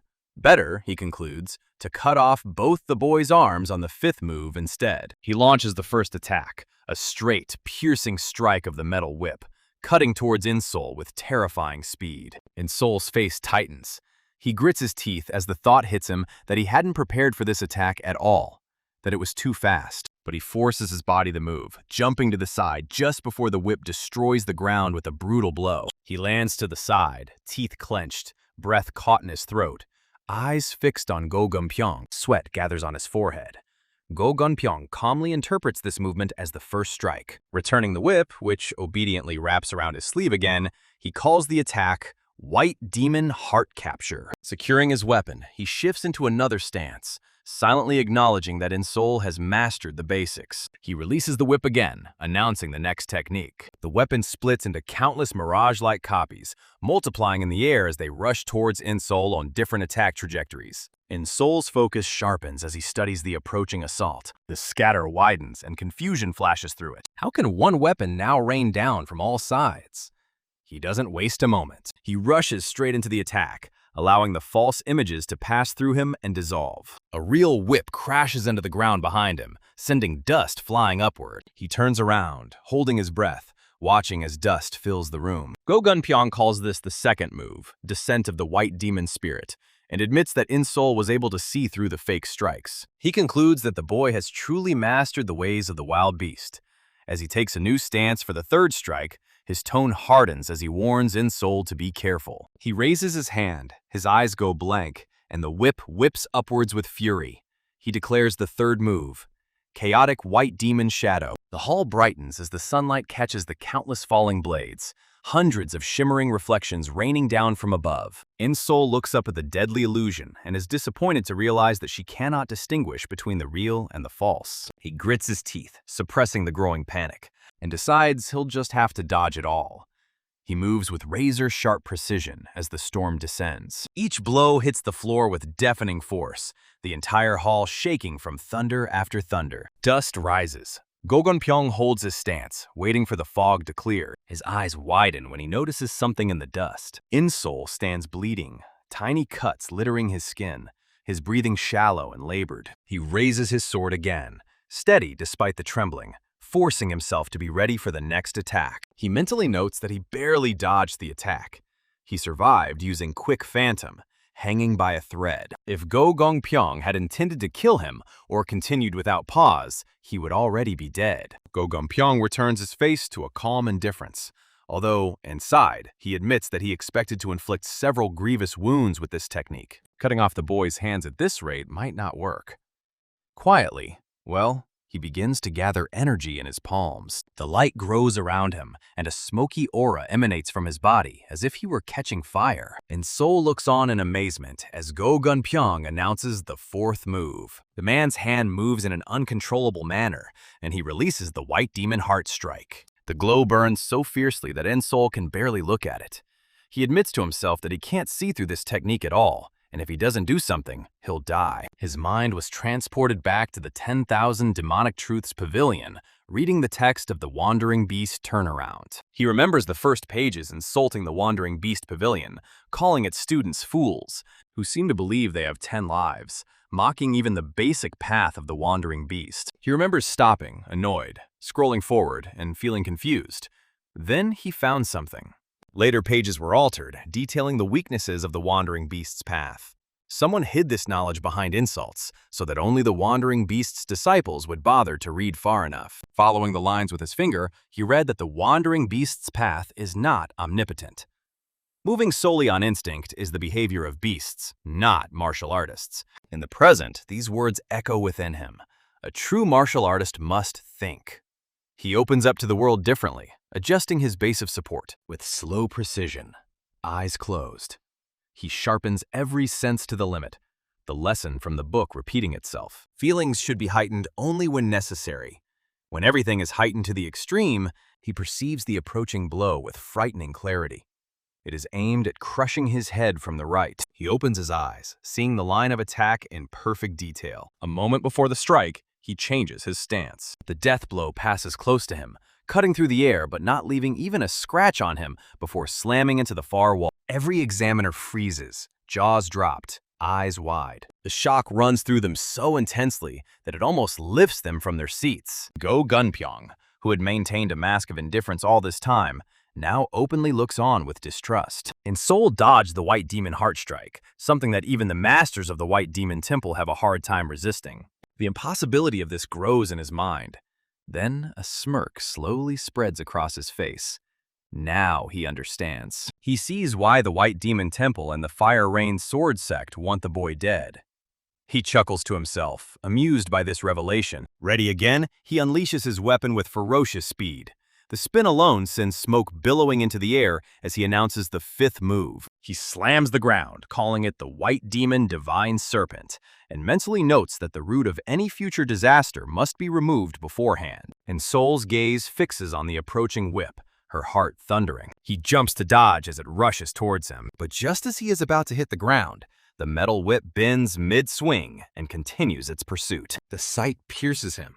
It can't be, he thinks, and takes his breath away. But the whip comes closer, aiming straight for his face, and he realizes with cold shock that the weapon is pursuing him like a living snake. In-Soul jerks back, shock racking him as the thought flashes through his mind.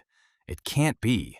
The weapon is chasing him. Go Gunpyeong watches with steady, predatory attention as In-Soul fights the attack. Confidence settles coldly within him. The White Demon's Divine Serpent never stops until it draws blood.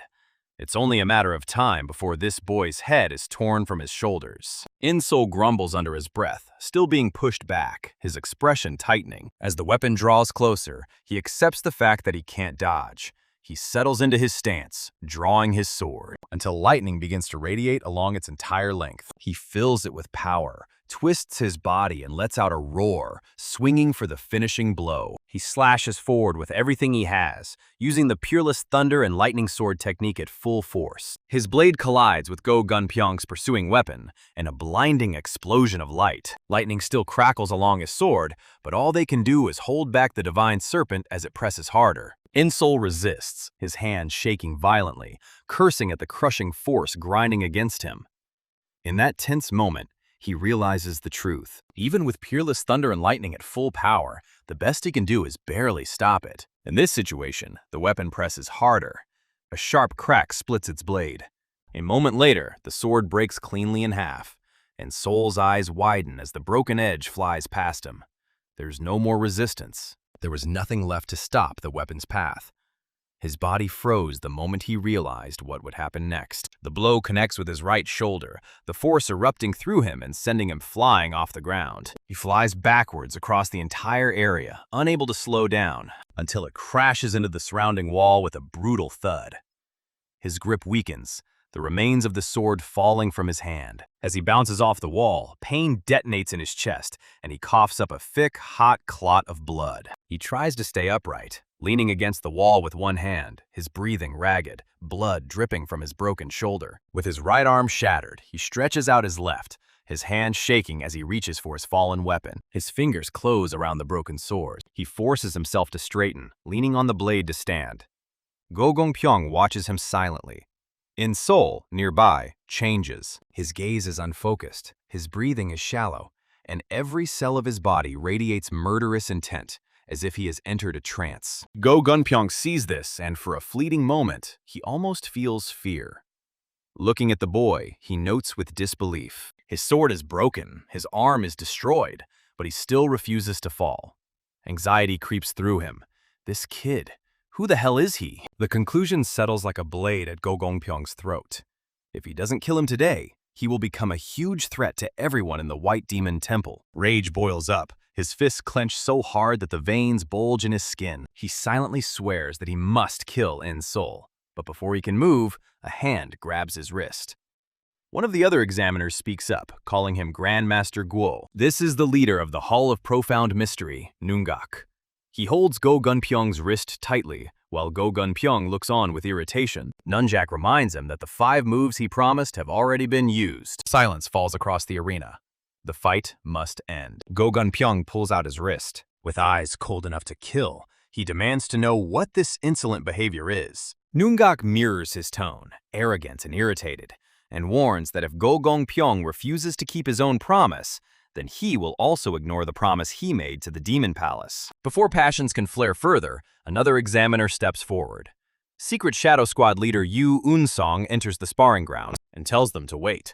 He voices his complaint that Insol used Peerless Thunder and Lightning during the test. His anger increases as he argues that, given that this test is being conducted precisely because of this technique, they should invalidate the test entirely. Nungak immediately counters, accusing Yu Unsong of going too far. He claims there was no rule against this technique, and adds that Insol used her for a good reason, and that Grandmaster Chan would be proud to see it. This only enrages Yu Unsong further. He demands to know whether Nungak is insulting the Fire Rain Sword Sect. Nungak calmly replies that he is not. He then uses the situation to his advantage by reminding everyone that Squad Leader Go had just used the most powerful technique of the White Demon Arts. However, the boy managed to stop her with Grandmaster Chan's ultimate technique. Nungak thrusts his blade deeper, guessing that this means the Fire Rain Sword Sect's sword art has surpassed the White Demon Temple's absolute technique, and wonders out loud if this counts as an insult. Go Gunpyeong and Yu Unsong both turn sharply to each other, realizing what he was hinting at. Nungak continues, saying that he's concerned about the fragile relationship between them. The relationship between the Fire Rain Sword Sect and the White Demon Temple has never been good. What if this incident worsens it? Yu Unsung clears his throat and hides his growing smile behind his hand. Feeling smug, he calmly states that this test is secret and known only to a few, so no one else will ever know. Go Gunpyeong remains silent, swallowing his anger. Go Gunpyeong turns away.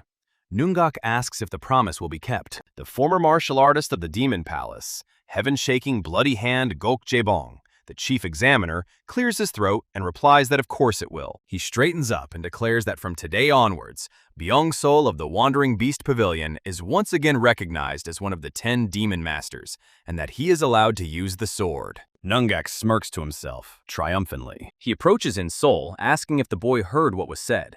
He praises him, saying that he has proven himself to be a true disciple of the Wandering Beast Pavilion. His words trail off when he notices something. He studies Insol more closely. Insol is still frozen in the same fighting stance as before. Only now does Nungak recognize the even rhythm of his breathing.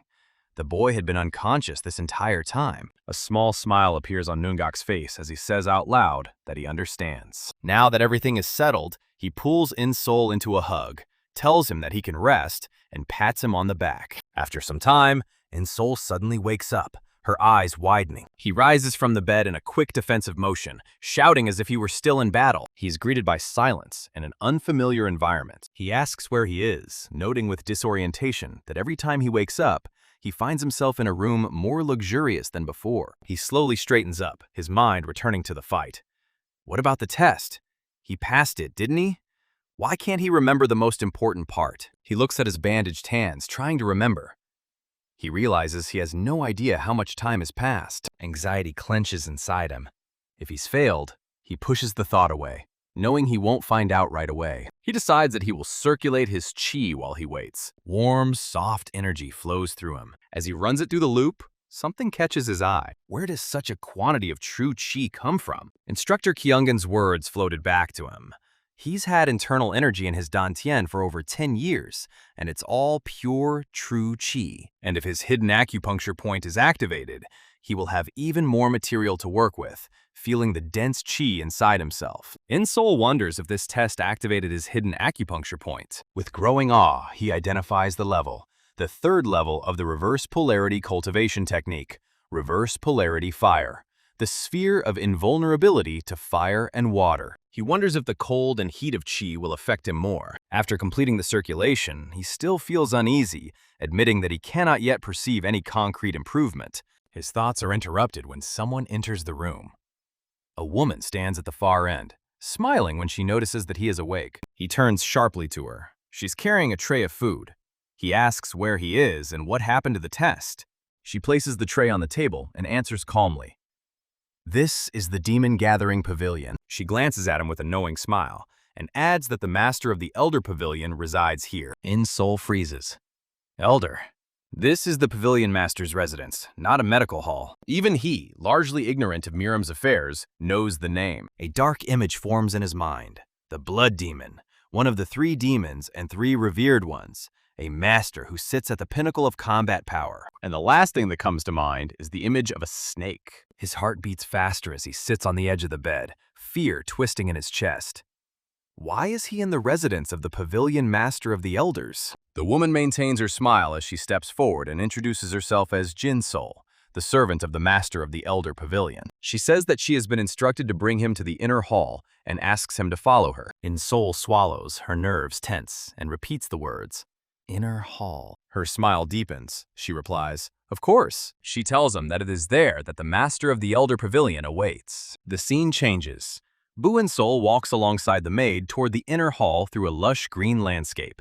He notes the size of the garden. His expanse is so bright that he feels like he's walking through paradise. His gaze glides over the greenery until the maid suddenly stops, turns to him, and announces that they have arrived, bringing his attention back forward. In-Soul follows the maid's gaze and sees an old man sitting inside an open pavilion in front of a low tea table. The old man immediately turns, acknowledging their presence with a simple shift of gaze. A moment later, he begins pouring tea from the teapot, steam billowing upward. When he's finished, he slides the filled cup toward In-Soul. When In-Soul sits down across from him, the old man says that he heard how In-Soul passed both the Fire Rain Sword Sects test and the White Demon Temples test, so he offers his congratulations. Holding the warm cup, In-Soul responds with a quiet thank you, relief flickering through him as he thinks, "Thank goodness." He lifts the cup and drinks it in one motion. The old man raises his hand towards him, his palm open in question, asking how the tea is. Respectful but hesitant, In-Soul admits he can't say, explaining that he's not particularly educated when it comes to tea. The old man strokes his beard as he thinks about it, then remembers that In-Soul said he worked as an undertaker, so he apologizes slightly for asking. His expression softens into something calm and gentle as he places his hand on his chest and introduces himself as Jikong, the master of the Demon Palace's Elder Pavilion. In-Soul digests the name and looks at the man, the blood-soaked battlefield looming in his mind. He thinks, just think, the blood demon that swept through Jianghu and killed countless Orthodox masters. He'll be sitting here, looking like an old man and acting like a Taoist hermit. If he hadn't heard about him beforehand, he might not even recognize him. He bows down in due form and offers formal greetings as Pyon-Sol, a disciple of the Pavilion of the Wandering Beast. Jikbong chuckles, amused by the respectful manner, but his gaze sharpens even through the calm as he studies In-Soul, noticing that In-Soul is a little different from the rumors. He looks right through him, noting that although In-Soul started studying martial arts late, his joints and muscles remain flexible, and his internal energy base is good. In-Soul responds by admitting that when he was younger, he often played by climbing into coffins and learning how to breathe properly. What he recently learned was a cultivation technique all along. Jikbong smiles softly, surprised and understanding. Then he reaches for another cup on the table. He says that the reason he brought In-Soul here and not to the medical room is because he wanted to talk to him alone. With the same serene calm, he tells In-Soul that once he completes his training at the Wandering Beast Pavilion, he should come and join the Demon Palace. The quiet confidence behind those words shocks In-Soul, his eyes widening before he can hide his reaction. Jikbong continues, lifting the teapot to pour more tea. As the stream falls, he explains that although the Wandering Beast Pavilion is listed among the 10 demonic sects, its system doesn't align with the others. Focused on pouring, he adds, almost casually, that in about 3 years, when In-Soul joins them at the Demon Palace, his eyes suddenly sharpen, piercing through In-Soul as he finishes his thought. He will meet with the Demon Palace Master and take In-Soul as a member of the Dark Heaven Squad. The words hit like a blow. Ying-Soul's mind raced. The Dark Heaven Squad, the most elite force in the Demon Palace, alongside the Heaven Slayer Squad and the Soul Extermination Squad. Jikbong continues, saying that with this path, In-Soul will be on his way to becoming one of the elite of the Demon Palace. In-Soul's fist clenches at his side. Jikbong asks what he thinks. In-Soul's thoughts are jumbled, but he straightens up with controlled breathing, answering out loud that he must decline Jikbong's offer. The teapot hangs still in Jikbong's hand. The atmosphere changes instantly. Jikbong fixes him with a steady, serious gaze, a sharp glimmer flickering beneath the stillness as he asks why. But In-Soul remains calm, almost casual, explaining that learning the martial arts of the Wandering Beast Pavilion requires him to risk his life. If such a position is guaranteed before he even begins to study, he knows that he will become complacent and will not be able to master the techniques of the Wandering Beast Pavilion. Jikbong listens in silence, then a quiet, excited, "Huh," escapes him, and a grin spreads across his face. His laughter erupts, wild and thunderous, echoing through the air with such force that the very pressure seems to shake the pavilion. The wind rushes out from where Jikbong sits, heavy and furious, his laughter tearing through the air as he roars that he loves it. Jikbong's voice cuts through the storm, declaring that this is the attitude In-Soul should have as a martial artist. The wind doesn't subside, his pressure is harsher, so strong that In-Soul has to fight every second to keep from being blown away, and blood trickles from the corner of his mouth as he endures it. And he thinks, what a powerful shockwave, realizing that it is simply the internal energy in Jikbong's laughter that is twisting his insides. Jikbong stops laughing as suddenly as he started. The wind dies. Calm returns. In this softer tone, he says that he will watch In-Soul, that he will see how much he grows in 3 years. His eyes sharpen once more as he adds that they will see each other again that day. In-Soul reads the recess and knows that Jikbong is dismissing him. He presses his fist to his palm, bows, and finishes his greetings before leaving. Moments after leaving, as his figure shrinks in the distance, Jikbong keeps his eyes fixed on In-Soul's back in silence. At that very moment, someone standing behind Jikbong breaks the silence, remarking that he has never seen anyone reject Jikbong's proposal so bluntly. Although he says that In-Soul really does seem like the kind of person who would dare. Jikbong picks up his cup and takes a slow sip of tea. He replies that they should keep an eye on In-Soul for now. As he looks again at the path where In-Soul disappears, a faint smile curls his lips. He mutters that they will see which side In-Soul chooses. Far ahead, In-Soul reaches a safe distance and increases her pace. His first stride lengthens. The next one becomes a run. Soon he's sprinting without pause, never looking back. Only after he has run until his lungs are burning does he stop, bending over and bracing himself with one hand on his knee. Another wipes blood from his mouth as he sucks in breath after breath, thinking he's almost dead. With a face as tense as someone who has just escaped from hell, he tells himself that he thought the test he had just passed would be the biggest threat to his life, but realizing now that it was placed in the palm of someone like Jikbong leaves him shocked. In his mind, Jikbong rises as a towering figure, holding him like a helpless grain of sand.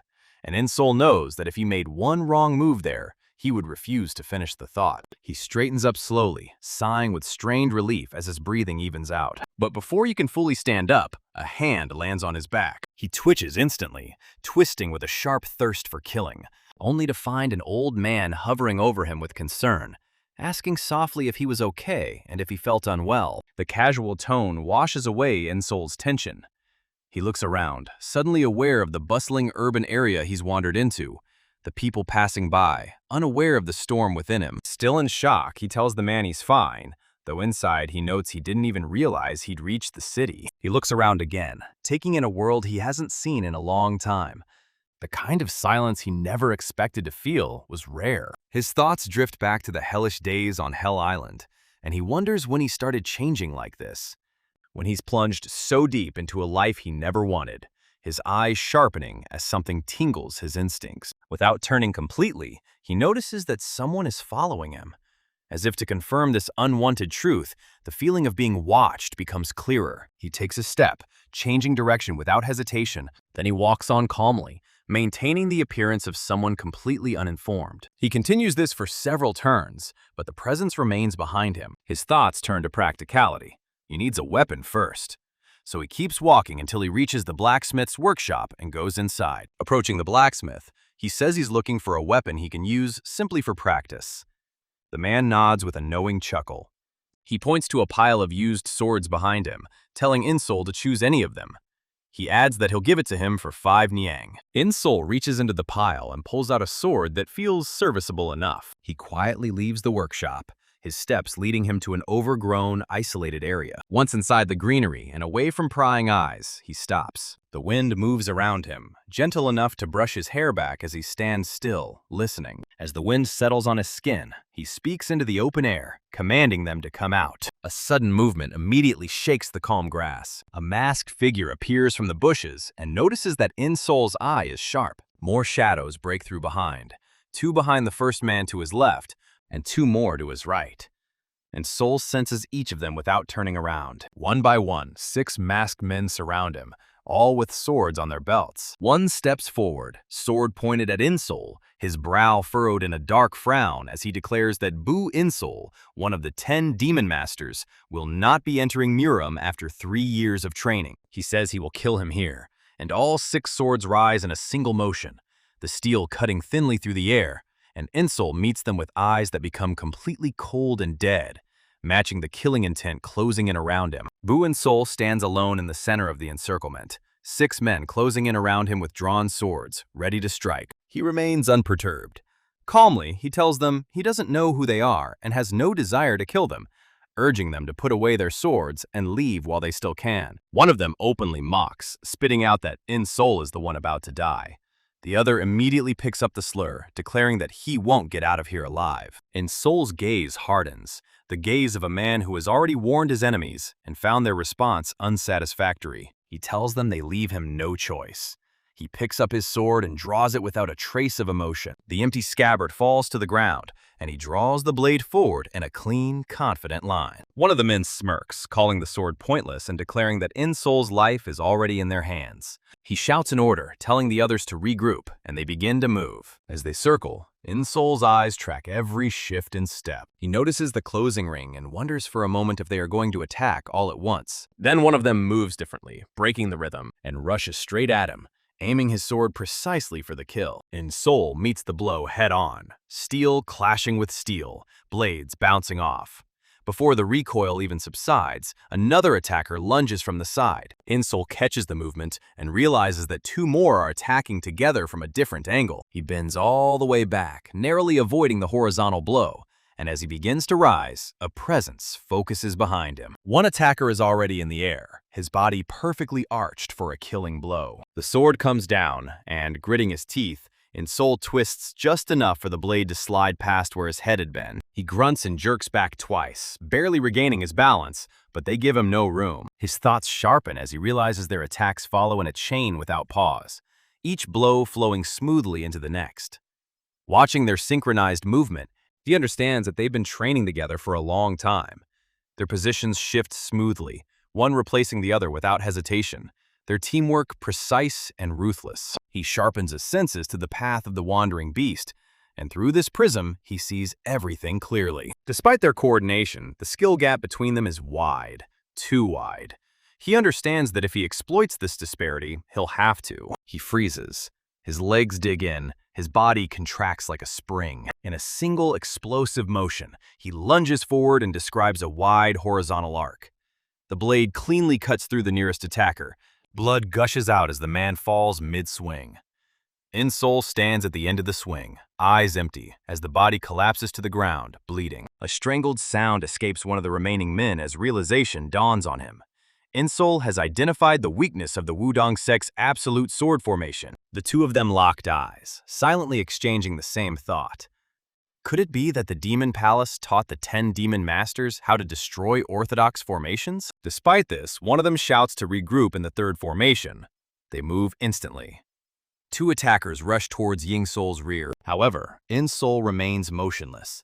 He raises his sword, his eyes fixed on them, thinking that changing formations is pointless. Through the path of the wild beasts, he sees the truth clearly. The gap in mastery doesn't disappear simply because they rebuild. He attacks, quickly, furiously, without hesitation. He reaches 2 attackers in one breath and slits the necks of both in one smooth motion. Their eyes instantly go blank as blood spews from their throats, their bodies falling almost simultaneously. One of the remaining men breaks out in a cold sweat, watching in disbelief as the bodies hit the ground. He mutters that this can't be, then shouts that the Demon Palace leaked false information. He was certain that In-Soul hadn't learned the great sword techniques. In-Soul shakes the blade, shaking off the blood, and answers without turning around that this is not martial arts. Then he looks over his shoulder, meeting the man's gaze with eyes colder than death itself, and grimly tells him that this is simply his fight for survival. Now facing them, In-Soul calmly tells them that they are losing because they were too confident in their superiority, because they believe that arrogance has a place in a fight where lives are at stake. Fear contorts the man's face as realization sinks in. He'd always believed they were hunters. He thought that their enemies were the prey, and they themselves were the predators. That once a target was in their sights, death was inevitable. But now, looking at In-Soul, he understands the truth with chilling clarity. They are the ones being hunted. The pressure around In-Soul is shifting. His gaze hardens into that of a savage apex predator, his sword pointed forward, and he tells them flatly that they can begin now. The remaining men sweat. One mutters that In-Soul is much stronger than expected. Another agrees, saying they should retreat, report what happened, and gather his strength. The words die in his throat. His eyes widen in shock and horror as he looks down to see a sword being pulled from his stomach and blood spurting out in its wake. A strangled sound escapes him as his body weakens. The assassin who struck him shakes blood from his blade as the corpse falls, and snaps irritably at the others for not retreating. He declares that dying with your back to the enemy is the same as throwing away your honor. From right behind him, In-Soul's voice comes through, calm and clear, asking if honor is more important than their lives. The words hit him like a blow, stunning him. The enraged killer whirls around to face him. Looking at In-Soul's emotionless expression, he says that he doesn't understand the Demon Palace's demonic martial artists, but insists that they don't wield the sword for personal glory. Beating his chest, with conviction burning in his eyes, he declares that they are fighting for honor. In-Soul's expression doesn't change. He simply asks if this is true. His grandfather's cold corpse floats in his mind. The memory burns. In-Soul begins to speak slowly, declaring that honor cannot be taken away. Rage boils within him. He moves. Lightning explodes on his blade, crackling energy erupts, and, unleashing the peerless thunder and lightning sword technique, he finishes the sentence. Honor cannot be taken with you into the coffin. The sword, completely covered in lightning, freely cuts through the air. The killer recoils in shock at the sight of the energy. He shouts to the others to stop him immediately. The command never ends. In a single flash of lightning, In-Soul passes through them and stops behind their line. A moment later, blood spews from the necks of the remaining killers. The man who spoke of honor stands motionless, his eyes wide in horror and distrust, seemingly untouched. Then a thin red line appears around his neck. The realization comes too late. The line splits into a full circle, and blood begins to drip. The next moment, the pressure explodes, blood spurts out, and his body gives way. In-Soul doesn't look back.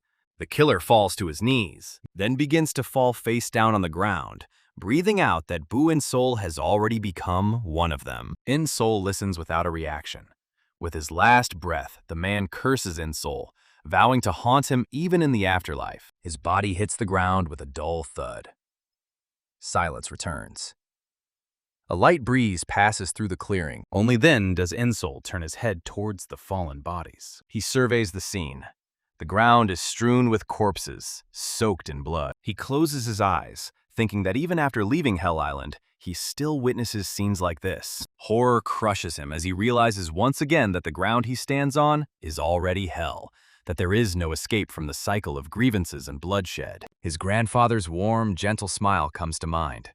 In-Soul quietly acknowledges that this, too, is the price he must pay for pursuing revenge, the karma he must bear. The sound of approaching hooves breaks the silence. A voice behind him remarks that this is a very impressive scene. In-Soul immediately turns toward the sound. He sees a carriage stopped nearby. The coachman pays no attention to him. A man calmly descends from inside. Step by step, hands clasped behind his back. Looking straight at In-Soul, he calls his name. Boo In-Soul. Recognition comes instantly. In-Soul pauses, then quietly answers. Squad leader?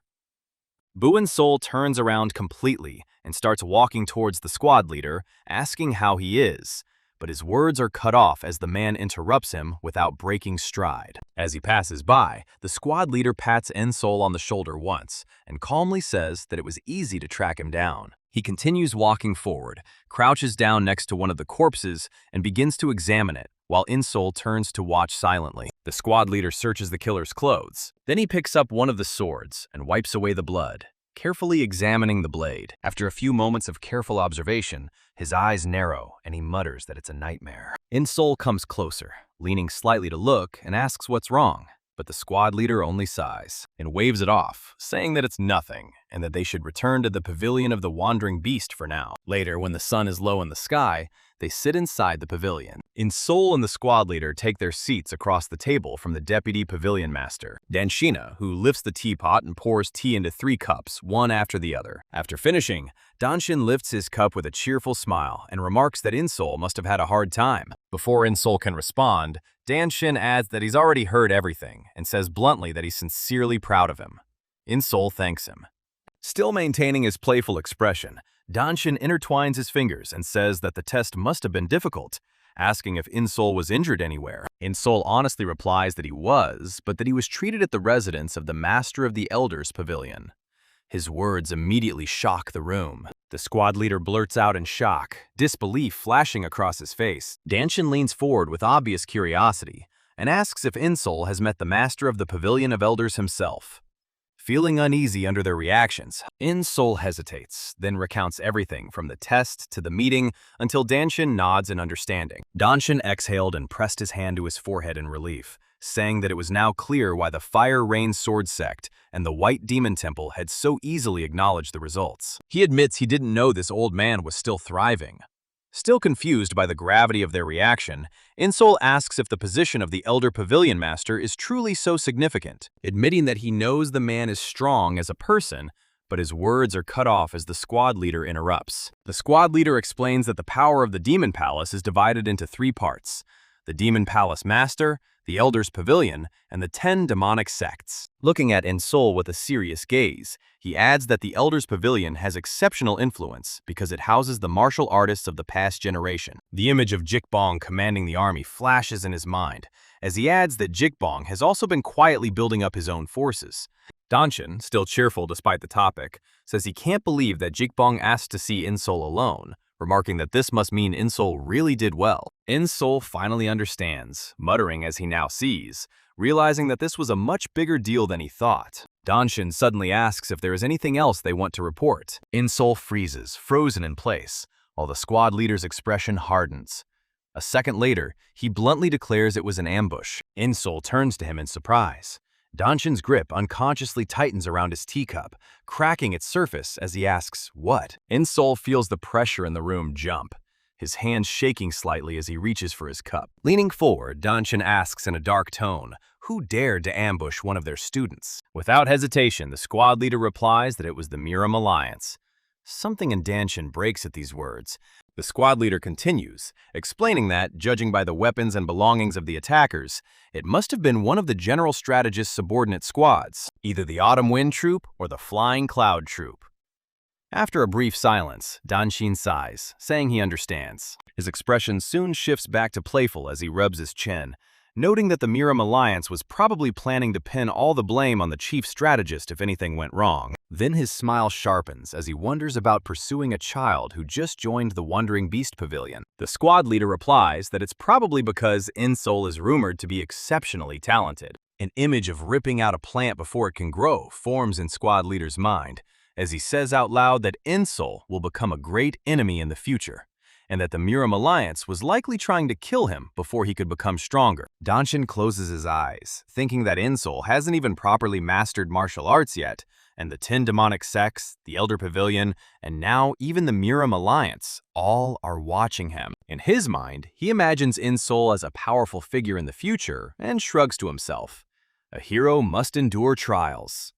He decides, believing this will only help the child become stronger. Suddenly, Insol speaks up, saying that, in connection with this, there is something he would like to ask for. Curiosity flashes across Danshin's face as he asks Insol what exactly he wants to ask for. Insol answers in a way that freezes the room. Her tone is firm, and her face is devoid of any emotion. He says he's heard of the Divine Foundation Squad, a group tasked with eliminating those who try to harm the Wandering Beast Pavilion. He directly states that he wants to join the Divine Foundation Squad and learn martial arts through real, living experience. The squad leader reacts instantly, twitching in refusal, starting to shout, "Who are you?" He holds back his voice and tells Insol that the Divine Foundation squad is filled with the most rude and aggressive individuals in the entire pavilion. Although he is calmer now, the worry remains on his face, as he adds that even their leader, Sojung, is notorious for her evil temper. An image flashes in his mind. Sojung, sitting atop a mountain of corpses, and his voice rises as he explains that she killed the Wandering Beast Pavilion students she deemed unworthy, all under the guise of testing them. Insol clutches the cloth under the table, but answers without hesitation that it's okay. If he dies because he's not good enough, the blame lies with him alone. His eyes remain sharp as he tells Danshin that he wants to become strong as quickly as possible, and that the most effective way to do so is through real battles and watching true martial artists fight in genuine life and death situations. Squad leader Beck looks at him, worried, and starts to argue against it, but Danshin interrupts him with a soft chuckle, addressing him directly as Squad Leader Beck, and noting that it seems they don't agree this time. Still maintaining his cheerful smile, Danshin says that he wants to trust the child's judgment, adding that Insol is clearly confident in his choice. He then mentions that the next mission will be in the Valley of Wind and Thunder, and suggests that it would be ideal to infiltrate Insol as a temporary member of the Divine Foundation squad. Beck starts to protest, exclaiming, "Vice Master," but stops himself. He pauses, calming his breathing, and looks at Insol with obvious concern. Insol, however, meets his gaze with unwavering determination, already having made her decision. Seeing this, Beck exhales heavily and turns his head away. Crossing his arms, he says that if Vice Master insists, he will inform Sojung. Danshin's smile widens with satisfaction as he tells him to do so. Sometime later, inside the Inn of 1,000 Successes, a furious scream was heard, shaking the room. The cup of liquor crashes down onto the table, nearly spilling its contents, as Sojung roars in disbelief, demanding to know if they really expect her to take some small child to the Valley of Wind and Thunder. The Divine Foundation squad leader points his finger aggressively, his voice sharp and hot, demanding to know if they think she's some kind of nanny. Sitting across from her, squad leader Beck calmly replies that it is a direct order from the Pavilion Vice Master. Sojung snorts, crossing her arms and snapping that she will go to Danshin herself and refuse the order to his face. Beck responds, pulling out a tablet. The sight of it draws the fire out of her expression. Speechless, she watches as he indifferently tells her that it's the Heavenly Wolf Tablet, the symbol of the Vice Pavilion Master, and that she surely understands what it means. All she can do is grit her teeth and grumble when he explains that this means the Vice Pavilion Master is too busy to argue with her. Putting that aside, Beck calls her name, Sojung, and tells her that the baby is not who she thinks it is. He reminds her that Insol passed the tests of the Fire Rain Sword Sect and the White Demon Temple. Sojung keeps her head down, her fist clenched tightly on the table as she tries to suppress her irritation. Then, in one swift movement, she throws her head back, rage blazing, teeth grinding. Clicking her tongue, she casually grabs her cup as the liquor spills over the rim. With the same motion, she drinks it down in one gulp, while Beck watches with concern. As soon as she finishes, she throws the cup away and barks that something is seriously wrong with Beck's eyes. She growls that she can't understand why they're all so determined to protect this guy. Finally, she points directly at Beck and states that, okay, she will take Insol, but she makes it clear that she will test him. Her expression sharpens into something predatory as she finishes, declaring that she will see if he is truly worthy of becoming a disciple of the Wandering Beast Pavilion. The scene shifted abruptly. The Valley of Wind and Thunder stood before them, a sect born of heresy. This is a place where martial arts are learned through body modification and strength training techniques of the flesh. To this end, they engage in human trafficking, which has earned them the contempt of all Murim, both righteous and vicious. And yet, despite this universal contempt, they continue to exist. The reason for this is actually simple. The valley itself is an impenetrable fortress, a natural bastion said to have been bestowed upon them by the gods. Because of this, even the Divine Foundation squad from the Stray Beast Pavilion hesitates before this mission. Standing at the edge of the dangerous path, the leader of the Divine Squad surveys the area and notes that the bridge is much longer than they were told. The Sider, the squad's vice leader, expresses a different concern, pointing out that the real problem lies in the wind. As if in response, powerful gusts of wind sweep through the valley, strong enough to make the crossing unsafe. He adds that there is an outpost with guards posted on the opposite side of the bridge, and if they are discovered, the guards will immediately cut off the bridge. His face tightens as he squints at their own formation, thinking that the mission is difficult enough as it is, and now he has to babysit a child. His gaze falls on the quiet insole standing among them, collected and silent. The squad leader turns to him, calls him by name, Jae-woon, and asks if he can do it. And the vice leader of the Divine Foundation squad, Jae-woon, replies with a confident smile, already holding 2 small daggers between his fingers, and says that he will have to try. He spreads his daggers to the sides, taking a position to throw, and his eyes are fixed on the distant watchtower. In one quick fluid motion, he throws both daggers at once. They cut cleanly through the air in perfect coordination, crossing the chasm and slipping through the narrow opening of the watchtower. After just 1 heartbeat, they reach their goals. Silence descends upon the entire valley. No alarms are heard. No movement is visible.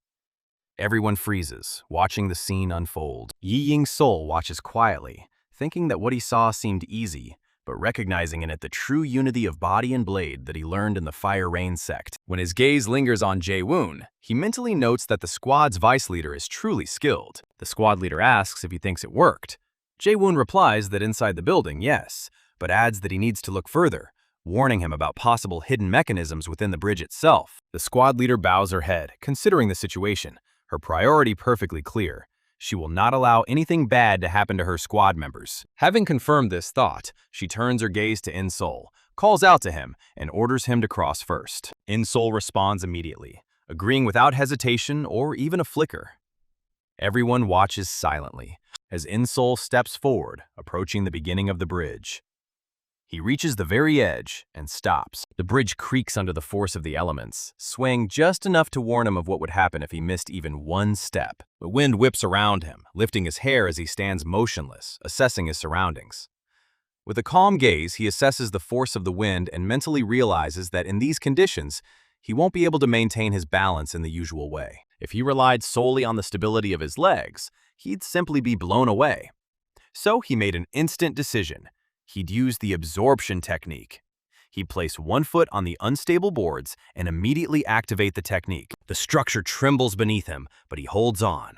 Step by step, he moves forward across the shaking bridge, constantly strengthening his footing. Taking a closer look, the vice leader muttered that using the absorption technique to such an extent meant that Ying-sol's internal energy was impressive. The squad leader snorts at this remark, dismissing it as a trivial matter.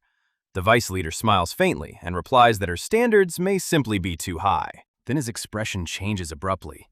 He knows the sound. He shouts a warning at In-sol just as In-sol looks up, panic flashing in his eyes. Along the valley walls, sections of rock suddenly shift and split, revealing steel compartments with numerous holes.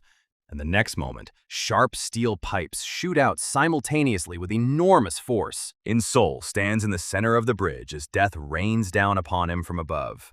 For a split second, he freezes. His mind races, calculating options and searching for a way out as shells tear through the air. He then kicks the bridge with force, compressing the energy into 1 point. He leaps back sharply, his body flying off the bridge in one powerful motion, narrowly avoiding a storm of steel as the shells slam into the planks where he stood a moment ago. But before he can come to his senses, another section of the wall opens behind him. Another mechanism is revealed, and this time steel flies out of its blind spot. In-sol senses it.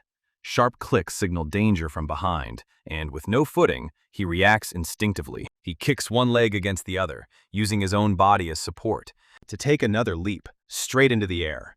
It's as if he's climbing on the air itself. The vice leader shouts out the name Stairway to Heaven in disbelief, his mind reeling as he recognizes the Qinggong technique that allows one to push off from one's own foot in midair.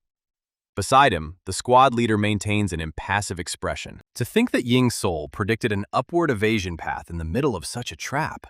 But the vice leader's astonishment turns to horror. It's still not enough.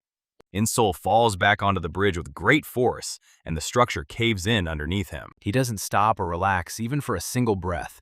He twists sharply to the side, and all expression disappears from his eyes. Only acceptance remains. The next moment, steel pipes tear through his body from all sides, piercing him in a brutal, bloody spectacle. The entire squad freezes in place.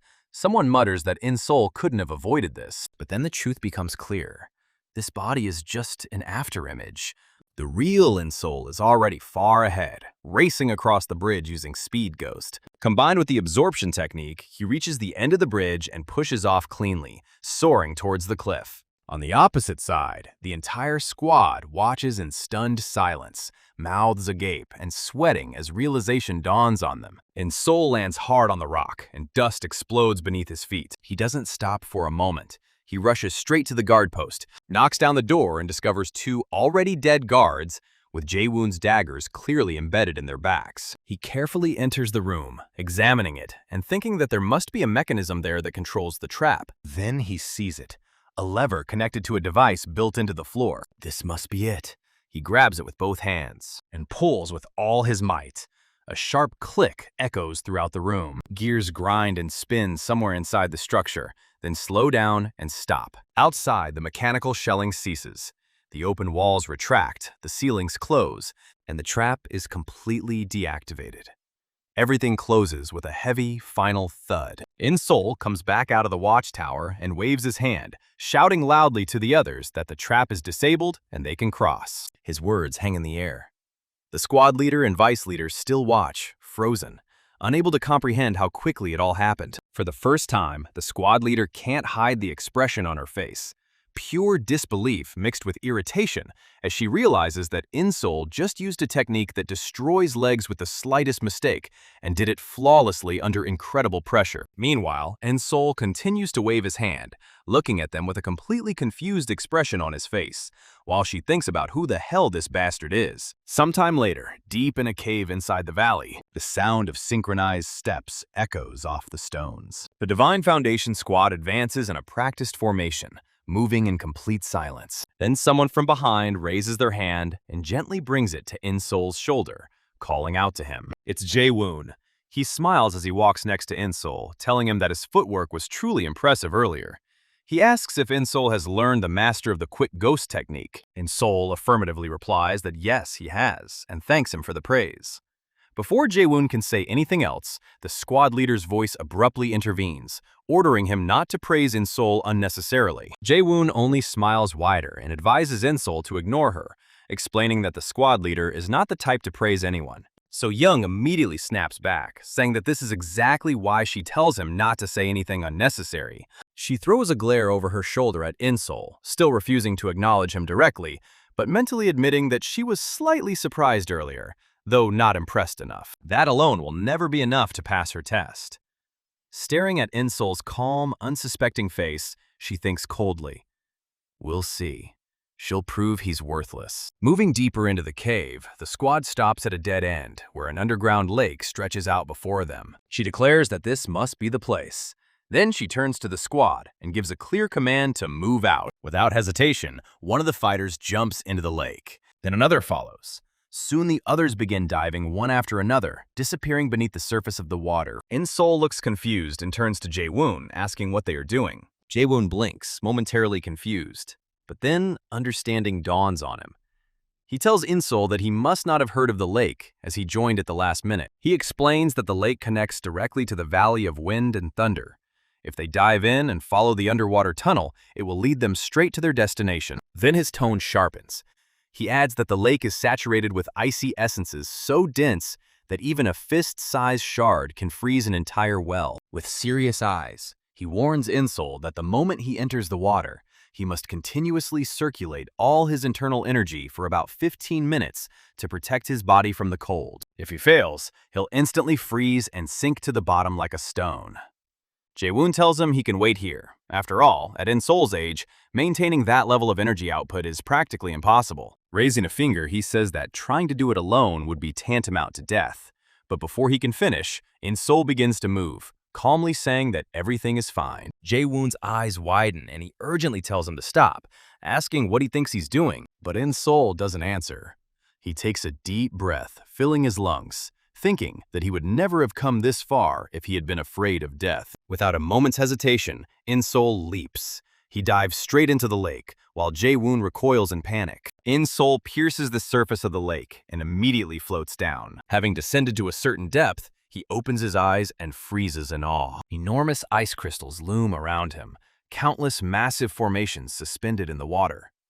He floats just meters away, his eyes wide open.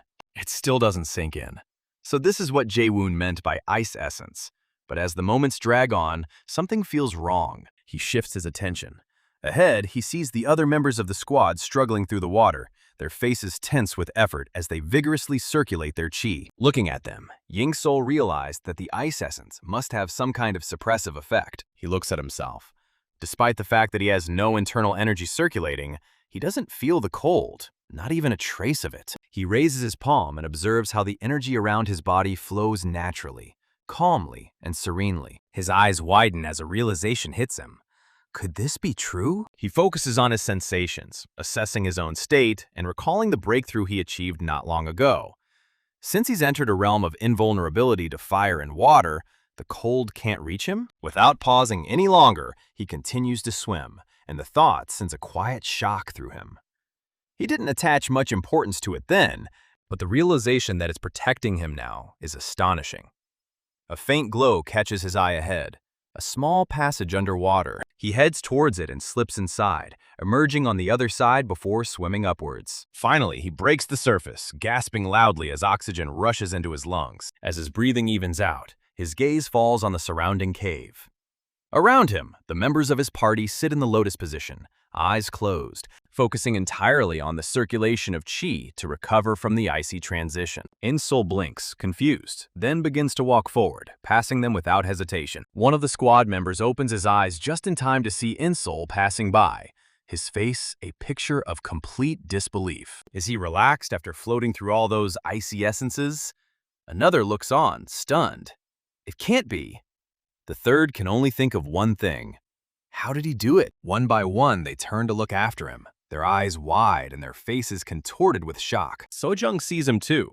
Her expression doesn't change, but irritation twists inside her. She thinks his internal energy is so stable that he doesn't need to circulate it at all? What kind of nonsense is that? And yet, she grimly admits that the Vice Pavilion Master didn't send him along without a reason. Her gaze hardens. However, the real test hasn't begun yet. She raises her voice sharply, demanding to know if everyone is recovered. Without waiting for an answer, she orders them to prepare to move. She then raises her hand high and roars that their target is right ahead, and it is time to show the power of the Divine Foundation Squad. The response is immediate. The squad rises as one, responding with a furious roar in unison. Battle erupts. The martial artists of the Valley of Wind and Thunder pour out in countless numbers, pouring out of their fortress only to be instantly mown down. Steel flashes. Flesh tears. Blood splatters the stones as screams echo throughout the cave. Sojung's voice cuts through the chaos, shouting commands as the Divine Foundation Squad mercilessly cut through their enemies. One of the Valley of Wind and Thunder's masters dives down on Ying-sol. Ying-sol instantly braces himself, sword raised. The attacker slams his hand into the flat side of In-sol's blade while it is in flight. In-sol's eyes flash with fury. He twists the hilt tightly, freeing the sword, throwing the brute off balance, and strikes. A clean downward cut tears open the flesh. Blood spills, and the enemy howls in pain. However, almost immediately, the thug regains his balance and laughs. Despite the gaping wound, the enemy attacks again without hesitation, shocking In-sol, who quickly jumps back to dodge. His heart sank as he looked closer. A demon had taken over the power, altered by drugs, physically enhanced, and incapable of feeling pain. No matter how badly they were wounded, they continued to attack. In-sol's thoughts raced. How could he fight someone like that? A voice suddenly comes from behind him, calling him kid. He gasps and looks back, and at that very moment, Sojung appears, cutting down his opponent with one decisive blow. Blood pours from the sagging body at her feet as she snaps at In-sol, telling him he's getting in the way, and orders him to get to the rear. She disappears before he can even respond.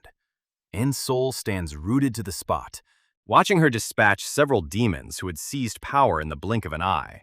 It was astounding. She destroyed them so easily. Then he exhales slowly, focusing. Yes, this is why he's here, to see real battles, to observe martial artists in life or death situations. Amidst the chaos, In-sol's resolve strengthens. From now on, he will observe every movement, every technique, and make them his own. A confident smile touches his lips, and his gaze becomes sharp, completely focused, absorbing everything that is happening in front of him. The scene shifts. The battle rages on without pause, the Divine Foundation squad cutting through the forces of the Valley of Wind and Thunder with overwhelming superiority. Amidst the chaos, Insol doesn't notice the power-infused demon falling on top of him, its leg already pulled back for a crushing blow. The blow comes down, but at the last moment Insol ducks, and a furious gust of air rushes over his head as the heel barely misses him. The realization flashes that the enemies are attacking mercilessly, without pause or pattern. He straightens up on the same breath, twisting his body and swinging his sword in a clean arc. The steel bites deep into the target. The demon's leg is severed, blood spraying everywhere. Yingsol concludes with calm confidence. If he dodges and counterattacks like this, he can deal with them using the Wild Beast Path and Swift Ghosts. His eyes lift to the battlefield. The Divine Foundation squad is completely suppressing the demons who have seized power. Their formation holds, their pressure unwavering. Even if he doesn't fight seriously, the balance of the battle won't change. With this understanding, Insol makes a decision. He uses this time to observe the Divine Squad members in combat and learn from them. Then his focus fixates on the squad leader. Selecting her first to study, he watches her movements as she makes one lunge and the blade pierces the enemy's chest, killing him instantly. As she draws her great blade, 3 other demons rush at her simultaneously, their attacks full of brute force and reckless speed. But they never reach her. She swings. The blade moves only once, but the space before her explodes.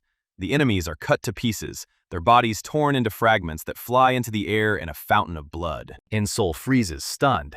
This blade technique deals multiple damage to opponents with a single attack. How does she do it? He grips the hilt of his sword, forcing himself to analyze what he's just seen. This isn't a standard blade technique. It feels closer to a sword technique, imbued with piercing intent, twisting force, and multi-layered trajectories, and not simple arcs. He tries to replicate this, fully concentrating. He steps forward and delivers a precise lunge, putting everything into a clean thrust. The moment passes. The sensation is wrong. His face tenses. No, this is not it.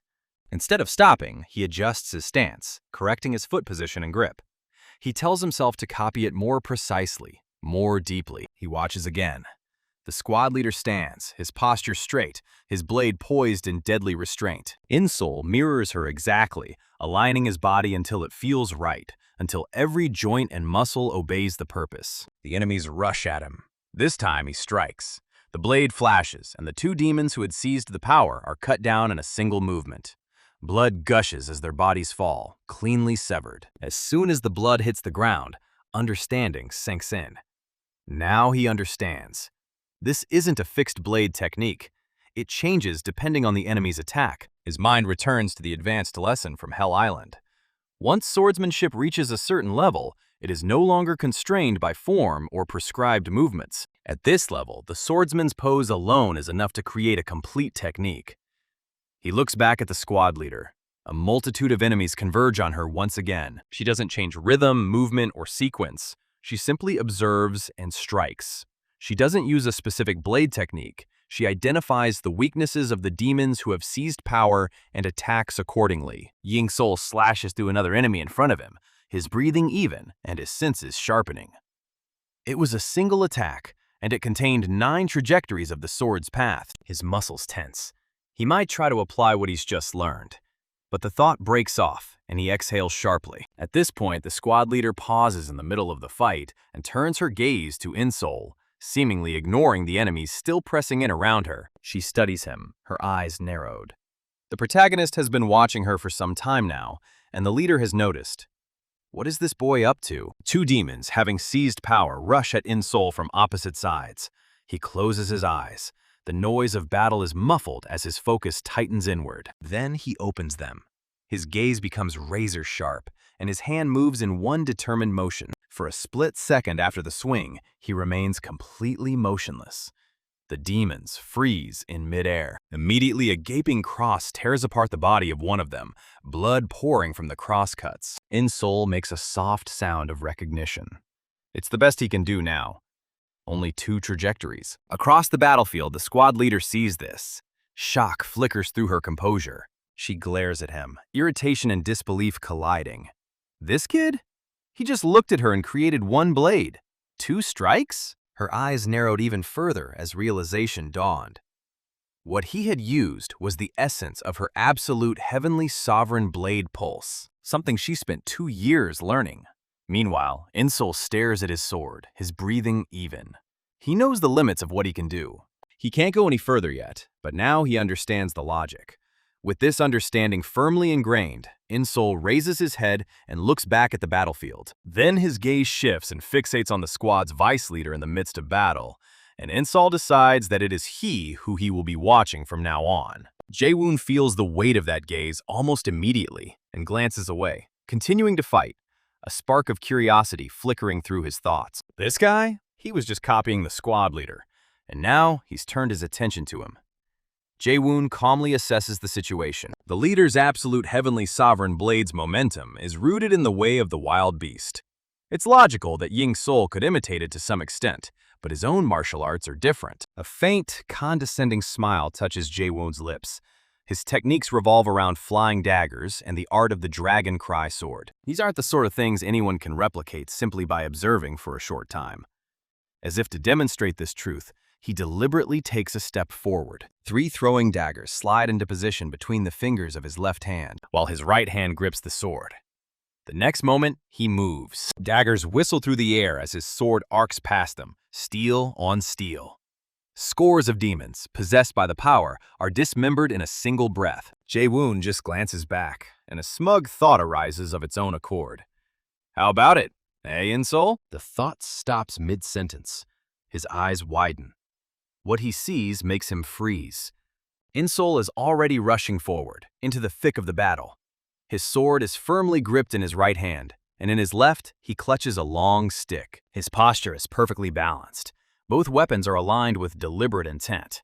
He reaches the enemy line and moves in one fluid flow, slashing through 2 demons simultaneously, blood streaking along the paths of both weapons as the bodies fell apart. Jae-woon takes a half step back, his breath catching in his throat. It's the same recognition that hits him. This is dance. The art of dual wielding, a technique that allows one to simultaneously perform different combat disciplines with each hand. Shock washed over his face. Most people would be fixated on flying daggers, but Insol isn't at all attached to weapons. He's seen the very essence of his martial arts. Meanwhile, Insol looks down at the corpses at his feet and confirms what he already suspected. He really did try to copy the vice leader's technique, but he simply doesn't have the strength yet. His gaze briefly falls on his own weapon. It's not something I can learn so quickly. Without the texts he read in the archive, he wouldn't even have been able to fake it like this. He pushes the thought aside and looks up again, scanning the battlefield. Who's next? His attention falls on another warrior of the Divine Squad, who has entered into battle with the demons. Ying-sol quietly watches for a moment and notes that this person's technique is not the Fire Rain Sect's sword technique, and yet he continues to watch. The warrior grips the hilt tighter, adjusts his stance, and brings the blade down with a heavy, straight blow. The blow is brutal, crushing the enemy with sheer force. Ying-sol narrows his eyes. To think such a simple movement could generate so much power. Realizing that observation alone will not be enough, he steps forward, into the thick of the fight. His focus locks on the corpse the warrior has just slain. He crouches down next to him, carefully examining the damage, tracing the wounds with his eyes, and with careful precision pressing on the muscles and bones. A nearby warrior notices him in the middle of the battle and frowns. What is this guy doing in the middle of the battlefield? Then Insol freezes. Understanding falls into place. A slow smile spreads across his face as the realization fully sinks in. At that very moment, the demon who has seized the power approaches him from behind. Excitement contorts his features as he raises his hand high for a crushing blow. The blow misses its mark. Without turning around, Insol thrusts his sword back with an invisible motion. The steel pierces the demon's stomach and erupts from its back. Blood gushes out in a stream. The creature coughs violently. Agony shakes its body. Insol rises smoothly, turns the sword already pierced into the demon, and cuts it in two with that single spin, without even looking at it once. The warrior nearby looks at this, his eyes wide with disbelief. Insol exhales, clarity finally settling in. Now he understands. The moment a warrior makes contact, he infuses the blade with true chi to maximize its power. His gaze turns cold as confidence takes hold within him. He's observed everyone he needs to. Then fury descends from above. A voice roars across the battlefield, thick with killing intent, declaring that the Wandering Beast Pavilion will be torn apart. Jae-woon's head snapped up, his eyes narrowing as recognition dawned.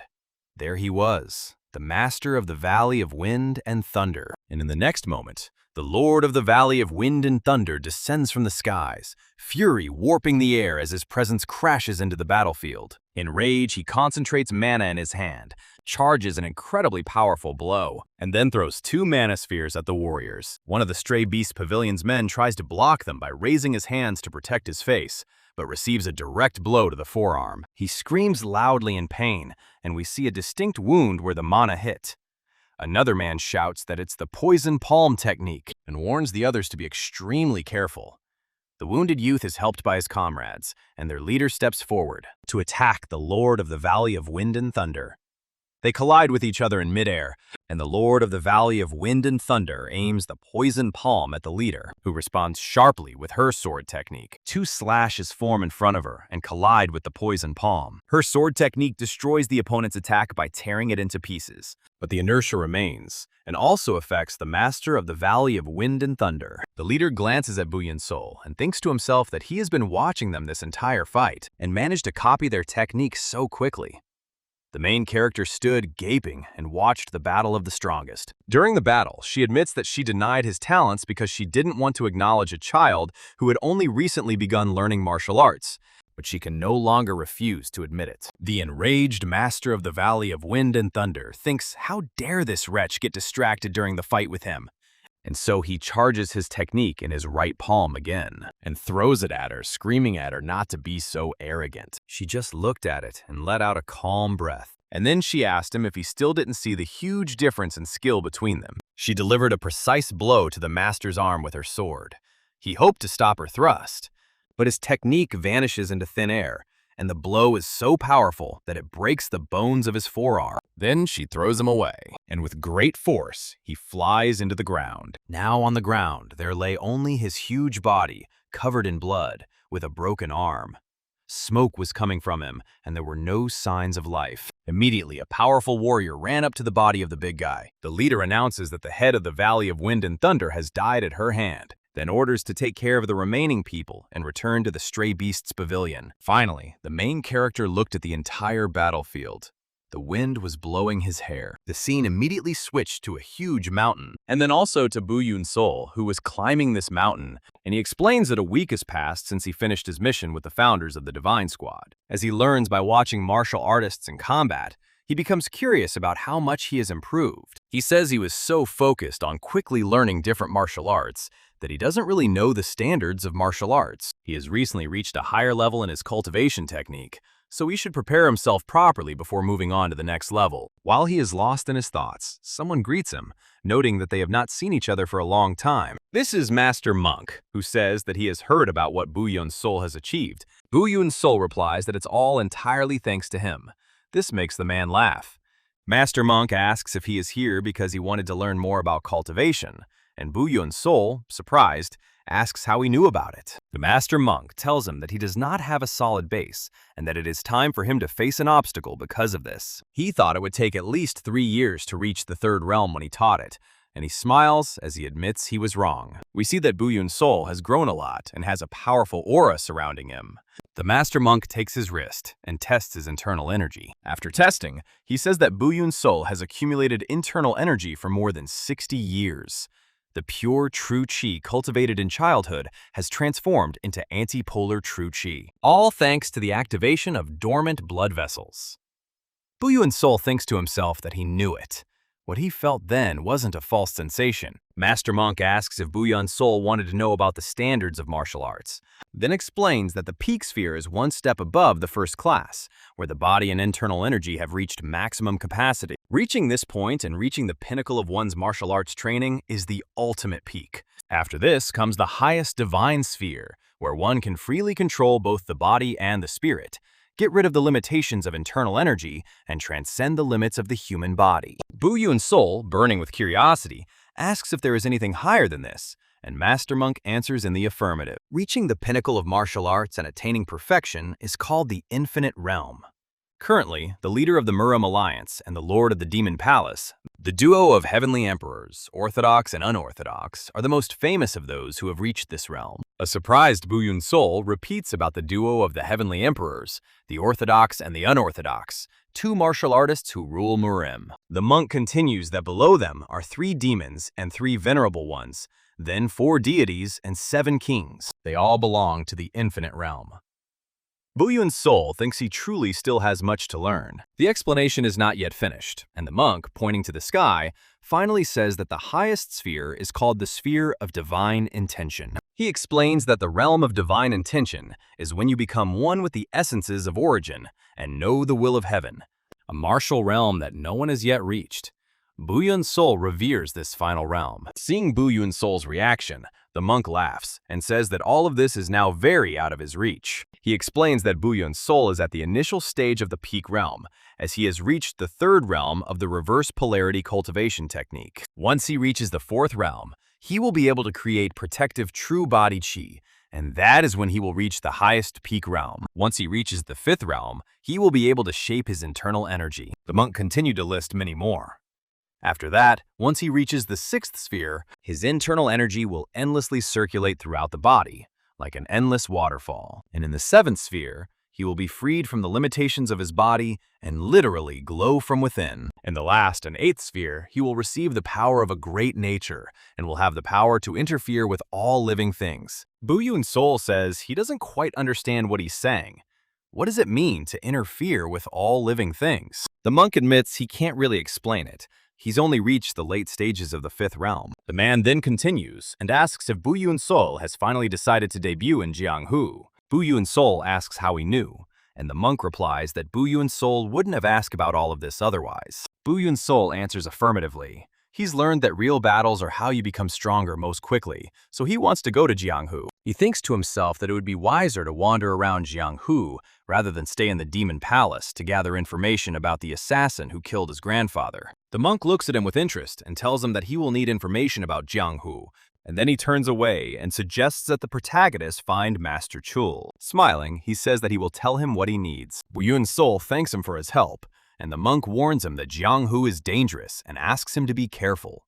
The protagonist also smiles and asks his master to take care of himself. The scene then immediately moves to the forge. Inside, the steel of the hammer was already beating the red-hot iron of the new weapon, where Bu Yun-sol stares at the man in front of her. Finally, the blacksmith stopped beating, and then, without turning around, said that she took it.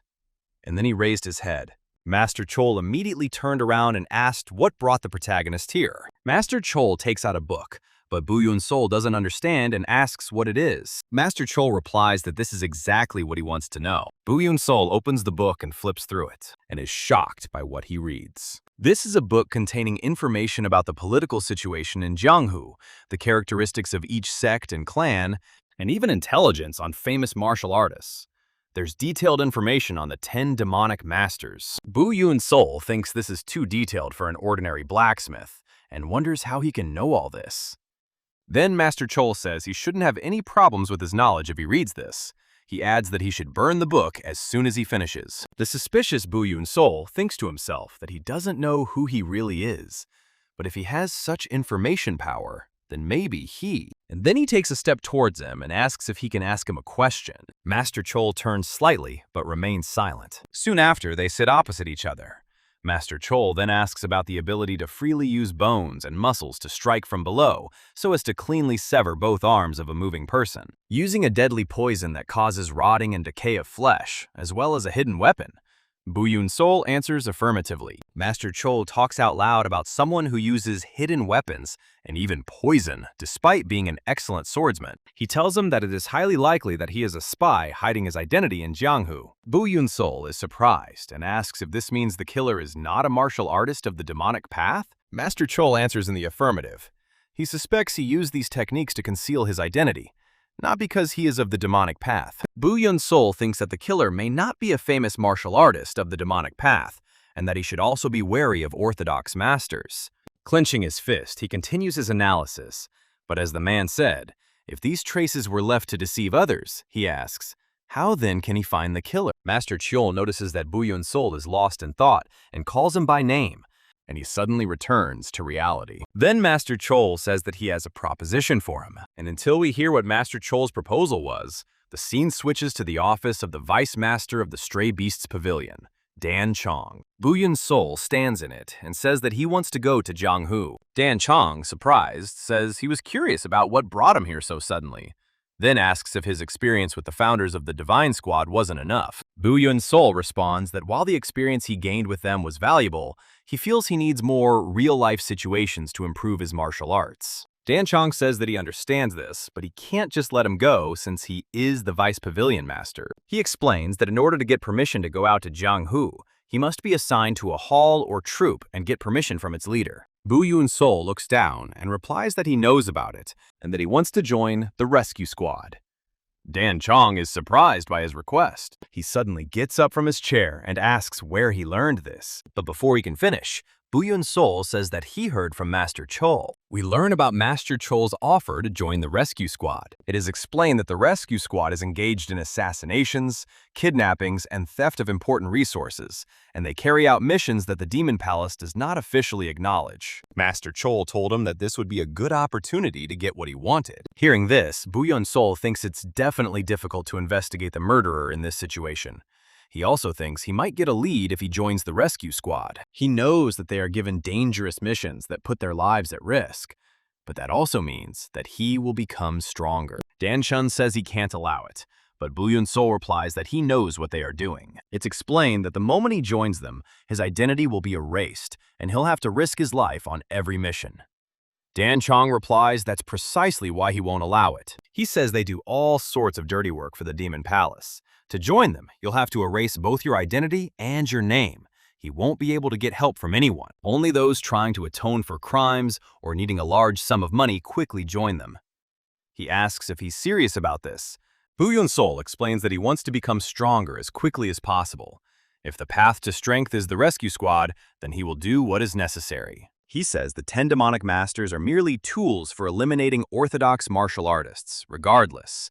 The stronger, the better. Dan Chong confirms that most of the 10 demonic sects would use their 10 demonic masters. Moreover, they would use it in any way to achieve their goals, and adds that they are different. He then says that he wants to make him a full member of the pavilion. Bu Yun-sol is surprised by his words, but at the same time, pleased. He says he knows what the leader is trying to say, but that's another reason why he should join the rescue squad. Dan Chun asks why, and Bu Yun-sol replies that from what he has seen, the people of the Wandering Night Pavilion do not become stronger through comfort and protection. Dan Chun is silent for a few seconds and sighs, and says that he sees that he will not change his decision. He agrees, but only for 1 year. Bu Yun-sol is overjoyed and thanks him. Dan Chun adds that if at any point he is satisfied with his progress, he should leave the rescue squad and come to them. Bu Yun-sol bows respectfully and says he understands. Dan Chong then says that since he's going to Jianghu, he'll tell him something useful. He tells him that his appearance is too noticeable now. Bu Yun-sol doesn't understand, and Dan Chun explains that he is also the most famous of the 10 demon masters. Hiding his identity will do him great good. And the scene suddenly switches to a crowd of people. A few days later, Bu Yun-sol arrives at Lake Dongting, and we see that the main character has disguised himself as an ordinary boy, changing his uniform and cutting his hair. He says many people whispered about him when he was here before in his true form. It's a good thing the Vice Master taught him how to change his appearance. He approaches a house that looks abandoned and says that this place is the Aeon Rescue Squad's branch. Yun-sol immediately takes hold of the handle and knocks on the gate, and then he opens the door with a serious face, goes inside, and notices a beautiful chandelier, and then that the place is full of books, some on shelves and others piled on the floor. Looking around the room, Yun-sol notes that it is a quiet, secluded antique bookstore. He wonders if this place really is a squad of executioners. Someone greets him. An old man, standing up with the help of a stack of books, asks if he is looking for something in particular. Yun-sol replies that he's come to sell a book. He offers to let him take a look at it. Yun-sol hands him a book called Spring and Autumn. The man examines it carefully, then looks at Yun-sol and says that the book is too worn to fetch a decent price. Yunsol asks if it would be okay if he exchanged it for another book instead of selling it. After his request, the man calls the boy by the name of Ma-un. Ma-un runs in, and the man tells him to show Yunsol the old books in the back room. Ma-un, smiling, invites the protagonist to follow him. Reaching another room, Ma-un closes the door behind them, changes tone, and addresses the main character. Turns and introduces himself as Ma-un, the liaison officer. He is the liaison officer for the King squad of the Executioner squad. Yunsol thinks to herself that the atmosphere has changed compared to a moment ago. Ma-un approaches the table where 3 books are lying and explains that, for convenience, members of the Execution squad are addressed by code numbers. He tells Yunsol that he will be number 18. He hands him a book and tells him to choose one of the missions inside, and he will explain the details. Yunsol takes the book, starts leafing through it, and stops at the page that says, Zhang's Mission, 3rd publication. Reward 500 Niang silver. The mission is to steal the Basan incense burner located in the residence in Gajiang Jiran, Guojiaxin. Yunsol turns to Mon and asks what the word publication means. He explains that this is the number of times the mission has been requested. He adds that either someone failed it 3 times or no one took the mission for a long time, so it was given out 3 times. Yunsol understands and thinks that most of them are missions, such as suppressing demonic soldiers, stealing treasures, or disrupting information flows. He reflects that such things mean nothing to him. Yunsol says he needs a life-or-death battle that will test him and make him stronger. He continues to flip through the book until he stops at a page and doesn't notice the 9th publication. He reads, Rank Yule, 9th publication. Reward 3,000 silver Niang. The mission is to secretly eliminate Sukjan, the deputy master of the Blood Hall and the heretical sect, the Soul-Stealing Hall. Seeing what he's reading, Ma-un warns him that it's not something he should be looking at. Yunsol doesn't understand, so Ma-un explains. Guzul's unit missions are divided into 4 stages: Gap, Yule, Baiyang, and Zhang.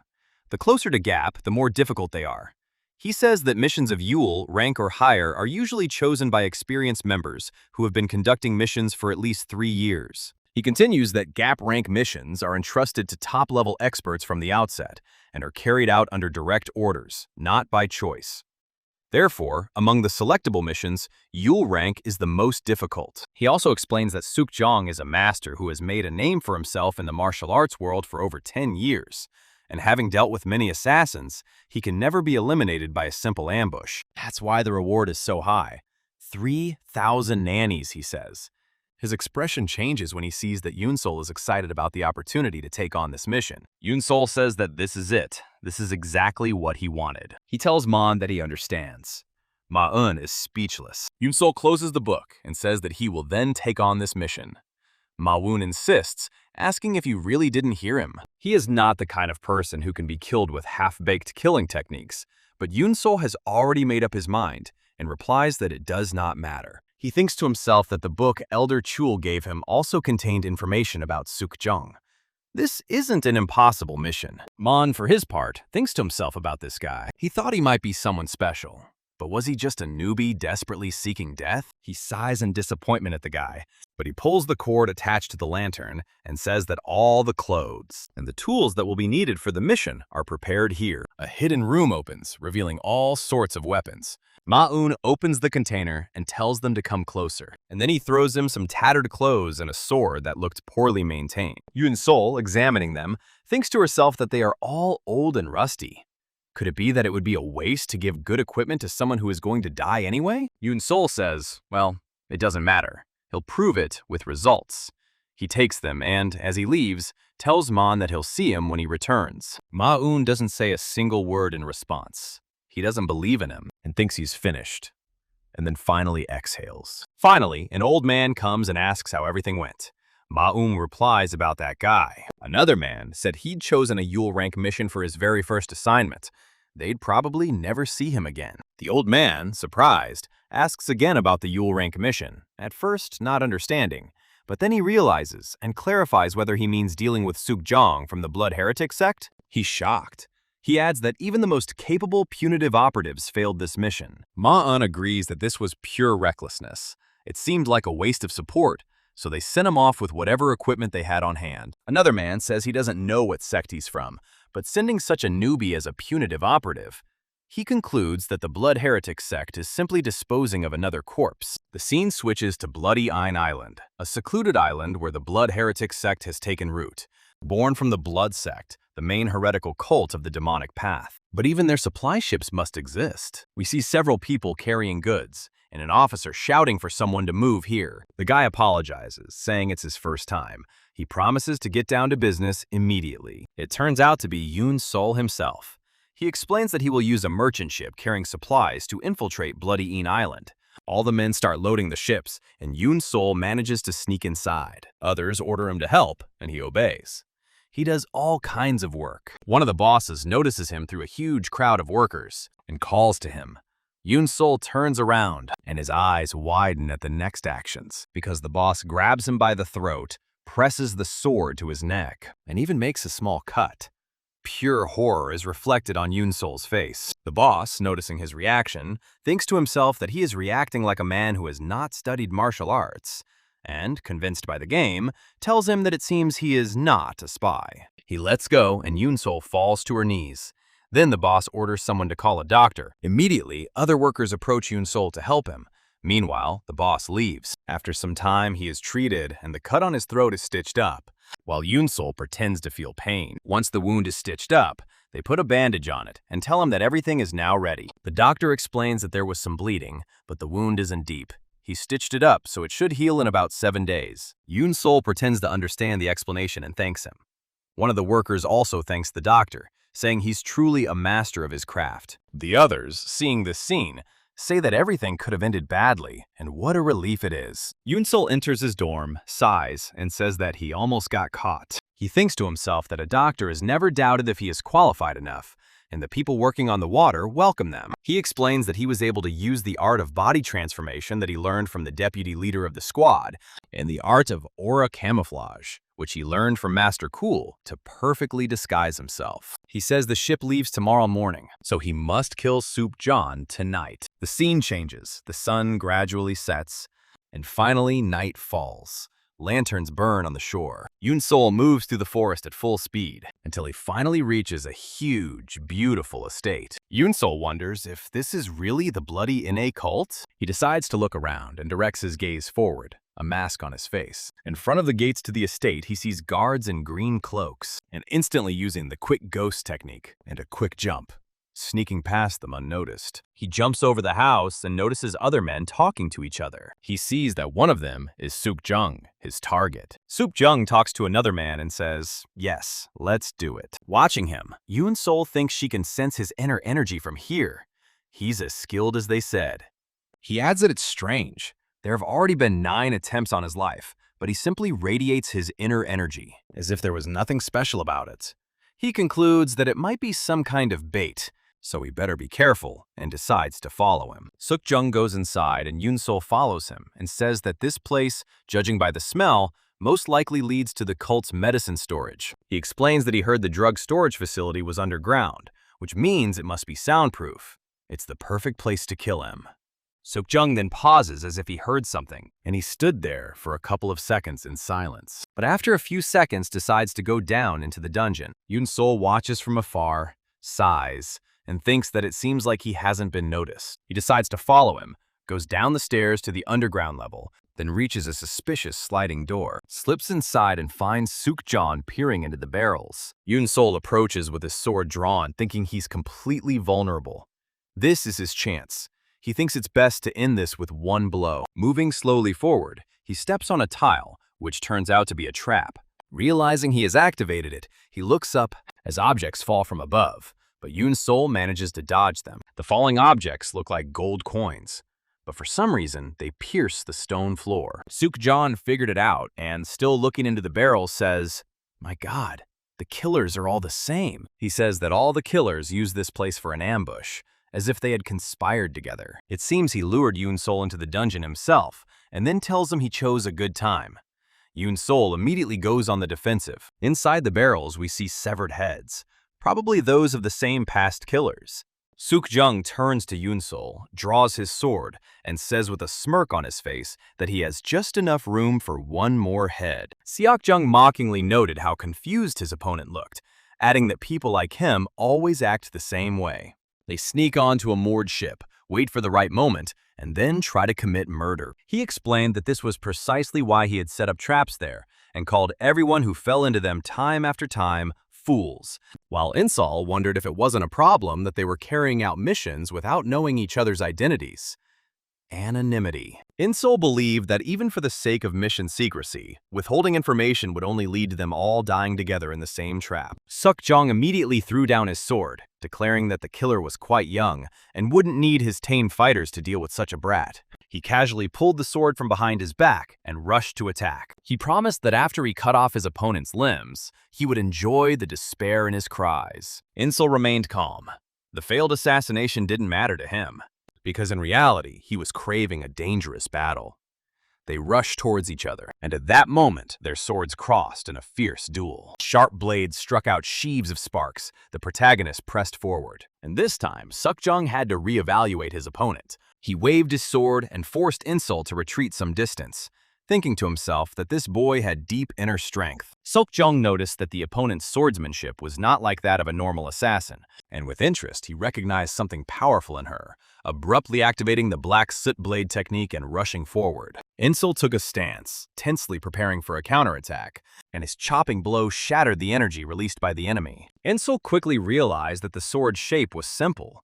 He realized that by remaining calm, the attack could be repelled. But his joy turned out to be premature when one of the blows still reached its target. Insol was stunned, completely confused about what had happened. While Insol was perplexed, since he had clearly parried that blow, Seokjong became even more arrogant and rushed forward. Mocking his opponent's inability to defend himself, he continued to close in and rain down deadly attacks on him, from which Bu Insol could only fight off with difficulty with his sword. The protagonist found what was happening very strange and unusual. It was obvious that Seokjong had noticed a gap, but his attacks were not directed at vulnerable spots. Realizing that he was not going to kill him immediately, Insol suddenly changed his stance and rushed straight at the enemy. Insol's goal was reckless. He decided to rush into the thick of the fray, everything to unravel the principles behind the enemy's blows.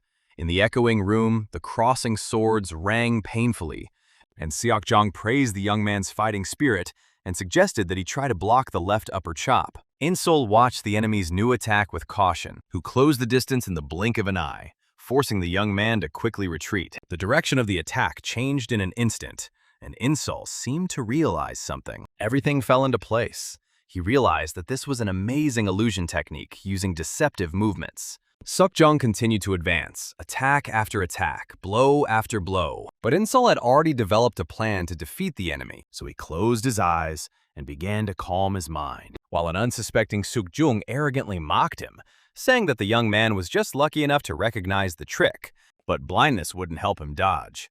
So Sok rushed forward again and swung twice. Insol, however, was absolutely sure of the opposite. Despite his closed eyes, he felt Seokjong's every move because he mastered the way of the wild beast. The gradual approach of Seokjong was noticeable to him, and Insol easily destroyed each of his attacks. Seokjong was stunned, completely unable to understand how this guy was able to break his feint technique. Taking advantage of the enemy's vulnerability, Insol seized the initiative and attacked. His eyes were closed, but he perfectly sensed every gap in the enemy's defense. Seokjong was thrown back in shock, and now both fighters began to maintain a measured distance. This time it was Insol's turn to attack. He soared upwards and broke through the hail of falling hidden darts. Seeing Insol approaching him, Seokjong froze, not understanding what was happening at all. Insol moved forward, internally rejoicing at what was happening. Only he knew that his opponent had made two irreparable mistakes. First, he had given him time to find a way to destroy the equipment. Insol raised his sword and delivered a single slash from top to bottom. The second mistake of Seokjong was overconfidence, which forced him to abandon footwork and defense, and now he realized with horror his situation. He urgently needed to do something. Seokjong, in shock, activated his technique and knocked Insol back. However, the main character was able to easily stand on the wall and was ready to rush forward again. Realizing that things were taking a dangerous turn, Seokjong reached for his whistle. He needed to call his outside guard, but as soon as he raised the whistle to his lips, Insol simply couldn't let him succeed. His blade was already a centimeter from Sok's flesh. A single piercing blow pierced Seokjong's chest, causing him to cough up blood. While Seokjung realized that he had lost at the hands of an unknown assassin, Insol drew his blade, causing a fountain of fresh blood to flow. The whistle fell from the dead fighter's hand and flew through the air. The floor in front of the main character was covered in Seokjung's blood, but Insol continued to remain vigilant. He thought that no matter how skilled a warrior was, he could not escape the deadly trap called carelessness, after which he decided to leave the battlefield. The scene changed. Meanwhile, in a quiet old bookstore, Grandpa slowly drank tea, sitting and sighing. But suddenly someone, out of breath, burst inside with a report. He lazily asked Mong what the rush was about. The messenger asked excitedly if he had heard the news that Seokjung was dead. Hearing this, the shopkeeper was taken aback. He was so shocked that he even spilled his tea. The news quickly spread, becoming the main topic of gossip.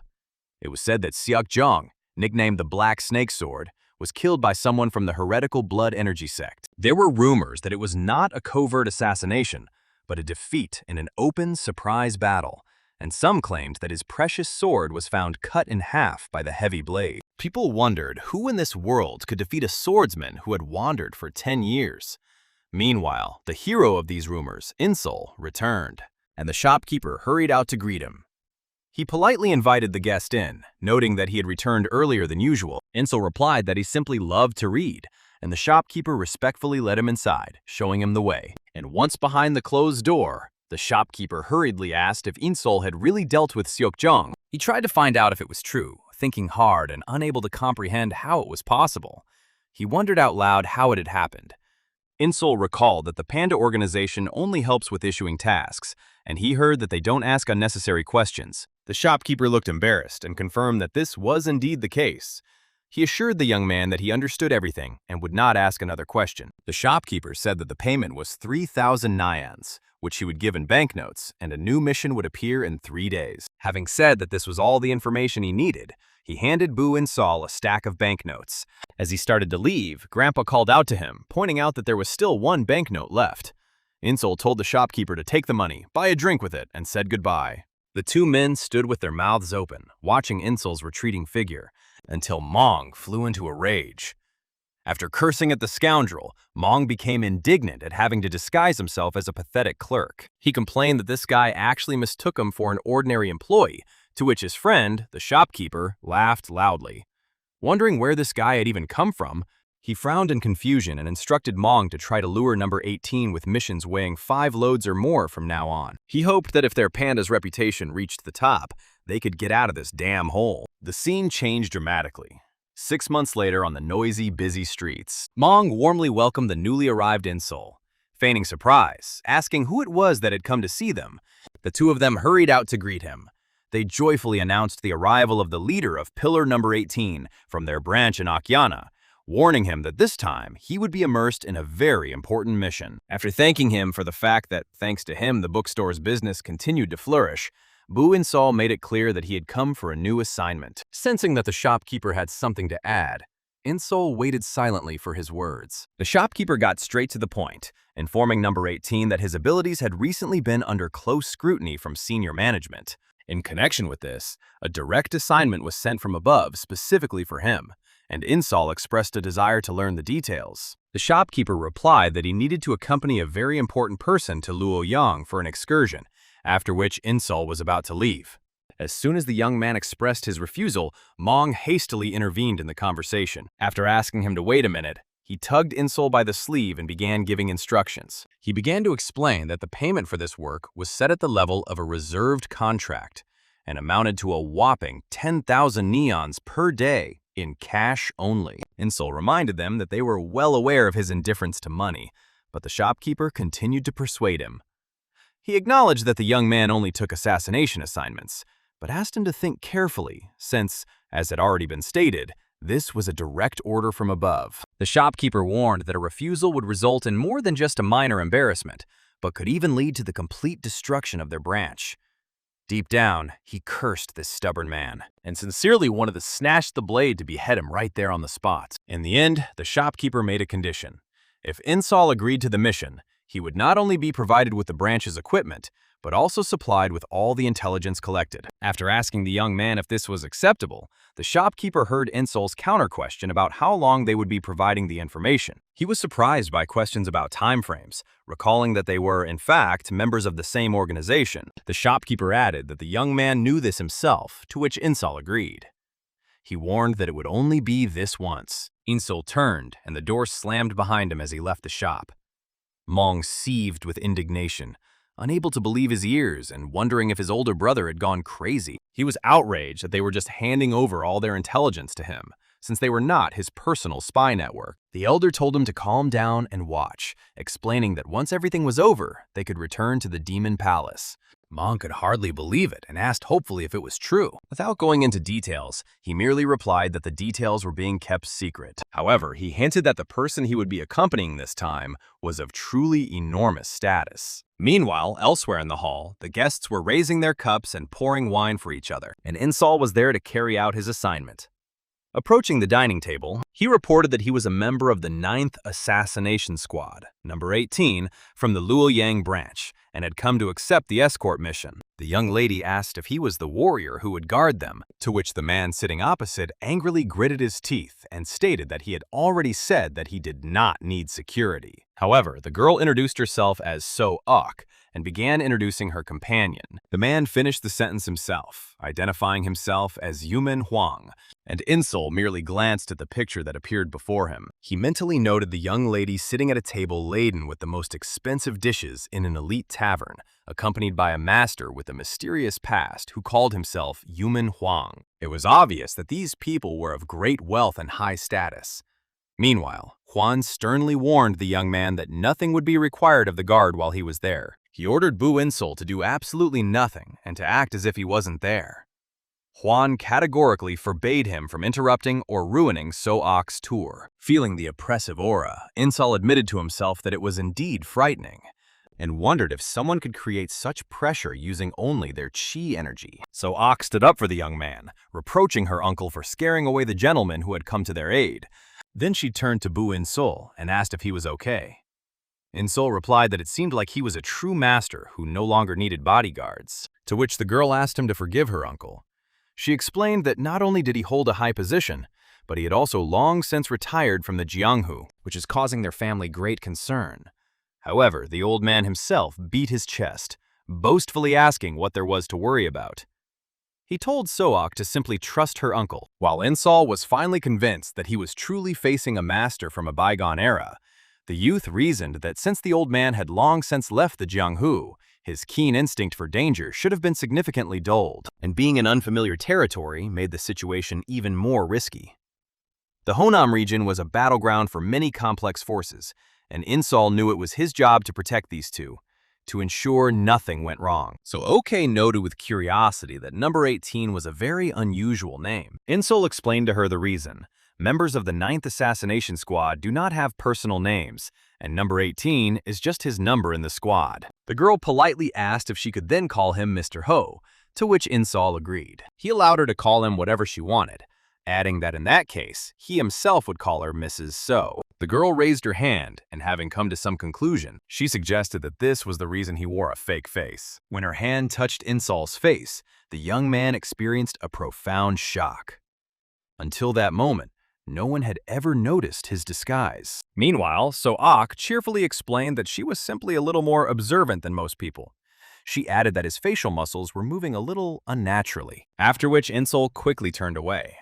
The girl's ability to notice such a tiny detail proved that she was definitely not an ordinary woman. The young man realized that its importance could be much greater than he had initially thought. But what happened next surprised him even more. So-ok announced that she planned to go on a boat tour after eating, but Insol abruptly interrupted her, asking her to wait. Insol's gaze sharpened and focused in one direction. He sensed something very strange. He noticed that the people in the tavern kept repeating the same story from the moment he entered, and came to the conclusion that it was quite possible that everyone present here was actually hired killers sent to carry out a mission. As night fell, the air in the hotel suddenly became heavy, and the high-hanging red lanterns seemed to announce the imminent beginning of a massacre. Insol narrowed his eyes warily. He felt a thick aura of murderous intent filling every corner, Although the inn looked perfectly normal from the outside, it turned out that absolutely everyone, from the waiter to the laughing patrons, were murderers in disguise. Assessing his own position, Insol was glad that he had luckily chosen a shaded corner, which protected the group from sudden attacks from behind. He watched calmly, waiting for these lackeys to reveal themselves. But while Insol was calculating how to neutralize the hidden weapon, Old Master Yumen Huang simply waved him off. The old man was too arrogant to bother with petty tricks, and declared with a grin that he alone was more than enough to disperse this swarm of ants. The old man's excessive self-confidence made Insol sigh, considering such mistrust to be truly reckless. And at that very moment, the girl's uncle could not resist and rushed forward first. The young man flinched, intending to draw his sword, but Yumen Huang's speed was much greater than he expected. The old man let out a furious roar, calling the murderers cheap shrimp. The sound wave from his scream caused everything around him to shake, instilling a numbing terror in the attackers, and the killers froze for several seconds, surprised that their maneuvers had been discovered so quickly. The ambush plan collapsed in an instant, and realizing there was no point in hiding any longer, the leader ordered an all-out attack. A black wave of people surged from all sides toward Old Master Yumen Huang, but he only snorted coldly, and powerful chi energy began to accumulate in his hands. His gaze held a clear disdain for those who dared to challenge the master as he unleashed a terrifying palm strike straight into the chest of the lead assassin. He didn't even have time to react, only watching in agony as his body was thrown away by the force of the blow, which was so great that it caused a loud explosion right in the middle of the hotel. Such power was no joke, and while Yumen Huang was rampaging, Insol maintained his composure, standing up to protect the young lady So-ok and remaining alert under the hail of flying hidden weapons. From above, the hotel now resembled a ruined battlefield, while Insol mentally assessed Wan's strength. The old man really turned out to be an incredibly terrifying master. Everyone stood in fear, and then one of the attackers cried out in despair that there were only 3 left on their side. The complete failure turned the hunter's pride into fear. But, bound by their mission, they gritted their teeth and rushed forward. Their loud cries sounded more like self-complacency than bravery, and Yumen Huang stood unwavering in the midst of the encirclement, facing the glittering blades with his bare hands. He laughed heartily, mocking his opponent's weakness, before deciding to end the fight. A surge of fighting energy was concentrated in his palms, ready to burst out at any moment. A real seismic shock thundered inside the inn, sweeping away everything in its path. Deep cracks appeared across the wooden floor, and the air filled with dust and smoke. This blow was definitely supposed to be the end for the hapless assassins. Yumen Huang shattered the ground beneath their feet, ending the ambush in the blink of an eye. And then he pounced on them again with a monstrous laugh. However, it was too early to rejoice. The murderous intent around the hotel was still thick. So-ok trembled, hiding behind Bu In-sil, as she was so frightened. But he had no time to comfort her, because he realized that something extremely dangerous was lurking somewhere. Insol focused with utmost concentration as he saw mysterious attacks from the darkness. Flashes of light from metal indicated that the battle was far from over. He quickly stood in front of the girl and brushed aside the barrage of hidden weapons raining down on So-ok, and sternly ordered her not to move further than 3 steps away from him. In this chaos, one moment of carelessness could get you killed. So-ok merely muttered words of agreement, her face still pale from the attack.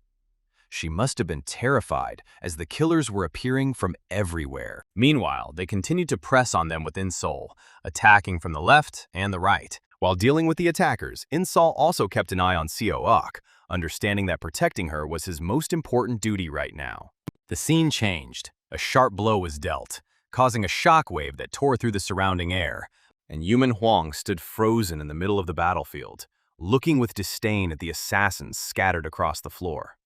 He considered them annoying pests, unworthy of his attention, and, having quelled the chaos, the old man went to check on So-ok.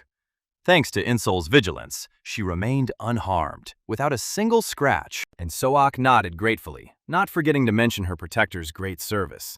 She added that without his quick reaction, things would likely have turned out much worse. But upon hearing the praise, Yumen Huang snorted jealously and contemptuously towards Insol, declaring that there was no point in thanking this brat out of pity. In truth, it was funny. The aura thickened, and Insol asked the old man about his true intentions, suspecting that he was more likely bragging about his fighting skills than sincerely protecting the girl. Yuman Huang's face was distorted with irritation and ferocity. This stubborn, eternally dissatisfied old man trusted no one but himself. Tensions rose sharply as they clashed in a heated confrontation, but Insol remained calm despite the old man's obvious provocation. Yuman Huang's eyes were flashing, as if he could explode at any moment, and his arrogance had become a truly difficult problem for their group. Looking around the scene, they saw the killer stabbed to death with poisonous needles, and Insol realized that these were professionals, hired to kill at any cost. The trio stood silently in the ruined room, permeated with the smell of blood, while Yuman reassessed Insol's strength after this fight. Then he realized that this was not just a boy in front of him. His martial arts were of the highest level. Juan joked that it looked like they weren't paying for nothing and offered to return to their place, maintaining his arrogant attitude without showing the slightest concern. Insol, however, was thinking darkly, sensing that something bad was about to happen, since his seasoned warrior instincts did not allow him to be as careless as this old man. He hurriedly warned that they should not return to the Dan family residence now, as it was obvious that their location had been exposed, and the enemies were already waiting to finish them off. Yuman Huang scoffed at the suggestion to hide, dismissing Insol's idea as cowardly. He believed that hiding in corners was for the weak and beneath his dignity. He said that even if a whole swarm of mosquitoes attacked him, they would not do anything to him. And Seoak watched their argument in shock. She knew perfectly well that if they continued to walk around so brazenly, sooner or later their enemies would catch them. Meanwhile, Insol suggested they change clothes for safety, but Yuman Huang dismissed the idea, declaring that such actions were reserved for rats, and he wouldn't stoop to such a thing. Insol sighed heavily, realizing that he couldn't convince the old man with words, and decided instead to stay close to the poor young lady and protect it. The uneasy feeling did not leave him, and he continued to closely monitor the surroundings, and along the way he ordered Seoak to always stay behind him for her own safety. He knew that the killer's main target was likely the fragile girl, but he thought to himself that if the enemies ambushed them in their home, so much the better. He was going to wipe them all out, because his skills, in the good sense of the word, were no longer what they used to be. Hearing Insol's instructions, Seoak smiled confidentially and slightly under her veil, feeling relieved to have such a devoted bodyguard by her side. Finally, under cover of night, the group reached the imposing mansion of the Dan family, whose massive architecture, full of secrets, was faintly outlined in the moonlight. They got out of the carriage, and now the old warrior was opening the gates for the main character and the girl. They walked across the courtyard, but the eerie silence did not allow Bu Insol to relax his vigilance. Every step seemed like walking on a taut nerve. As expected, the assassins materialized from the shadows like ghosts, and one of them jumped on them, officially opening the scoring for this ambush. Juan gritted his teeth, his face expressing aggressive hunger at the sight of the prey walking straight into his hands. He rushed forward like a ferocious tiger, leaving behind only a trail in the air, and soared into the air, leaving Insol below to protect the young lady. The assassins shouted warnings that an even larger ambush was being prepared, and the battle went on so fast that the ordinary eye could not follow the sparkling swings of the swords. An incredibly powerful shockwave arose, instantly destroying everything in its path. After Yuman Huang's powerful attack, dust and smoke filled the entire courtyard, plunging everything into complete chaos. Yuman Huang landed amid the rubble, smugly declaring that everything was still under control. The old man remained overly proud, unaware that the real disaster was only just beginning. But Insol immediately shattered this self-confidence with a sharp warning. He felt an even more deadly breath thickening around them. At the sight of what was happening, Yuman Huang froze, his eyes wide with shock. Something incredible was happening, which immediately stripped the old man of all his arrogance. Hundreds, maybe thousands of black-clad assassins fell from the sky and crawled out of the ground, and the group ended up completely surrounded by a veritable army. Old Yuman Huang, sweating profusely, muttered incredulously, all his former arrogance instantly vanishing in the face of the enemy's overwhelming numerical superiority. Insol gripped the hilt of his sword tighter, shielding the trembling Seoak, and realized that the scale of this assassination attempt far exceeded any initial calculations. Seoak stood rooted to the spot, her eyes filled with utter despair at the realization of how important her person was, since the enemy had mobilized an entire legion for her sake. The battle continued. The cries and screams of the warriors shook the area. And after some time, Yumen's hand appeared, and he forcefully slammed the ninja's head into the ground. Looking around at the endless wave of attackers, the man realized that there were simply an incredible number of them. Yumen Huang estimated that there were at least 3 or 4 times as many of these thugs as there were in the restaurant. Moreover, he quickly noted to himself that these fighters were clearly not ordinary killers. They fought using proper sword techniques, and the warrior was puzzled as to who needed them and why. He tried to fight them off, but the masked bastards kept coming, and one of them deftly jumped on Yumen's shoulder and rushed forward, where Gigi and Sook stood. The old man immediately realized that he wouldn't be able to keep up with him, and therefore shouted at the girl to run, but it was too late. The ninja was in front of the girl, who stood in a stupor, trembling with fear, and then blades cut through the air and blood colored the space red. However, it was not the girl's blood, but the blood of a ninja, which the main character cut into pieces in a second. His face did not reflect a drop of pity for the creature in front of him. Blood flowed like a fountain. The frightened girl, hiding behind Insol's back, timidly thanked him for covering her. However, the guy did not answer her. He understood that this was not the end. His gaze was directed forward. As Bu Inseal watched the scene unfold, he saw Yumen Huang gradually becoming exhausted from the constant attacks. No matter how strong the old man was, he could no longer stand so firmly on his feet. He couldn't fight at full strength because he had to constantly protect the girl. And so, having defeated another wave of enemies, he exhaled heavily and bent over. However, soon he had to raise his head again and look forward in horror. After all, he saw how all the new ninjas ran over the corpses of their colleagues, and a couple dozen more were waiting their turn behind them. Only their eyes were visible, either frightened by the sight of the corpses of their comrades or maddened with rage. Looking around in horror, Yumen could hardly believe his eyes. There were even more enemies. The old man understood that he might be able to cope with this horde, but protecting Sook at the same time would be incredibly difficult. So he turned back. Having made a difficult decision, the guy ordered his companions to take the girl and leave immediately while he detained the killers alone. The young man tried to object, noting that the enemies had probably already surrounded the entire area, and it was better to stick together. He added that reinforcements from their school would arrive in a couple of hours, and they just needed to hold out until then. Without listening to objections, Starikov simply repeated his request, looking at his companions with pleading eyes. And now they all fell silent.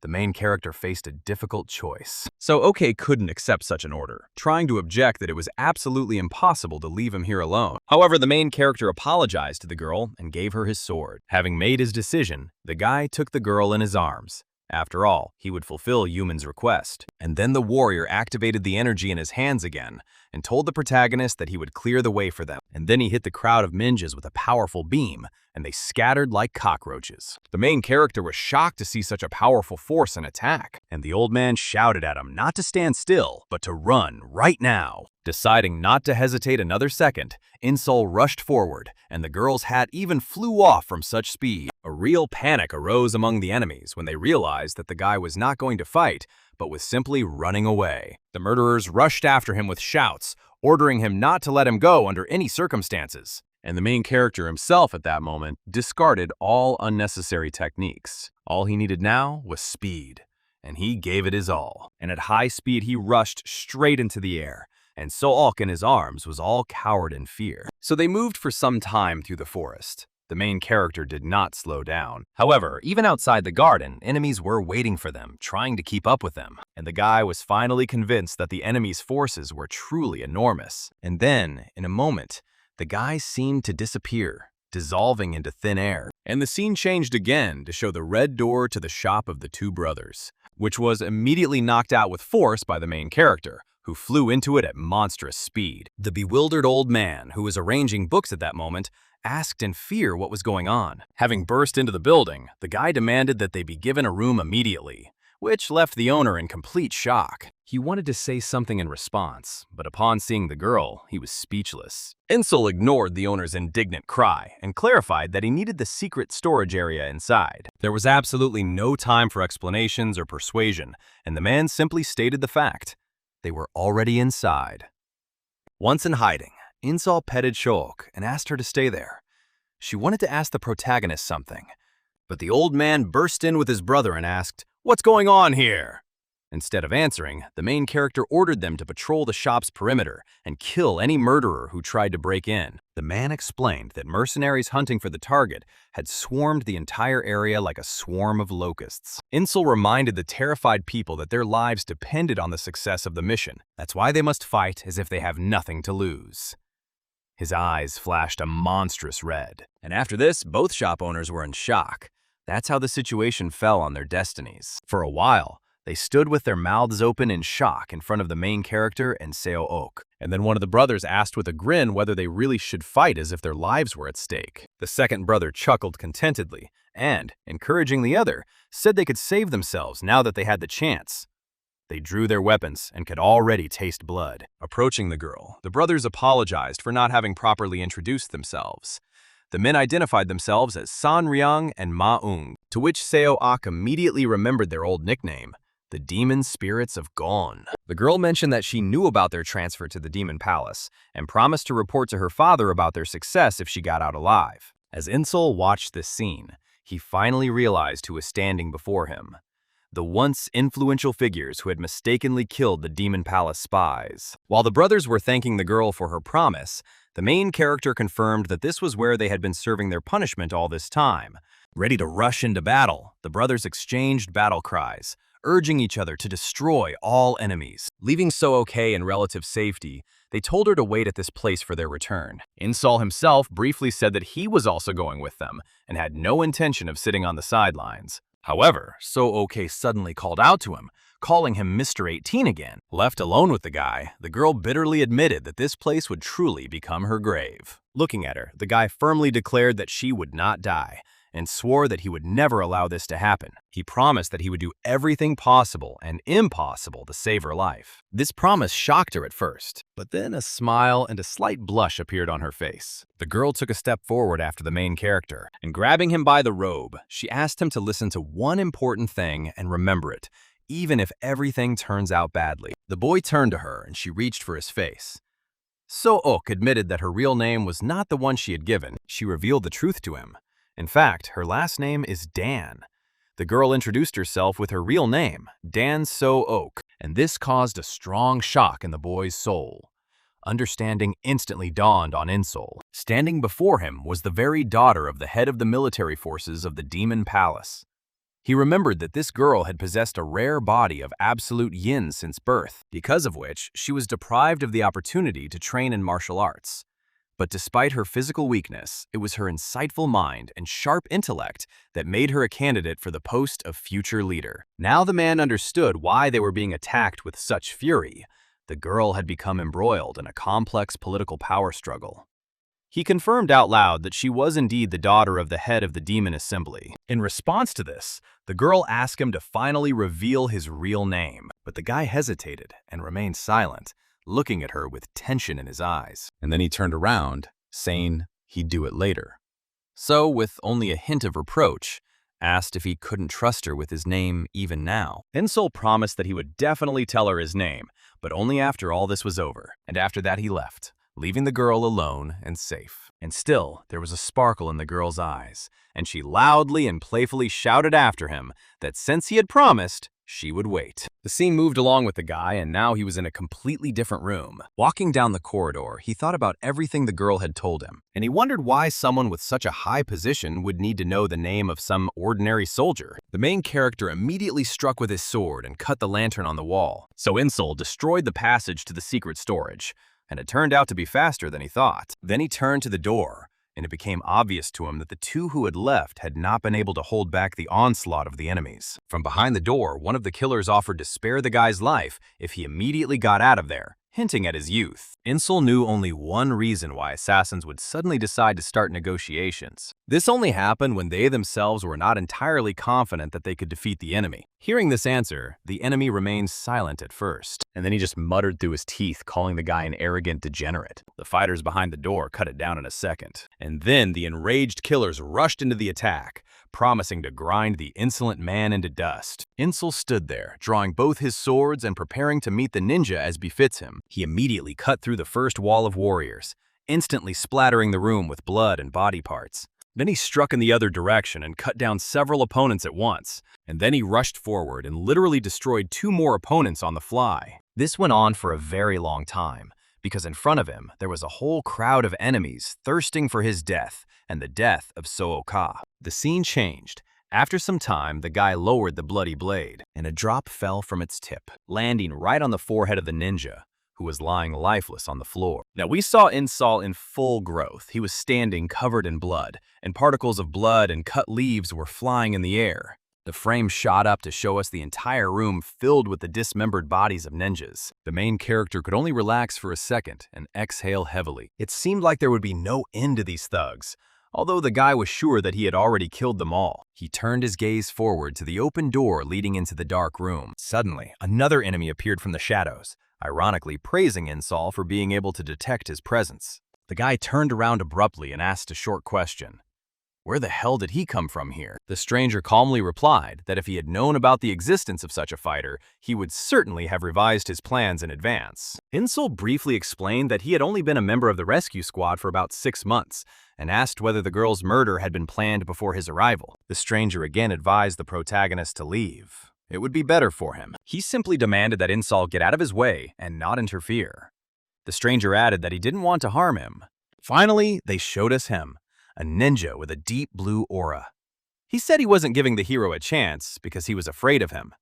He wasn't afraid of losing, and as soon as Insol saw him, he gripped his sword tighter. Those hundreds of ninjas he had killed were just a warm-up before the real fight. While Insol was ready to engage in battle at any moment, the enemy added that it was not too late for the young man to retreat and avoid unnecessary injuries. In response, Insol only remained silent, remaining on guard every second. The firm grip on the weapon's hilt clearly demonstrated a firm intention to fight to the end and not let the enemy into the room at any cost. Insol shouted a warning, declaring that he would not allow the enemy to take another step and would stop him right there. The opponent was genuinely surprised, ironically praising such impressive internal energy, unexpected from an ordinary killer. Seeing that Insol was about to fight back, he immediately drew his blade, regretfully noting that he had originally planned to show mercy and spare the boy's life. Raising his sword, the enemy condescendingly allowed the hero to make the first strike. Having assessed the enemy's fighting stance, Insol mentally noted something unusual about his form. Continuing to peer at his opponent, the young man finally became convinced that the warrior standing before him was definitely not a hired killer. Having accepted the challenge, Insol rushed into the attack, sincerely perplexed as to why a person who was not an assassin had even intervened in this battle. Rapidly closing the distance, the protagonist raised his weapon for a series of crushing blows. At the moment of his movement, a dense aura appeared around his body, taking on the outline of the young man himself. And halfway to the enemy, Insol suddenly froze in complete stupor from what he saw. As it turned out, the enemy's aura that burst forth resembled a giant sea wave or tsunami, ready to swallow Insol whole. The enemy had already moved forward, ready to accept the main character's attack. The young man was hit by a colossal pressure emanating from the technique of an incredibly heavy sword. Insol understood perfectly well that a direct confrontation with this blow would be fatal for him. The only way to cope with such force formed in the hero's mind. This required using a similar heavy sword style, but first the enemy's attack had to be dodged. The collision of the two techniques created a blinding flash of light from the monstrous force of the impact. Two completely different auras and powers converged, but the hero's main goal at that moment remained evasion, and he succeeded. The enemy's deadly attack passed by with a sliding motion. The attacker was extremely surprised, because Insol performed this maneuver using a basic elementary technique. However, due to the dodge, the enemy decided that Insol was simply unable to block a direct blow, and immediately resumed the attack. The main character again managed to safely avoid the enemy's new aggressive attack. At the next blow from the enemy, the young man had to hold back this onslaught with great difficulty. Despite the enemy's obvious advantage, Insol's gaze remained completely calm, because his opponent considered him an ordinary killer and did not even suspect that the young man also mastered the technique of the heavy sword. So for now, Insol deliberately allowed his opponent to continuously strike. Waiting for the perfect moment to launch a surprise counterattack, the hero froze as the fierce fighting briefly subsided. Insol watched his opponent closely, waiting for a second to deliver the decisive surprise blow. The warrior, who was about to win, grinned, accusing the hero of cowardly flight, evasion, and wasting time. Having promised to quickly finish off the boy,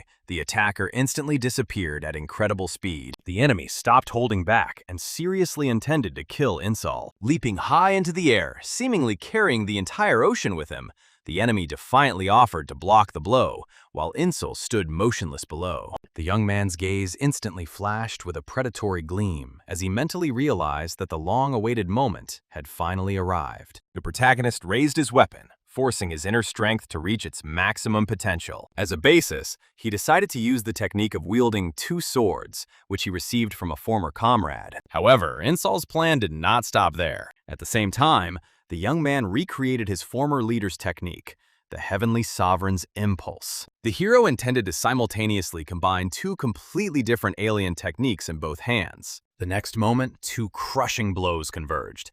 Insol no longer dodged, but met the enemy with his own version of the heavy sword technique. The enemy was shocked by the protagonist's incredible decision. While the enemy was paralyzed by shock, Insol tried his best to hold back and break the enemy attack. A deafening explosion of energy thundered in the center of the arena, throwing both fighters in different directions. Insol was thrown far back, so much so that he was unable to immediately regain his balance. The enemy also flew back, but landed confidently on both feet.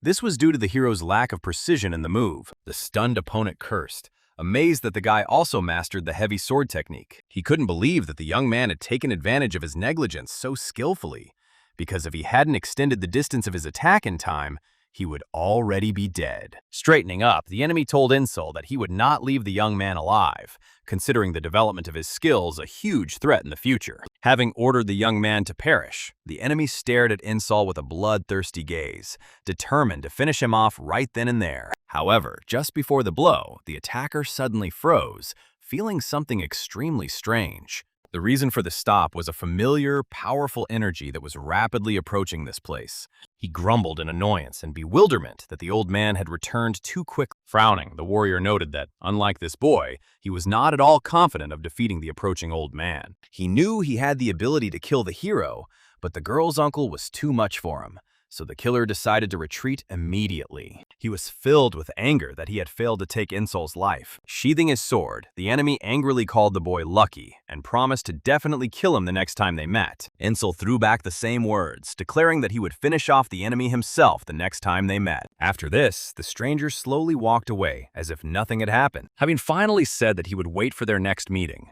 he began to gradually dissolve into space. His departure seemed unhurried, but the figure disappeared like a shadow melting into thin air. Covered in wounds, Insol remained steadfast on his feet.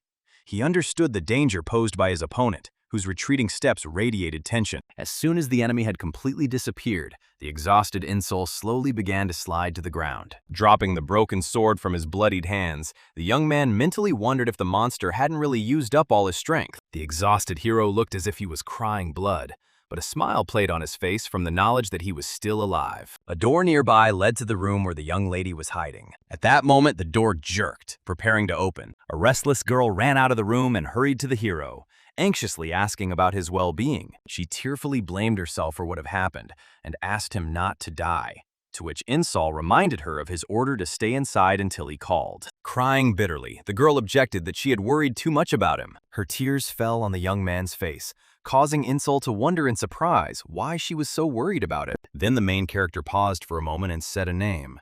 Bu Insol. Hearing this name, the girl froze in amazement. Looking at her porcelain skin, Insol asked again, didn't she want to know his name? The protagonist, who seemed to be already beginning to feel sympathy, officially named himself Bu Insol. Having said his name, the young man looked continuously at the young lady. She became numb, as if enchanted, and even stopped crying. The happy girl promised to remember the name she heard. She assured him that she would never forget his face or name, which made Insol embarrassed and unable to find an answer. After her words, the hero touched his cheek and realized that his disguise had fallen away, and his face had returned to its original appearance, while the girl's eyes were shining joyfully. The young man asked for help to get up, and the girl immediately rushed to help. However, in the midst of their touching conversation, an old man suddenly appeared at the door and threw open the door with a loud cry, asking if his niece was okay. Finding himself at the threshold, the old warrior froze in shock. The entire area was littered with the mangled and lifeless bodies of slain assassins. Shocked by the sheer number of mercenaries that had been destroyed, the new arrivals rushed inside. The girl's uncle rushed in with reinforcements, catching the moment when his niece was carefully helping the protagonist get comfortable. The old man caught them right there, when the young people were sitting close to each other. To diffuse the awkwardness that had arisen, the girl joyfully called out to her uncle. Smiling, the girl declared herself unharmed, moved away from Insol, and, almost revealing Boo's name, sheepishly called the master her savior. Soon, 2 of Insol's comrades arrived, telling number 18 that they had come to help, although they themselves seemed to be simply hiding after a short fight. They justified themselves by saying that they had done everything possible, but some of the enemy had managed to escape. The old man's speech trailed off as they took in what they saw. Their gaze fell upon mountains of fallen warriors and assassins. Realizing that they themselves had only taken out a few, those who had arrived clutched their heads, and the old man asked in amazement who had dealt with all these people. The old master slowly approached the protagonist. He asked if he really was number 18. By praising the young man, the old man thereby acknowledged Insol's outstanding strength. Insol closed his eyes and modestly replied that he was only doing his duty. The old man fell to his knees, retorting to the young man. This was an admission of his earlier mistake. He apologized and expressed his sincere gratitude, repenting for having been arrogant, underestimating, and disrespectful to Insol. The old warrior added that despite his rudeness, the young man had saved Soak, and asked how he could repay him for this. The protagonist froze, immersed in deep thought. She was shocked by her uncle's actions and watched as Insol got to his feet. The young man stood up and extended his hand to the elderly master. The hero helped the old man to his feet, thus expressing his respect to the girl's uncle. Such nobility of Insol amazed the old warrior. As he rose, the old man silently admired not only the young man's martial skills, but also his noble character as a true man. Insol asked if they had been able to identify the attackers, but the old man replied that it had been impossible to determine their faction, or whether they belonged to the righteous or dark sects. The enraged old master noted the enemy's meticulous preparations, and announced his intention to return to headquarters to sort things out. Insol listened to him thoughtfully, deeply immersed in his thoughts. The young man realized that Murim would be stained with blood again, because the old man would not rest until he found those who dared to attack his niece. After this, the old warrior quickly said goodbye and got ready to go. Before leaving, he took the girl with him, while his subordinates cleared the battlefield of bodies and belongings. The group that arrived with the old man took absolutely all the corpses with them. While inside the carriage, the girl cast a tender glance at the protagonist. She smiled charmingly, waved her hand, and expressed hope for a new meeting. Insol stood motionless, like an indifferent idol, watching the carriage as it departed. Thus departed the young lady, who had brought something special into the ordinary life of the protagonist. The action moved to a place called the Sect of Bloody Slaughter. There, a certain man was furious over the failure of the mission to eliminate the daughter of the head of the demon palace, despite sending a significant force of their sect. Beside himself with rage, the man asked his subordinate how he could have failed and not killed the old man, to which his comrade only hesitantly threw up his hands. The leader, clutching his head,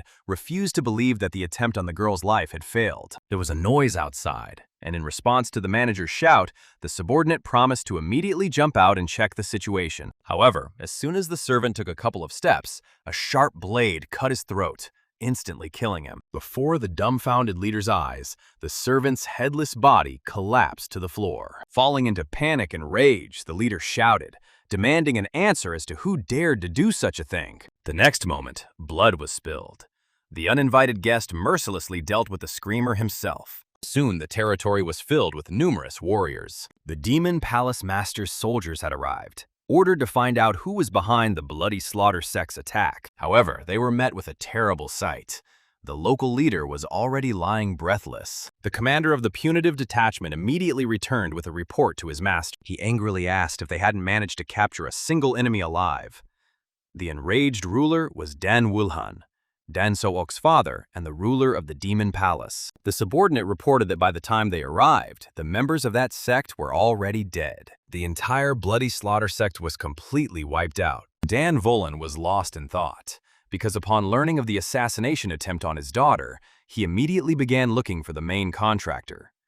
The investigation led them to the Blood Slaughter sect, but the ruler did not believe that a small guild of assassins would dare to single-handedly challenge such a powerful demon palace. He was furious, convinced that behind the performers, there was a much larger and more daring puppeteer. The bishop gave a stern order to find the culprits and make them pay in full. Having risen, The ruler inquired about his daughter, to which the servant assured him that everything was fine with the young lady, except for her incessant stories about one special warrior. The father's eyes widened, and he asked inquiringly whether he was talking about a fighter from the rescue squad. The subordinate confirmed that from that very day on, the girl spoke enthusiastically only about the main character, sincerely admiring his skill. Dan Volhan asked with a smile whether this number 18 from the rescue squad was the same Bu Insol. He already knew the young man's name. Assuring him that he would remember it, the ruler smiled warmly, having found a reliable ally in the hero. After that difficult mission, days turned into months, and the life of the main character in the rescue squad went on as usual. Half a year passed, winter came, and everything around was covered with snow. The bell at the door of the rescue squad headquarters rang, announcing someone's arrival. The one who entered turned out to be the main character, who immediately began shaking the snow off his shoulders, shaking off the winter cold. His two companions greeted him joyfully, asking if this mission had also been successful. The old man was genuinely proud of Insol, and Ma-un remarked on how long the young man's journey had been. After this, Ma-un suggested drinking to Insol's next victory, and to warm up in such cold weather. Insol looked at them silently, mentally replaying the events of the past 6 months. During this time, the protagonist successfully completed absolutely all assignments.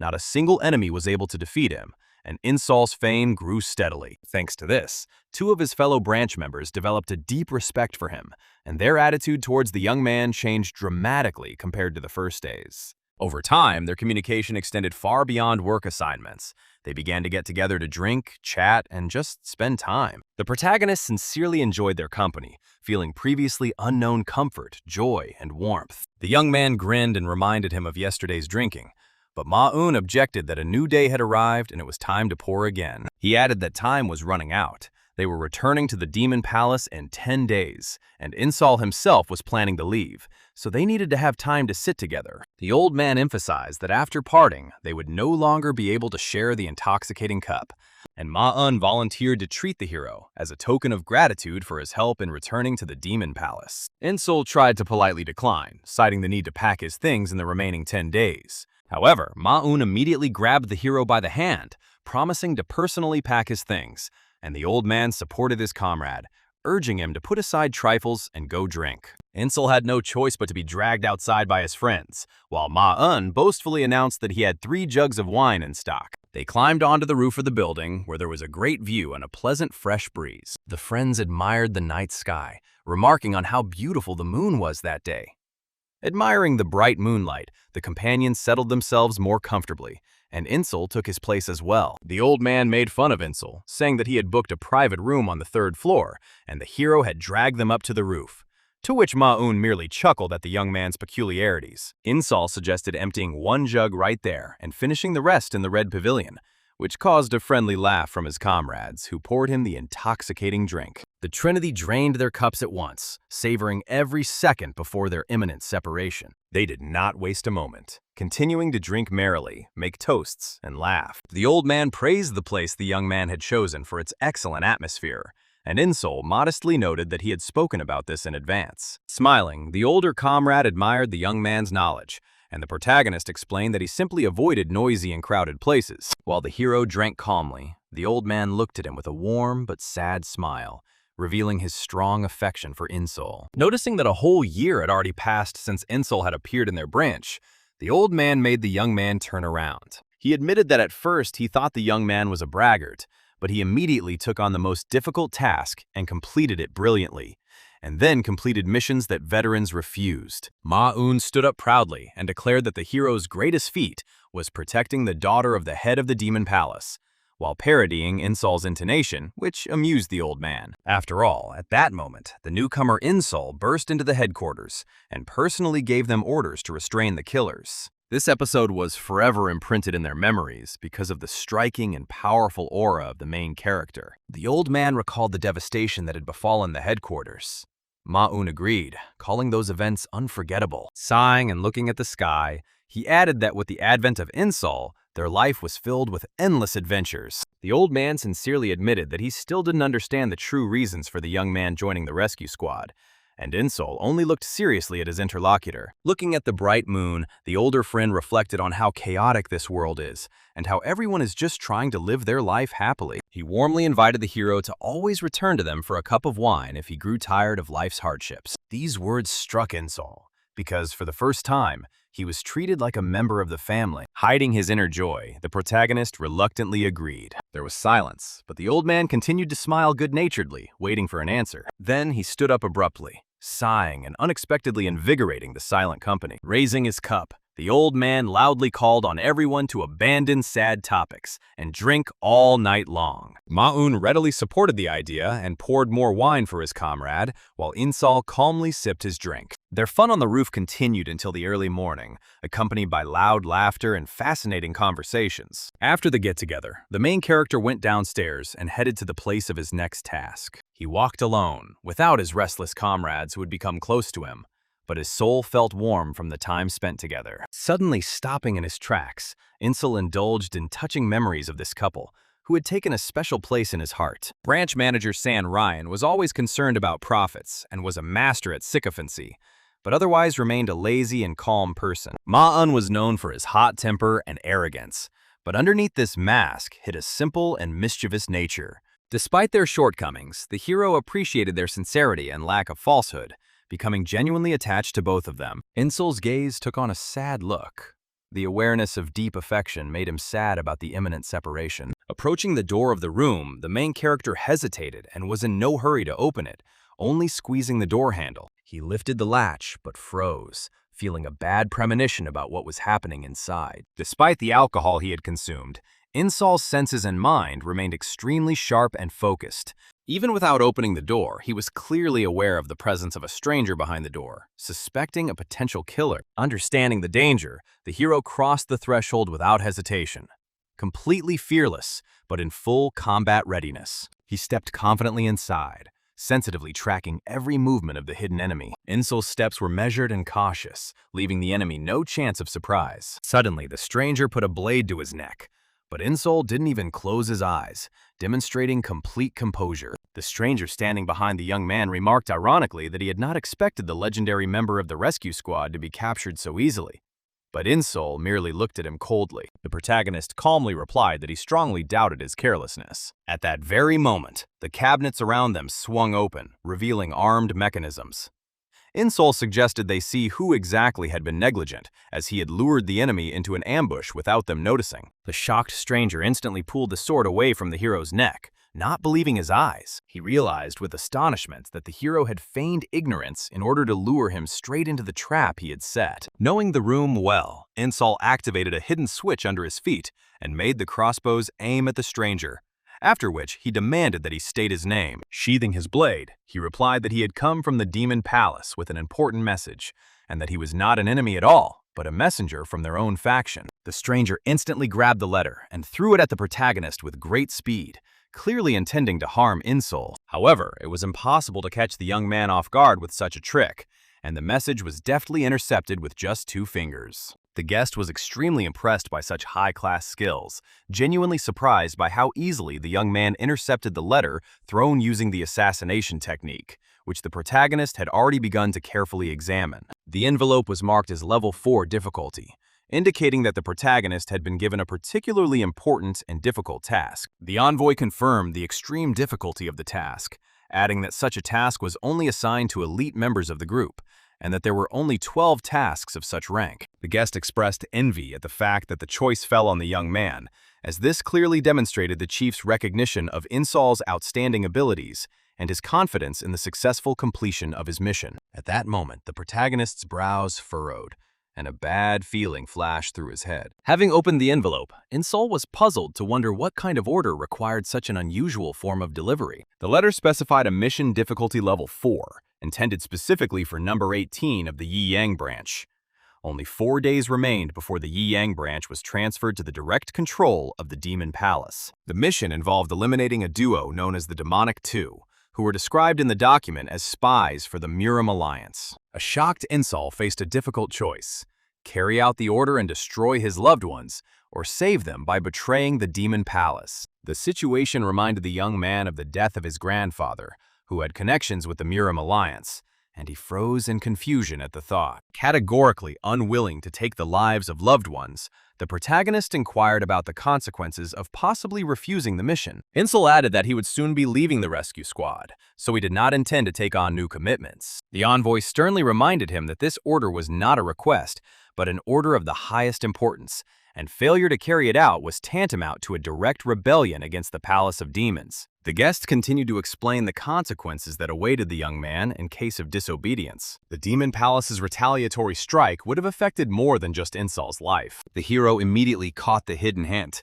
He didn't care about his own brand of traitor, but the members of the Pavilion of Wandering Beasts were at risk, and he couldn't allow that. The messenger asked again whether the young man intended to refuse the order. Looking into the eyes of his interlocutor, Insol doubted the authenticity of the order he had received. The thought flashed through his mind that due to his impressive success, the leadership of the Demon Palace had become suspicious and was now testing his loyalty in such a harsh manner. Ultimately, the protagonist accepted the assignment, officially confirming his consent to carry out the order. The messenger was satisfied with this answer, giving the young man an approving smile and praising him for his wise choice. Soon, Insol changed his clothes and prepared to carry out the assigned task. The young man knew very well that San Ryan and Ma-un headed the Yiyang branch of the rescue squad. The rapid growth of the branch's fame, thanks to the hero's successes, suggested that this order was fabricated with the aim of eliminating the leadership.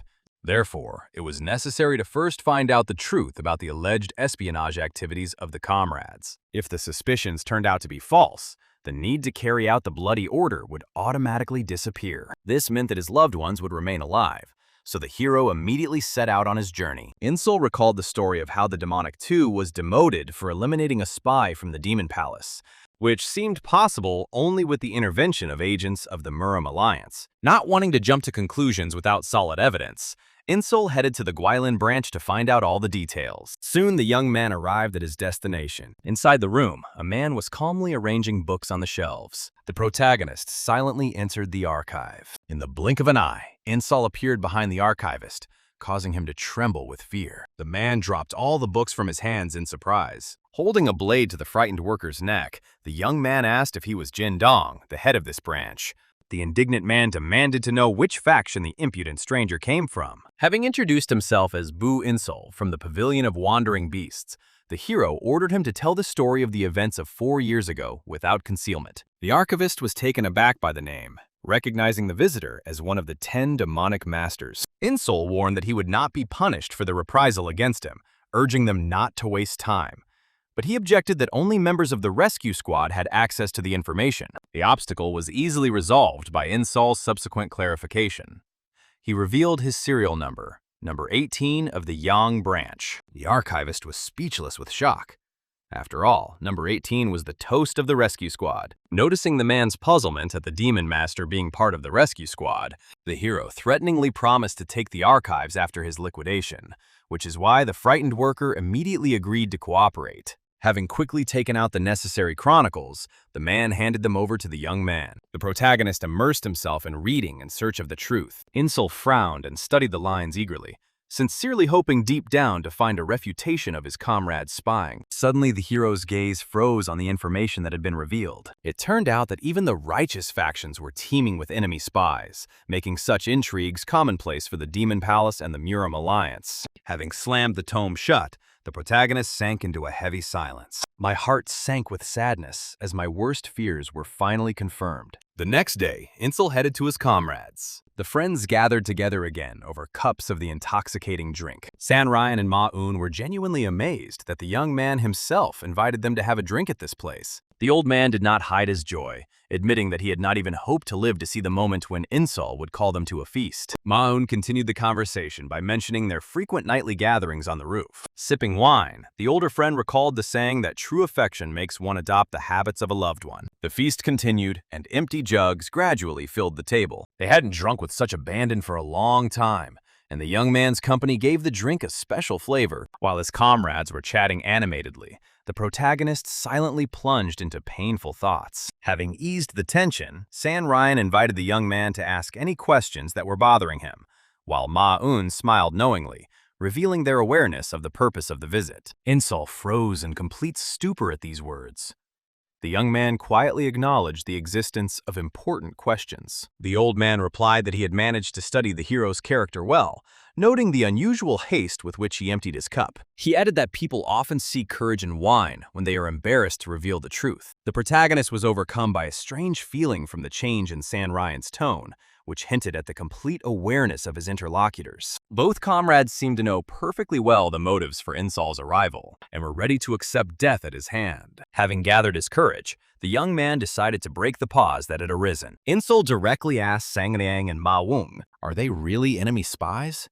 An oppressive silence fell. The secret was revealed, erecting an invisible wall between them and the hero. Insol waited for his comrade's answer with a serious expression. The scene suddenly became colder, and everything around was covered in ice. The old man's face expressed deep sadness and regret at the collapsed hopes of a safe return to the Demon Palace. Sang Ryan admitted that he had long suspected the hero's knowledge, and Insol asked in response why they hadn't tried to escape. The old man merely shook his head, declaring ignorance. Ma-un added that they hoped to remain useful to the Demon Palace until the very end. Both warriors found themselves caught in a confrontation between the righteous and dark factions in the Yi-Yang branch, where they were attempting to smooth things over. They sincerely hoped that the value of their services would allow them to avoid the death sentence. However, the old man pointed his finger and noted Insol's ability to constantly exceed all expectations. The young man looked at his senior comrade in amazement. San Ryan confessed to his past as a spy, leaving them with no choice but to work hard. He added that Insol's successful missions had completely destroyed the intelligence network of the righteous factions in Yi-Yang. Thanks to the hero, the new branch managers shouldn't have any problems. As a result, both warriors realized the final loss of their own significance for the Demon Palace. Insol struggled to suppress his emotions, realizing the inevitability of a tragic ending after the confession he had made. They spent too much time together. Over the past months, the young man had become genuinely attached to these people, but a grave duty demanded that they cut the threads of their lives right now. All their fond memories were shattered in an instant. This was the sad reality of the harsh world of Kanho. Here, it was forbidden to show affection to comrades, but the hero's heart was burdened with an unbearable burden. Having calmed his spirit, Insol looked coldly at the warriors sitting opposite him. Without showing any hostility, San Ryan merely quietly noted the youth's readiness for battle. Ma-un immediately jumped up, opening the duel. In a split second, his blade was already heading towards the protagonist's temple. Despite the lightning speed of the attack, Insol deftly dodged the blow. Ma-un praised the young man's speed with admiration and rushed to attack again. Having repelled his opponent's attacks, Insol collided with Sang Ryan, who had joined the fight. Having blocked Ma-un's weapon, the hero instantly turned to face his older opponent. Insol launched a swift attack, which the old warrior managed to block. The protagonist's sword was firmly blocked. The young man kept his gaze fixed on his opponent. San Ryan pushed off and closed the distance. A fierce exchange of blows, dodges, and blocks ensued. The fight of 2 against 1 continued without a single hitch, but so far without serious injuries. Blades flashed all around. Ma-un was amazed by the incredible speed of the protagonist. San Ryan admired Insol's supreme skill. The protagonist hated what was happening with all his soul. Insol demanded that his opponents lower their weapons. Finding himself behind their backs, the young man declared that it was impossible for him to be defeated. However, the senior comrade only chuckled, suggesting that they look at the result. San Ryan rushed forward again, spinning his weapon. The technique used puzzled the protagonist. The rivals' swords clashed. The technique turned out to be clever. The old man's staff passed through the blade like an illusion. Insol's lunge missed the target. The young man was amazed by the unprecedented style, while the enemy's weapon was aimed at his face. The blow came with a deafening whistle, almost piercing the hero's head. San Ryan asked the young man's opinion with a smile, namely about the technique of the dog-taming staff used. Insol was taken aback when he recognized the style of the beggar sect. Immediately after the old man's secret was revealed, Ma-un entered the battle. His weapon rose into the air above the main hero. The blade was illuminated by a powerful aura. The attached chain also flashed with a bright light. Ma-un activated the sun-breaking sword technique. As the attack approached, San Ryan continued to press the youth from the front. Insol was again amazed to recognize the Nongong clan's technique. The protagonist realized that both companions were masters of the famous 9 righteous sects. The combination of close and long-range combat created serious difficulties for Insol. Having parried Ma-Eun's next upward blow, the hero rushed forward. Sang Ryan relentlessly pursued the young man from behind. The old man hurried to intercept the main character. The opponent skillfully combined righteous techniques with the special weapons of dark sects. The incredible complexity of the enemy's combinations amazed the young man. The combined blow sent Insol flying backwards, shattering the bamboo thickets around him. The thought of a possible defeat if the current state of the battle continued flashed through my head. However, past deadly duels surfaced in the protagonist's memory. He remembered the hired killers and powerful enemies, underestimating him until the young man unraveled their secrets. The accumulated experience of observing the techniques of the righteous allowed us to combine all the acquired knowledge. Right in the middle of the battle, Insol created a new, unique technique. The rivals began to fuss, sensing a change in the hero's behavior. The opponent's movements became perfectly clear to Insol's gaze. Having picked up a crazy pace, the hero adjusted to their rhythm. Having dodged the attacks, he launched a successful counterattack. The comrades were taken aback when all their attacks were easily repelled. Soaring high into the air, the protagonist prepared for the decisive blow. Both warriors just stared motionless at the young man falling from above. Suddenly, satisfied smiles blossomed on their faces. Ma-Eun voluntarily unclenched his fingers and dropped the weapon. The old warrior did exactly the same. Insol's eyes widened in horror at the sight. A deafening explosion thundered from the crushing equipment that fell down. After some time, crimson blood slowly flowed down the blade of Insol's sword. Ma-Eun lay breathless, and the bloodied San Ryan leaned helplessly against a boulder. The protagonist's heart was breaking with pain as he desperately tried to find out the reasons for what had happened. Before their death, both comrades smiled, having thrown away their weapons in advance. Closing his eyes, San Ryan accepted this fate. Their true intention was to die at the hands of the young man they had come to consider family. Insol understood their noble nature perfectly well, and could not comprehend the reasons for such a conscious suicide. With difficulty holding back the pain, the protagonist asked why they didn't block his reception, to which the fading old man replied about the inevitability of a predetermined outcome. San Ryan explained that the agents chose death at the hands of Insol rather than his murder. After all, there was no way back for them anyway. The old man remembered Ma-Eun's words that the young man reminded him of his stubborn younger brother, which made the hero's heart clench with renewed vigor. Just before he died, San Ryan left a final warning. He urged to remember that the close attention of the Murim Alliance and the Palace of Demons threatened the young man with the same deadly participation. The old man asked Insol to take care of himself, showing concern until his very last breath. Having lost the rest of his strength and blood, San Ryan gave up the ghost. The main character was left standing, completely alone. Not counting the dead as enemies, Insol gave them a fitting send-off. He carefully buried their bodies in the earth out of deep respect. The moment has come for the final farewell to close comrades. San Ryan's words about exposed agents came to mind, that exposed spies have nowhere else to go. The young man expressed hope that they would find peace and refuge in the afterlife. The protagonist left this place with a heavy burden on his soul. The scene shifted to the Pavilion of Wandering Beasts. Having completed his service in the rescue squad, Insol returned to his native monastery. He came with a report on the completion of the assigned task. Dan Chan praised the young man for his latest victory. Squinting, the squad leader mentioned the rumors that had reached him, which spoke of the incredible achievements of the young man. The scene immediately changed, and the hero began to tell his story. Insol spoke about the order to eliminate the demonic too. Dan Chong listened to the report thoughtfully. He suspiciously doubted that this was the whole truth about the last mission, hinting at something left unsaid. Looking into the young man's face, the Vice Master asked if he had anything else to add. Insol, with trembling hands, admitted that over the course of a year he had become accustomed to his comrades and mistakenly believed that he had suppressed all his feelings. But the bitterness from the murder of loved ones turned out to be too strong. Dan Chong immediately sensed his subordinate's state and began to think about how to help him cope with the heaviness in his soul. The mentor told the young man to follow him, intending to distract him from his dark thoughts. They came out into an open area, ideal for a duel. Insol was puzzled as to the reasons for their coming here. The Vice Master ordered the sword to be drawn, challenging the hero. In response to the young man's bewilderment, Dan Chan explained that he wanted to test the growth of his strength during his time in the rescue squad. Realizing that there was a hidden meaning in the sudden duel, the hero prepared for battle. Insol drew his blade, declaring his readiness to attack first. The young man's silhouette was blurred by the insane speed of movement. As if teleported, he found himself in front of his mentor in the blink of an eye. Understanding the danger of a protracted duel, the protagonist put maximum power into the very first attack.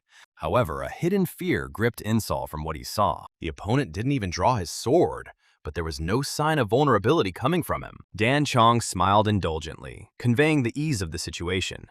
He slowly raised 2 fingers. While the hero fought with his sword, the Vice Master defended himself with a single finger. The mentor was pleased with the youth's use of the Heavenly Sovereign's pulse technique. Flying back from the collision, Insol admired his mentor's flawless inner energy, which easily repelled the steel. Finding himself right in front of the young man, Dan Chong noted that, although the technique was still inferior to the original, the idea of a quick strike was absolutely correct. As a form of praise and a lesson, the Vice Master promised to demonstrate a special technique. The hero was taken aback, realizing that the demonstration of the technique meant a direct lesson. A blinding light erupted from Dan Chong's body, transforming him into a divine being.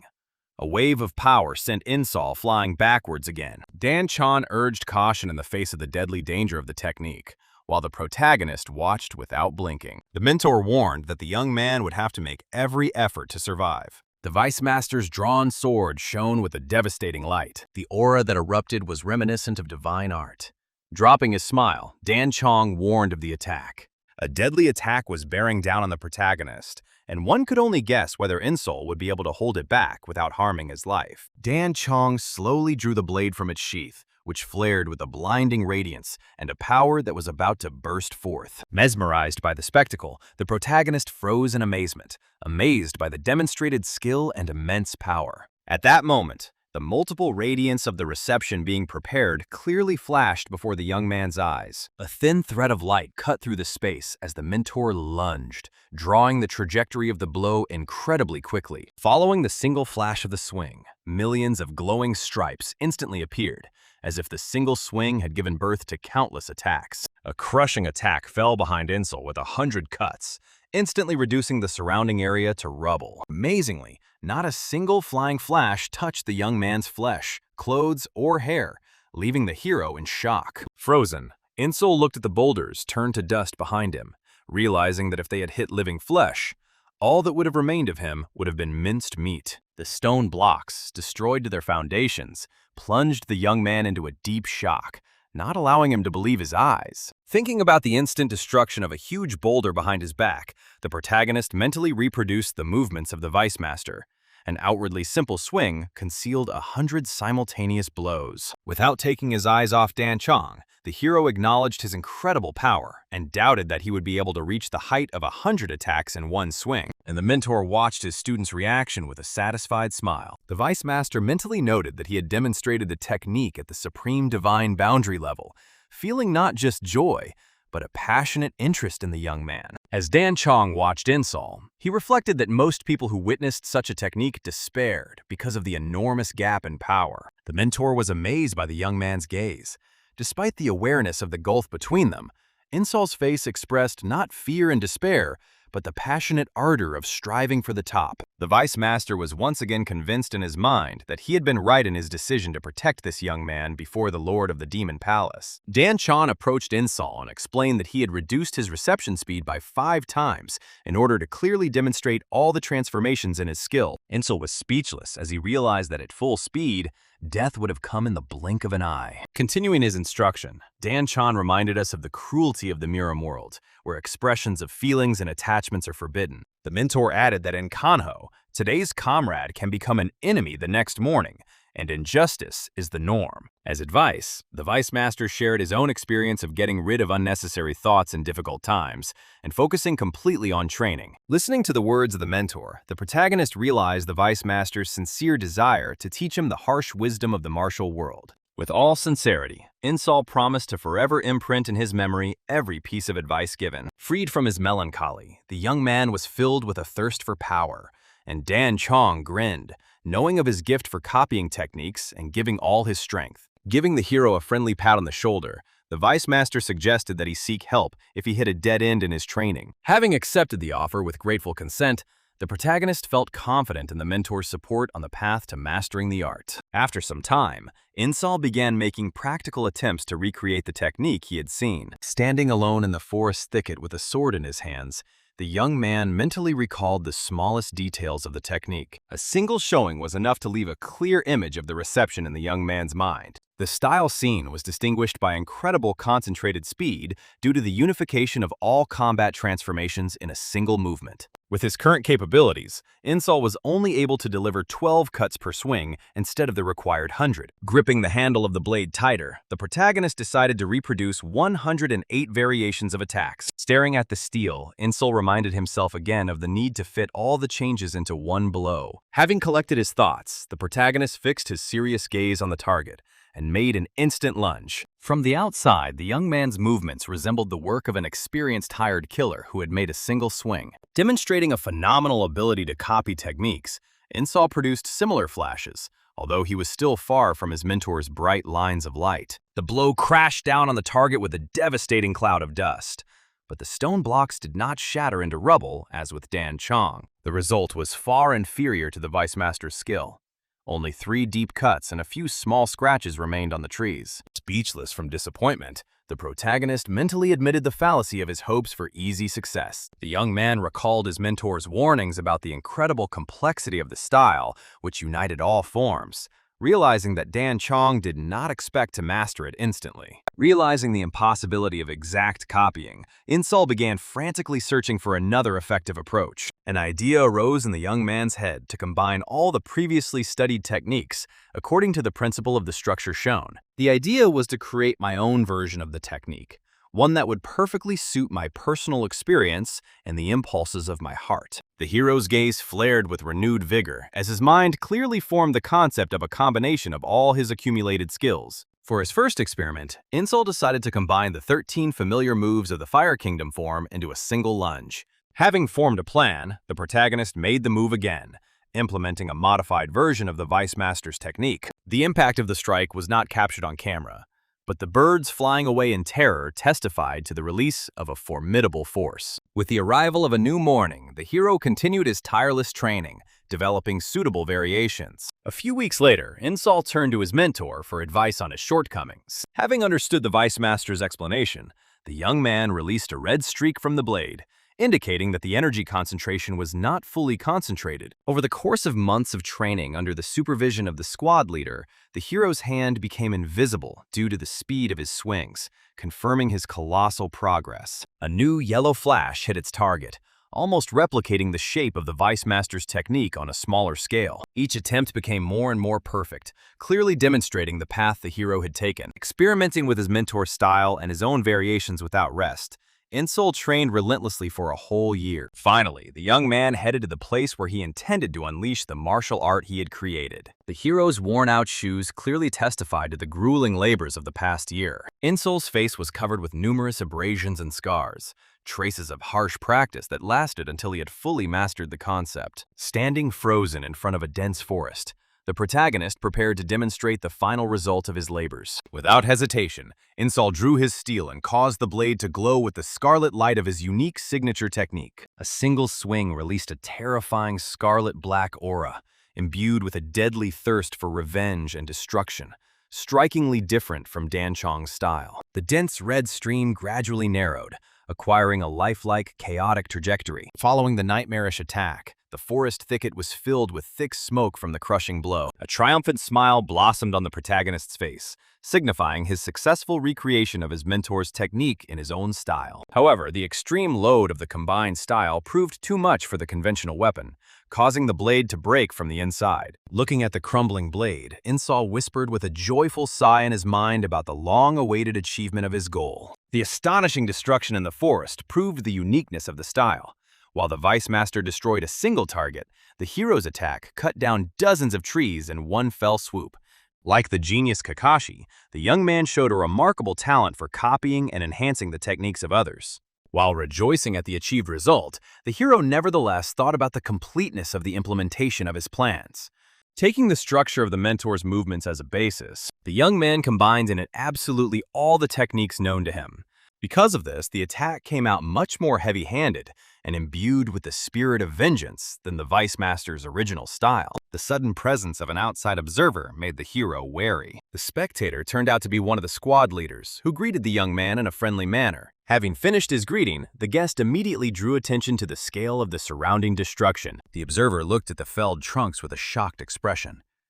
Insol's technology did not leave the usual traces, but seemed to evaporate the matter. The astonished commander praised the hero's incredible increase in strength, although Insol himself expressed slight dissatisfaction with the result achieved. Turning around with a smile, the interlocutor remarked that he couldn't even imagine what kind of equipment could satisfy such a demanding master. As he walked away, the commander called the young man to follow him. Vexed news that the Vice Master himself was looking for Insol greatly surprised the hero. The companions headed to the location of the head of the Pavilion of Wandering Beasts. Dan Chan joyfully greeted his student, noting that after a whole year of non-stop training in the mountains, he was finally seeing him not at work. The Vice Master mentioned Beck's words about his successes exceeding expectations, expressing pride in the young man, to which Insol modestly referred to his mentor's wise guidance. Getting closer to the point, the protagonist inquired about the direct reason for the call. The news of the final plan regarding the 10 demonic masters being adopted astonished the young man. The mentor explained the details of the plan, which was designed to last exactly 1 year. The coming year-long period was intended to test candidates of Insol's level. Upon learning of the upcoming fights, Insol clarified that there were compelling reasons for such a protracted campaign. The Vice Master laid out drawings depicting 3 circles in front of the hero. Dan Chan announced the vacant position of heir and the struggle between 3 factions for this position. The contenders were Mayan, the 10 demonic gates, and the neutral council of elders. The leadership feared the emergence of an overly strong candidate among the 10 demons, capable of confusing all the cards of the political groups. The balance of power in the leadership depended entirely on which faction would promote its man. Beck added that influential officials pitted the young man against foreign masters for the sake of his death and the preservation of their power. The Vice Master chuckled and emphasized that the desperate attempts to eliminate Insol only proved the reality of the threat the young man posed to their plans. Dan Chong asked the serious young man with a smile how exactly he planned to spend the allotted year. Having a ready-made solution, the protagonist put his hand to his chest. Insol stated with complete seriousness his desire to return to China and test his newly acquired technology. Astonished by the young man's choice, Beck asked about returning to the Celestial Empire, and advised him to establish connections among the demonic masters of the pavilion. Laughing, Dan Chan called the student's answer predictable and noted that the young man did not allow anyone to manipulate him. Dan Chan recalled Insol's fearless gaze into the eyes of the former pavilion leader and the lord of the demon palace. Beck's eyes widened as he realized that the Vice Master was predicting that the young man would reach unprecedented heights of strength. Having confirmed the firmness of his pupil's decision, the Vice Master took upon himself the choice of the first destination in the Celestial Empire. The mentor knew in advance how the young man would react to any talk about the intrigues of the Demon Palace. Dan Zhang asked Insol if he knew about the place called Dongpyo Saran, where he was supposed to go. After the conversation, the action moved to a picturesque area with many buildings. This settlement, known as Dongpyo Soren, was bustling with a huge crowd of people. The motley crowd made it difficult to immediately determine the degree of danger of this place. The protagonist sat at a table with a tray laden with food, carrying out the task received from the Vice Master. Insol lifted his bamboo hat slightly and glanced at the sea of people, mentally noting the unprecedented crowd size. The crowd was a mixture of representatives from the righteous and dark sects, as well as members of the demonic pavilion. The location resembled a small copy of the entire battle world of Murim. Before leaving, the Vice Master managed to explain the essence of Dongpyo Soran as a former neutral node for Wanderers and Masters. However, 20 years ago, the leader of the Wanderers changed, establishing new rules and attracting unions of craftsmen. Eventually, the settlement grew into a large alliance, now called the Alliance of Wanderers. Since then, martial arts competitions have been held here regularly, where masters have made a name for themselves in order to receive lucrative orders from sects. Insol arrived to participate in a great tournament that offered the chance to face a wide variety of warriors in combat. The tournament attracted only the most confident elite fighters from all sects, providing the protagonist with the ideal opportunity to test his own skill level. While pondering the need for initial collection of information about the participants, the hero heard the voices of 2 strangers addressing him. The strangers politely inquired if the master would allow them to sit at his table.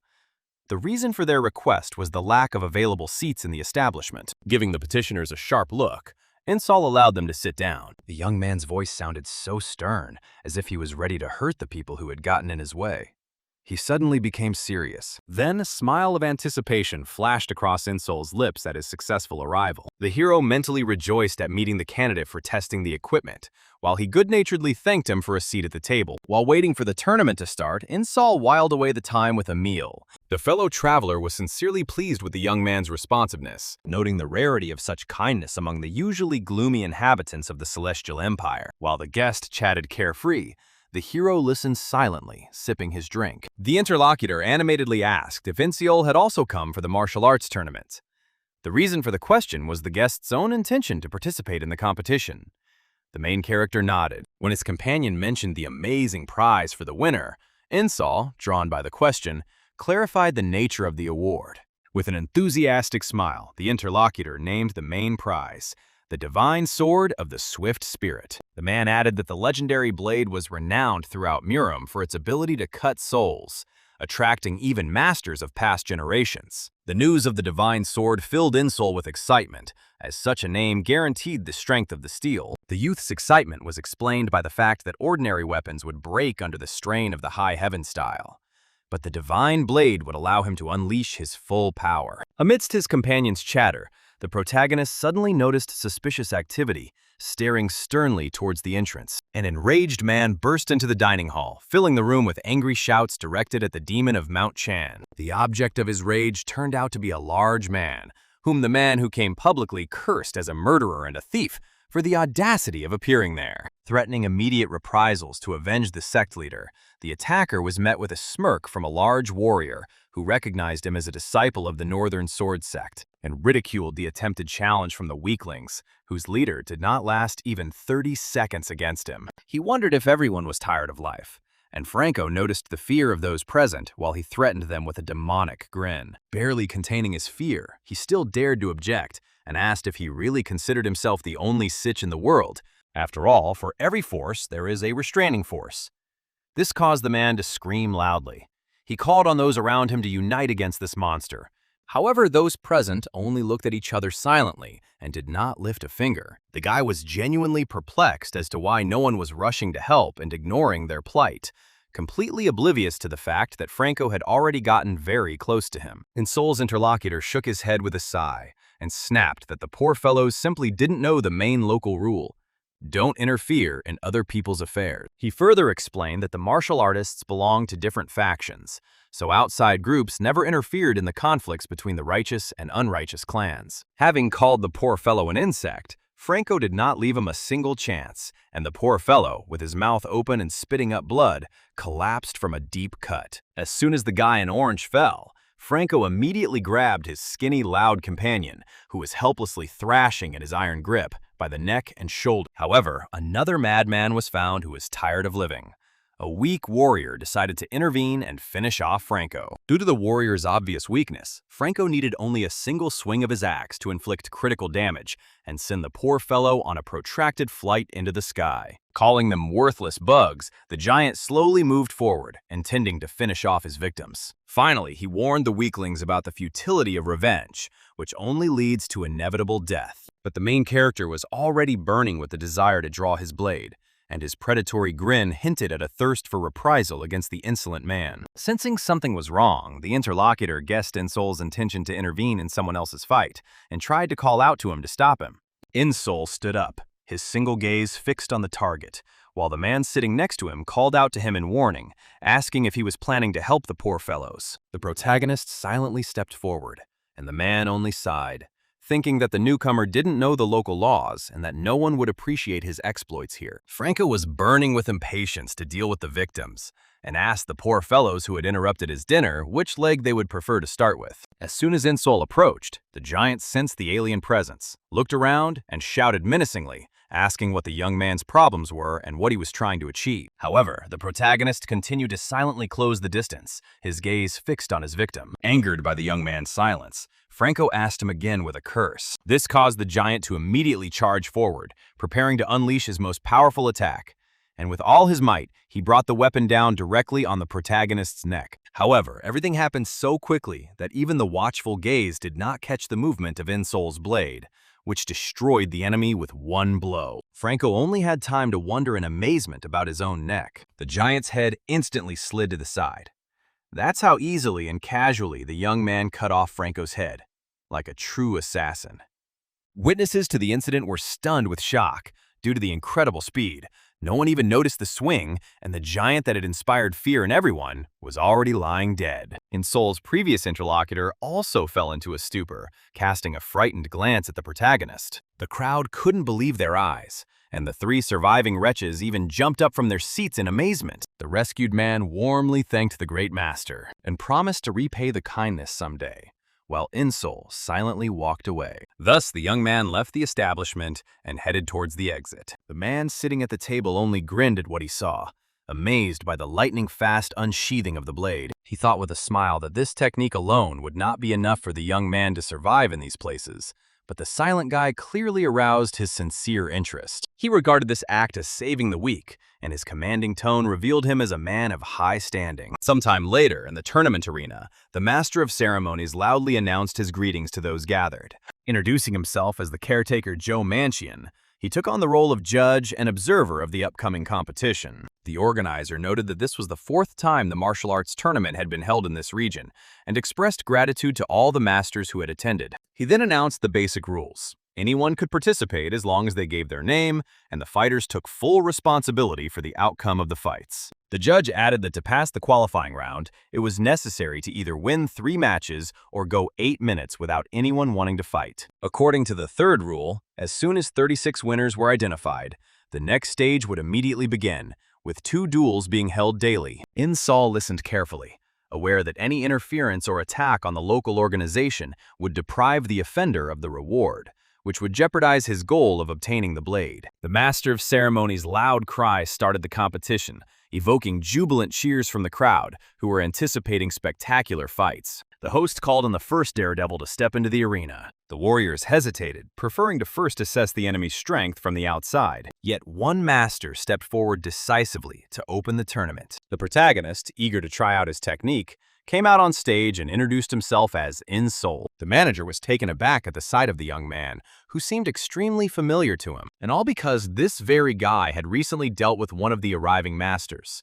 The young man had already been nicknamed the Lightning Swordsman for instantly destroying Franco. Therefore, the judge was confident that he would easily pass the qualifying round due to the absence of fools who had risked their lives. Suddenly, a daredevil appeared who decided to test the main character's strength and jumped straight into the arena. The man who came out to fight turned out to be none other than the young man's recent interlocutor from the tavern. Light and swift, he landed smoothly on the platform, demonstrating the highest level of skill. He noted that although they had already met, they were only now given the honor of formally introducing themselves to each other. The appearance of this warrior made the audience gasp in amazement, as many recognized the experienced fighter. The crowd whispered that the main character's rival was an incredibly powerful master. The stranger introduced himself as Yang Jiwi, the leader of the Great Good Squad of the Dian Kang sect. The young man merely looked thoughtfully at his opponent, whose sect seemed extremely familiar to him. The scene changed.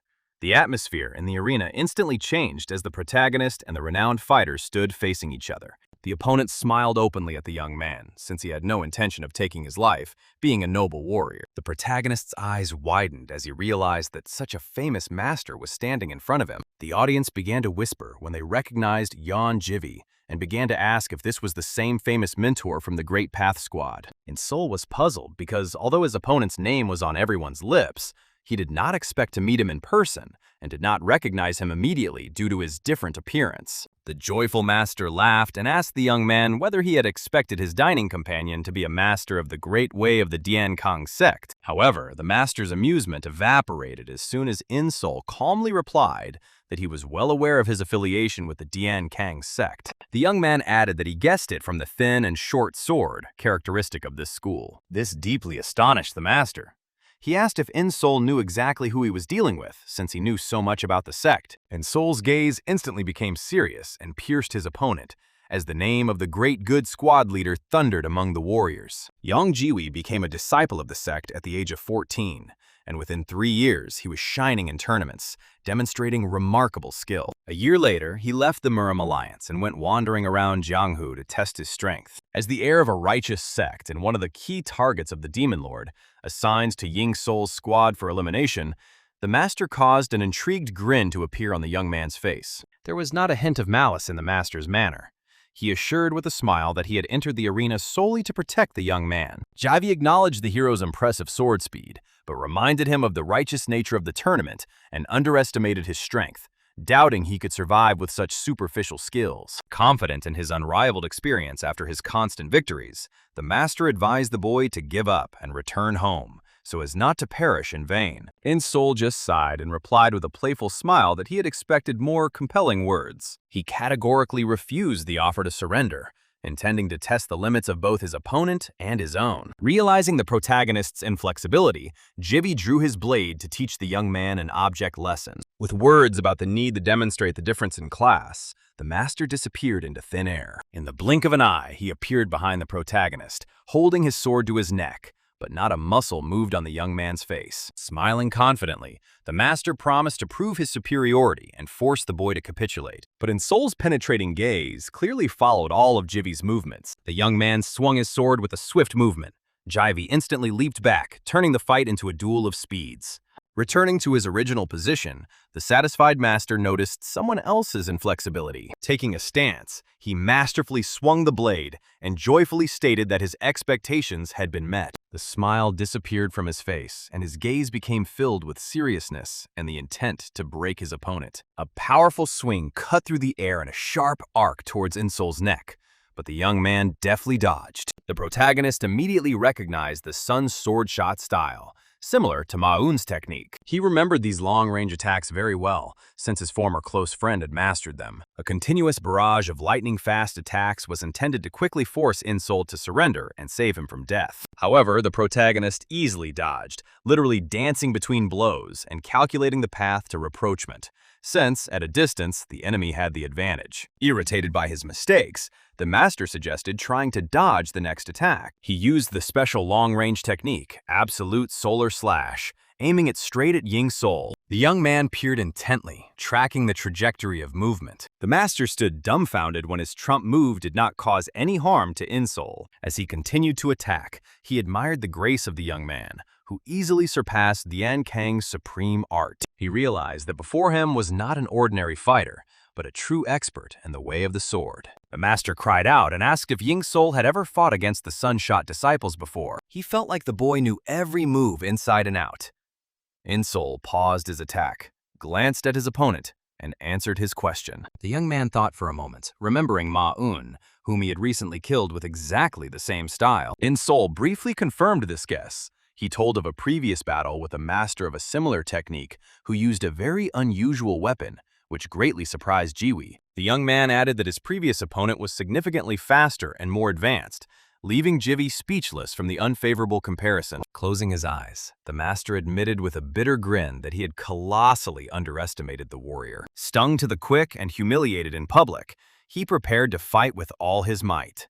He promised to hold back no longer, intending to crush the insolent youth. The master's speed increased so much that his dash became indistinguishable. Rushing forward like a swift bird, Jiwi launched a decisive attack, while In-Sol waited calmly. The protagonist continued to analyze the opponent's dangerous attacks, which aimed exclusively at vulnerable points. Understanding the need to use special moving techniques, he applied his own knowledge. Escaping from a hail of deadly blows, the main character walked away at a tangent. Jivi kept coming at him with an unwavering determination to end the fight. Attacks followed the young man closely, but he remained extremely vigilant. Parrying the onslaught of blows, the protagonist held his defense reliably. Missed attacks left deep furrows in the stone arena, emitting destructive energy. The crowd chanted Jivi's name in awe, recognizing his seventh style of cutting. The pressure did not subside, but the spectators noticed that not a single blow reached its target, although the young man could not make a mistake. The sword aimed at the head,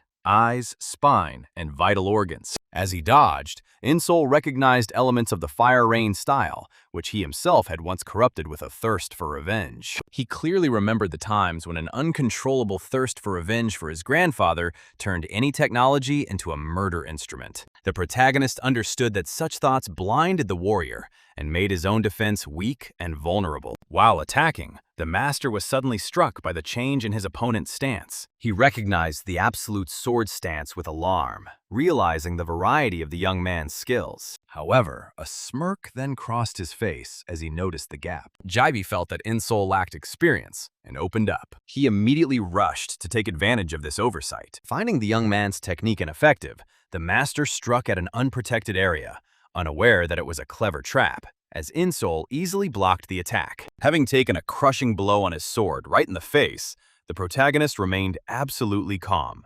Jaibi cursed to himself in confusion, shocked by the next block. After parrying the attack, Insol counterattacked powerfully, sending Jiwi flying backwards and causing him to cough up blood. The proud master, who considered the boy a weakling, collapsed to the floor, dropping his sword. Having flown a decent distance from his weapon, he remained alive, but only helplessly coughed up blood. The master's face was distorted with horror at the approaching death. Insol came closer. There was not a scratch on him, not a single cut on his clothes, which meant that Jivi would inevitably die in a real fight. Jivi stared at the red-eyed youth, wondering how he had done it. Lying on the floor, he looked at the monster standing in front of him, shocked by its power. The master's astonishment was explained by the fact that the apparent vulnerability was merely a deliberate bait of the young man.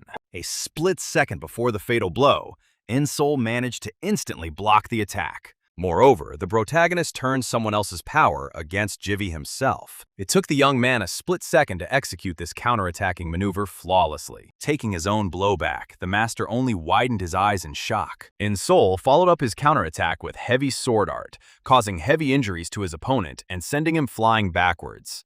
Jaibi clearly understood that the youth had combined the ultimate stance, heavy sword, swift sword, and refined footwork to form an insurmountable wall. Despair distorted the master's face, having never before met such an incredible opponent. Coming closer, Insol asked if he was ready to admit defeat and surrender, causing the master to clench his teeth in rage from deep humiliation. Slowly rising from the floor, he seethed with anger at the thought of giving up. As a great master, he categorically refused to give up. The pride of a swordsman revered by the Murim Alliance drove him forward, urging him to attack again and again. He mentally urged the young man not to become arrogant before him. The protagonist felt the full ferocity of the repeated attack, but his gaze expressed only his attitude towards the enemy as an insignificant chicken. As the alien blade approached, the protagonist made a counterswing with his sword, painting the space with a crimson flash of light. In that clash, the swordsman Yon Jiwi instantly lost his sword, which marked his complete defeat. After all, a warrior without a weapon is like a predator without fangs. What happened plunged him into the deepest shock. The tip of our protagonist's blade was already frozen right at the opponent's eye. There were only centimeters left between the tip of the blade and the opponent's face, and one decisive step could finally draw a line under this battle. The outcome of the duel was beyond doubt. The renowned genius suffered a crushing defeat. Closing his eyes in despair, the braggart realized Insol's complete superiority and fell to his knees, admitting his defeat before the hero. Keeping his opponent at bay, our protagonist mentally paid tribute to the high status of the great master that he possessed. The protagonist closed his eyes and was amazed by the complete lack of skill of his opponent with the resounding title, but immediately pulled himself together, deciding not to judge all the great masters by one simpleton. Kneeling, the defeated opponent justified himself by citing the late start of his training, and insisting that under different circumstances he would not have lost. To which our hero merely reproached him for making lame excuses, causing the stunned fighter to stare at Insol from the ground. The protagonist added that true masters don't care about name, social status, or training experience, teaching a lesson to the lover of empty excuses. Our protagonist explained that for a true master, the only thing that matters is constantly surpassing oneself and continuously growing in strength. Already turning to leave, the protagonist advised his opponent to immediately return to Mount Jimchan, and Sol ordered him to return home, train his internal energy for 3 years, and only then go to Murim, which immediately made him look like a guilty student in front of a strict teacher. Closing his eyes, the disgraced warrior silently acknowledged the hero's rightness. The title of Great Master he had received had blinded him, forcing him to abandon his real training. After this, our hero calmly left the arena, leaving behind his opponent, who not only suffered a crushing defeat, but also received a scolding for his empty chatter. The match manager immediately declared Master Bu's victory and announced that if there were no other people willing to fight, he would automatically advance to the qualifying round of the tournament. Thanks to the ease with which the hero dealt with the famous genius Young Jiwi, no one else wanted to enter the ring, and the crowd froze in complete amazement. Meanwhile, a mysterious spectator watching from the sidelines had already received news of Young Jiwi's epical defeat. Thinking out loud, he doubted that even his mastery of the heavy sword and his special stance would have allowed Insol to easily defeat Yeon Jiwi, a master of the sunshot and 7 slashes techniques. Scratching his long nails, the observer analyzed the hero's fighting style and concluded that he was able to separate aspects of techniques, which meant he practiced a rare cultivation method. In the end, he decided to keep an eye on the hero for now and study him better, confident that the upcoming tournament would reveal all of Insol's secrets. Time inexorably passed towards evening, and the street bustle gradually died down. Despite the huge concentration of warriors, silence and calm reigned all around. While in his room, studying the tournament bracket, Insol was mentally surprised that he had encountered a great master in his very first fight. Our hero was slightly worried that during the fight with Yeon Jiwi, someone might recognize his signature moves. With a sigh, the hero consoled himself with the thought that during his time serving in the rescue squad, also known as the 9-Kill Squad, he wore a completely different face, so no one would recognize him. Additional confidence was inspired by the fact that the leader of the Pure Wind Squad, Beck, was actively spreading disinformation.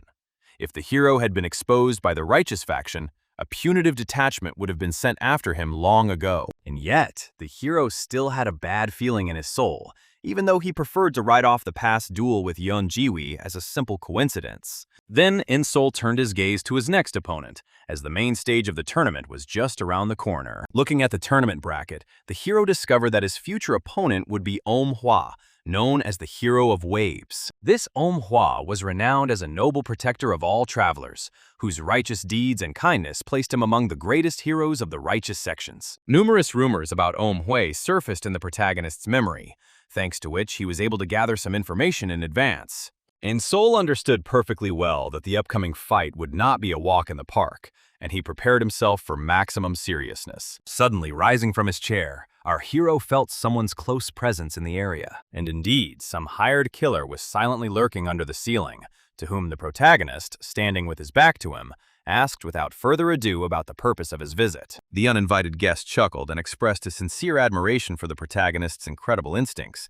Coming down to talk, the visitor praised Insol's insight, admitting that he had hoped to remain unnoticed. However, as soon as he showed his face, it turned out that the tip of the protagonist's sword had already stopped at his neck. It was a deliberate display of the protagonist's murderous impulse to let the enemy know who he was dealing with. Covered in a cold sweat and swallowing nervously, the mercenary heard our protagonist's question about whether his technique belonged to the Yoga of Heavenly Access. Insol explained that he had noticed him enter through the window. The hero noted how the guest's muscles and bones literally twisted, allowing him to squeeze through the narrowest gaps. Surrounded by a chilling aura of murderous lust, the protagonist warned that lying or foolish answers would lead to immediate death. Realizing the mortal danger, the scout asked how such a simple man could acquire such knowledge. He added that he had merely applied a basic technique of compressing and displacing bones. Insol noticed that the technique was similar to an advanced Tianso yoga technique that allowed for easy control of muscles and joints, and then demanded to know the name and clan. When Insol repeated the question, the boy introduced himself as the wanderer Hook Pyo, who roamed from east to west. But the hero immediately caught him in a lie. The wanderer tried to justify himself by saying that in these parts, all travelers hide their identities under pseudonyms, and asked for understanding. The protagonist, flushed with anger, asked with a menacing look about the real reason for entering his room. Squinting under the hero's eerie gaze, the uninvited guest was seriously afraid for the safety of his own head. Opening his eyes and gathering his courage, he looked at Insol and admitted that he had come with a humble request. Having announced the start of the main competition tomorrow, the guy made the protagonist freeze for a moment and soften his gaze. The visitor then imploringly asked Insol to kill his tomorrow's opponent, Hwa, in the first round. The tip of the protagonist's blade was still pressed against the neck of the stranger, for whom any wrong step could be his last in life. The boy tearfully begged Insol to kill his tomorrow's opponent, Hwa, in the first round of the tournament. Hearing this, the protagonist was momentarily speechless, perplexed by the reasons for such a cruel desire. In-Sol then asked the other person if he realized who Yapwa was, to which he nodded confidently. With anger in his voice, the visitor added that this man was nicknamed the Hero of the Waves and was famous for his ostentatious nobility, but behind this public mask lurked a completely different, rotten nature. According to the young man, during his wanderings across Jianghu, this so-called hero committed monstrous atrocities, mercilessly dealing with defenseless people. His victims included old people, women, children, and even infants, which is completely inconsistent with human appearance. Another person's life meant nothing to him, and among those he killed was a close person of the guest, which explained all his blazing hatred. After listening to the story, the hero calmly asked for evidence, but the mercenary admitted that there was none. The villain was too experienced and never left traces. After these words, the guy reached into the inside pocket of his clothes to take out something intended for the protagonist. The pouch he took out revealed rare, precious crystals that looked incredibly expensive and were intended to be payment for In-Sol's service. In-Sol identified the stones as cut minerals, and the guest confirmed this, adding that each one was worth 100 liang, enough for the deal. Taking one of the crystals and examining it closely, In-Sol admitted that this fee was enough to eliminate a person even without hard evidence. However, the hero was plagued by doubts. Why would someone with such wealth turn to an unknown fighter? He assumed the target was simply beyond the client's capabilities. Realizing the protagonist had seen right through the situation, the guest merely closed his eyes sadly.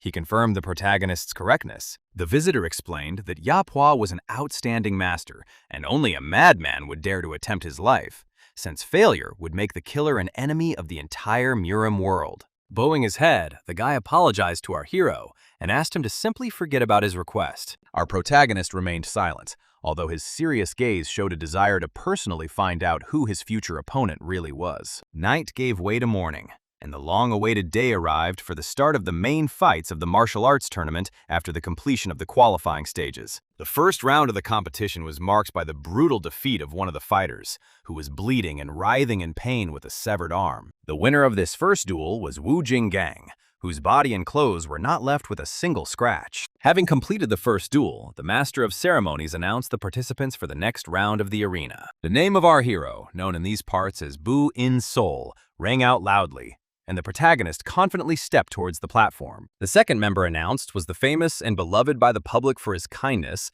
Yapwa, who waved his hands welcomingly to the jubilant audience. Soon, both opponents were standing opposite each other in the center of the arena. With his hands on his hips, Yapwa paid tribute to our hero's skill, openly praising his abilities without giving any indication of ill intentions. With a smile, his eyes narrowed in pleasure, he expressed his impatience to quickly engage in combat with the protagonist. Our hero responded with a polite bow out of respect, mentally noting the incredible courtesy and goodwill of his opponent, which made it difficult to believe in his villainous nature. However, In-Sol assessed not only his opponent's manners, but also his combat readiness. Despite the enemy's apparent complete composure, the protagonist did not see a single flaw in his stance, indicating absolute defense even without visible effort. The hero understood that this warrior was much stronger than Yeonjiwi, and Yapwa noted with a grin that swordsmanship does not depend on age. After apologizing for the right to make the first move, he quickly rushed into the attack, forcing In-Sol to instantly draw his blade. Having come close, the fighters crossed swords, and the opponent's movements were unusual due to the rotational elements of the body with each lunge. Even with the enemy's extremely fast attacks, our hero clearly saw the complete absence of errors in Yapwa's technique. Going on the offensive again with a smile on his face, the opponent was clearly getting genuine pleasure from the fight. A powerful and lightning-fast stroke of his blade gave birth to an avalanche of deadly, ghostly blades, which In-Sol instantly recognized as the rapidly dispersing flowers of the sword shadow technique. Given the abnormal power and precision of the enemy's attack, the protagonist was forced to take a step back to slow down the onslaught and adjust to the rhythm of the attacks. Having figured out In-Sol's plan, the enemy wasted no time.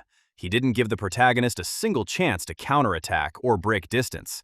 Our hero couldn't help but admire his opponent, who possessed not only speed and power, but also the ability to instantly read his opponent's actions. Yet In-Sol found the enemy's tactics predictable enough, and without hesitation, switched from defense to attack. The enemy's next attack was stifled as he had to abruptly stop his momentum before our hero's counterattack. As their blades crossed, In-Sol was puzzled, as an experienced master of Yeopua's level shouldn't have been so easily susceptible to being read. Even in the midst of the battle, the protagonist continued to calmly analyze his opponent, identifying only two possible reasons for what was happening. It was unclear whether the fighter was sincere or whether this was all an elaborate trap, and Yeopua, clutching his head, once again began to praise Insol's skill. He then expressed genuine surprise at how a fighter of such caliber remained completely unknown in the world of Murim, to which Insol chose to remain silent. Yeopua then openly warned of his intention to use the three lightning sword style, and promised to admit defeat if the protagonist managed to block this attack. The hero's gaze sharpened, and his discomfort increased.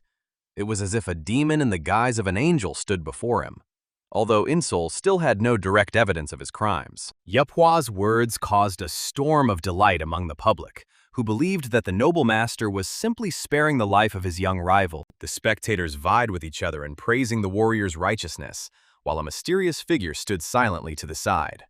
Wasn't that the same Ying Sol's ally from the 10 demonic masters trial who had ended up in the poison sect? Meanwhile, Yeopua moved on to the first technique of the lightning sword style, forcing Insol to go into deep defense again. As the enemy approached, he unleashed the first move called High Heaven's Setting Sun, revealing an absolutely insane grin. Our hero almost stopped breathing, realizing the unacceptability of defeat or death, and froze in readiness to repel the blow. Taking a swift step forward, the protagonist decided to quench the enemy's attack with his own counterattack.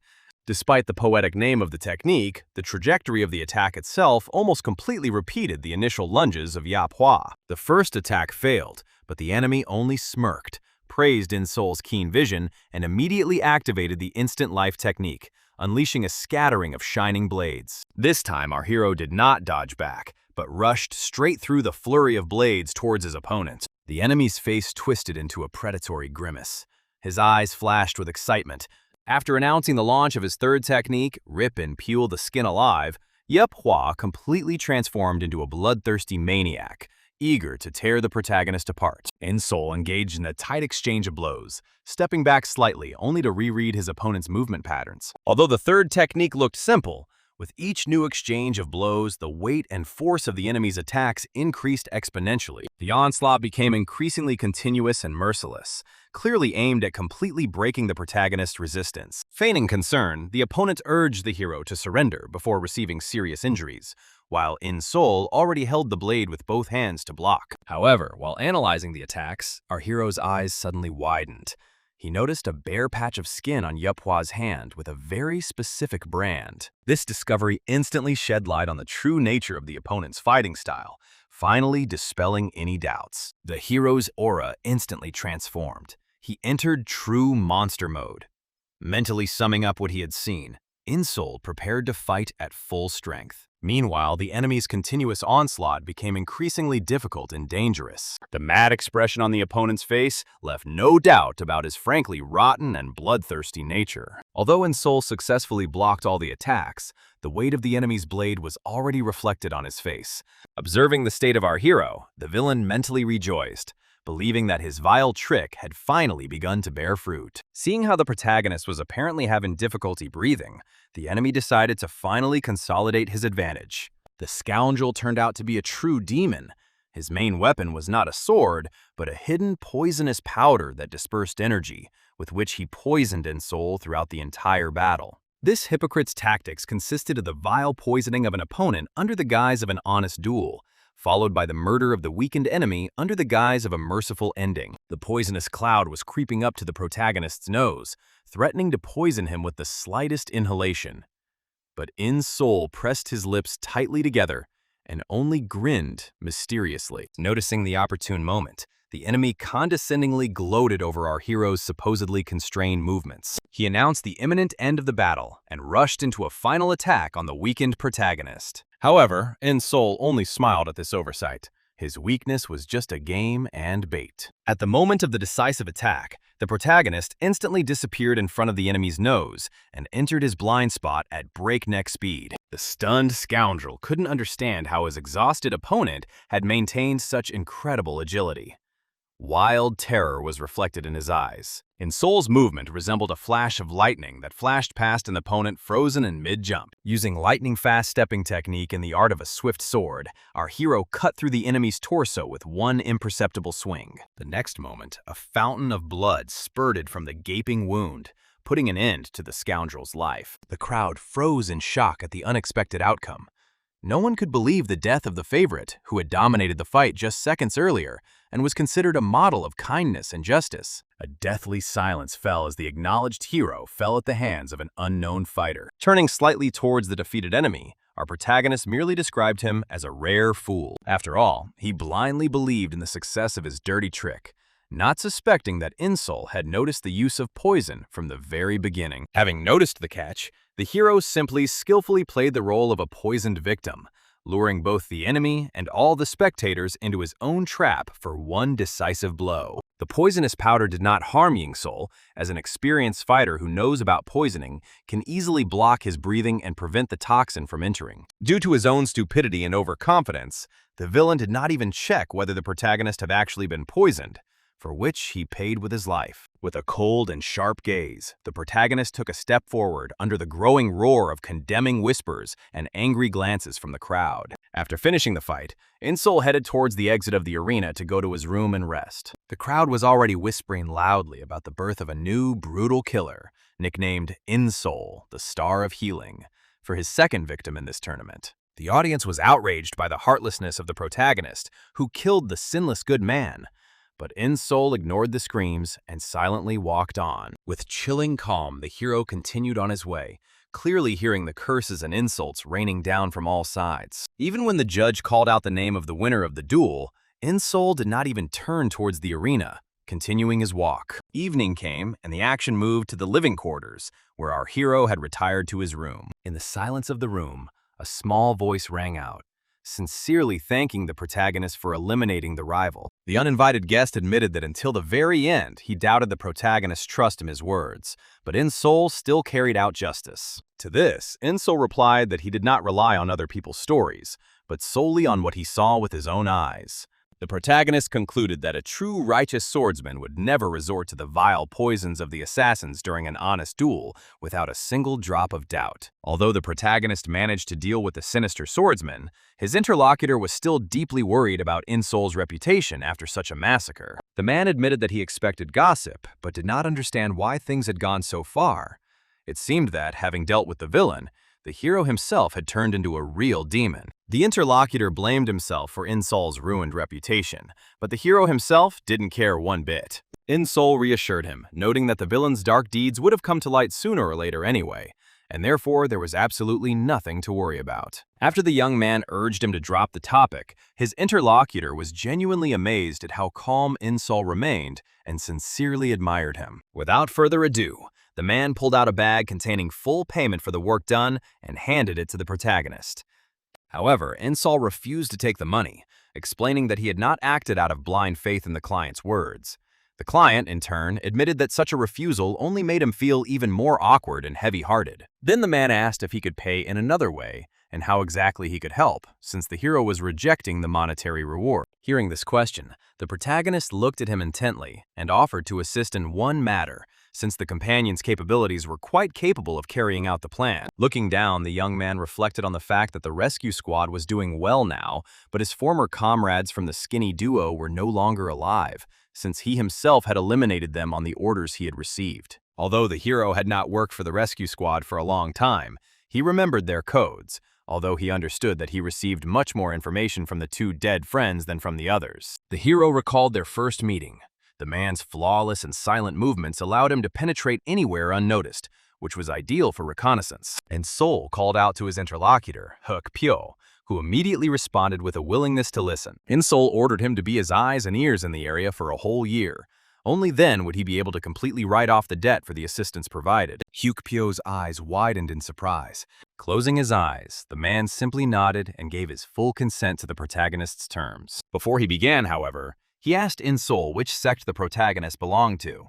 The protagonist asked, "What difference does that make?" Hyuk-Pyo explained that his final decision could directly depend on his affiliation with one faction or another. In-Sol considered whether he should reveal himself. Those from the demonic sect and the Pavilion of Wandering Beasts were accustomed to carefully concealing their origins. However, needing Huikpyo's assistance, the protagonist honestly admitted his affiliation with the Pavilion of Wandering Beasts. Hearing the name of Insol's faction, the man was literally speechless from shock, and asked again if he had understood everything correctly. Knowing full well of the fame of the Pavilion of Wandering Beasts, Huikpyo simply refused to believe what he heard from the protagonist. His wide-open eyes showed sheer fear as he realized that standing before him was a member of that very terrifying demonic sect. The man was well aware of the demonic sect's strength, which surpassed the other 10 factions, and one fighter from the Wandering Beast Pavilion was worth 1,000 ordinary warriors. A shudder ran through Huikpyo from head to toe when he realized that he was talking to a martial artist from such a legendary group. He smiled. Risking his life for the sake of service was definitely worth it for such a man, and began to take something out of the folds of his clothes. The recovered item turned out to be an official contract of the East-West organization used in these parts. Huikpyo assured that as soon as Insol puts the mark, he will not hesitate to quit his wandering service and devote himself entirely to working for the protagonist. By leaving a mark with his own blood, the protagonist officially ratified the contract, turning Huikpyo into his subordinate. After the agreement was finally concluded, the man immediately showed the deepest respect and sincerely thanked Insol. The protagonist replied that he was not at all against it and was happy about future cooperation, since thanks to Huikpyo, his opportunities for action had expanded significantly. Meanwhile, in a completely different place, one person was in an extremely agitated state, literally unable to find a place for himself. Sputtering with anger, the fat man barked furiously at his servant, shouting his subordinate's name, to which he quickly responded. Enraged, the man asked if they hadn't yet gathered information about a certain Bu Insol who had dared to thwart his plans. This man was Okhaf An, the organization's chief treasurer, nicknamed the Money Demon. After apologizing, the servant reported that he had made every effort to gather information about the protagonist, but it seemed as if someone was deliberately blocking any information about Insol's identity. The treasurer was furious that Insol had easily defeated Yan Jiwi and Ipua, both renowned martial artists, and vowed not to let his plans be ruined. Okhaf An added that the winner of the current tournament was predetermined in advance, and the competition itself was only arranged to hand over the divine snake sword to the right person from above, so Bu Insol's arbitrary actions threatened to cause chaos. In this situation, Okhaf An made a final decision, realizing that there was no other way out. Insol needed to be eliminated immediately. The order to send Musam Ran against him made his subordinate shudder with fear at the monster the hero was about to face. The fat, corrupt official grinned maliciously, reminding them that Musam Ran, known as the Great, was a brilliant fighter sent specifically to carry out their shady machinations. The treasurer expressed absolute confidence that no matter how talented Bu Insol may seem, he will not be able to defeat Musam Rana under any circumstances. Meanwhile, crowds of spectators continued to flock to the competition arena, eager to see the fight featuring the notorious assassin Insol. Looking at the protagonist from afar, one of those present noticed that the fighter entering the arena had previously defeated Yon Jiwi and Master Ipua. Thanks to the numerous enemies he defeated and killed, the main character earned the nickname Star Killer, attracting a huge number of onlookers. The man in green curiously asked the plump man standing next to him who would go up against the famous Killer Star. Suddenly, someone in the crowd shouted loudly and raised his hand up, attracting everyone's attention. The herald announced changes to the list of participants. The organizers resorted to a trick to put against the protagonist someone who is guaranteed to finish him off. The crowd gasped in surprise, not understanding the reason for the sudden change of fighters just before the start of the fight. Officials have released an updated schedule of fights, with changes specifically affecting the main character's upcoming bout. Bu Insol's opponent is Musam Ran, a fighter chosen by corrupt officials. Upon hearing the name of the new opponent, the spectators' eyes widened in amazement. The people were seething with emotion, because they were facing an unusual warrior against Insol. The shock quickly gave way to deafening jubilation. The crowd was anticipating an incredibly spectacular fight. The main character himself was slightly taken aback by the roar that arose, not immediately realizing the reason for the crowd's wild delight. One of the spectators, perplexed, asked about the source of the noisy commotion. His interlocutor grinned and explained that Musam Ran needs at most 5 minutes to deal with any enemy. That's how formidable Bu and Sol's opponent is. A fighter took to the stage as the crowd waited impatiently for the battle between the famous killer star and the man who wins in minutes. The man in green still expressed doubts about whether it was fair to change the tournament regulations on the fly, despite all the intrigue. His companion countered that the crowd didn't care about the rules. While the show remained spectacular, Musam Ran, who had previously often watched the protagonist's fights from the sidelines, was already standing in the arena. The arena shook with deafening shouts of Musam Rana's name. No one even chanted the name of the main character. The protagonist stood opposite Musam Rana completely calmly, completely ignoring the enraged stands. Silently examining his opponent, the protagonist tried to figure out who was in front of him. Shortly before the duel, the protagonist's subordinate laid out 3 scrolls, claiming to have collected information on all the participants in the competition. And Sol was amazed at the servant's efficiency in obtaining so much data in just 2 days, causing him to smile sheepishly. While studying the records, the protagonist asked about the most dangerous opponents, and the assistant singled out 2 fighters who required special attention. The first one he named was the widely known and extremely strong Yang Neon, about whom it was not difficult to gather information due to his popularity. The second was Musam Ran, a mysterious master who appeared only at this tournament, like Insol himself. The assistant admitted that almost nothing could be learned about Musam Rana's personality due to his extreme secrecy. The servant advised Insol to be wary of Musam Ran, even more than Yang Neon, since the latter's strength level, technique, and sect affiliation remained a secret.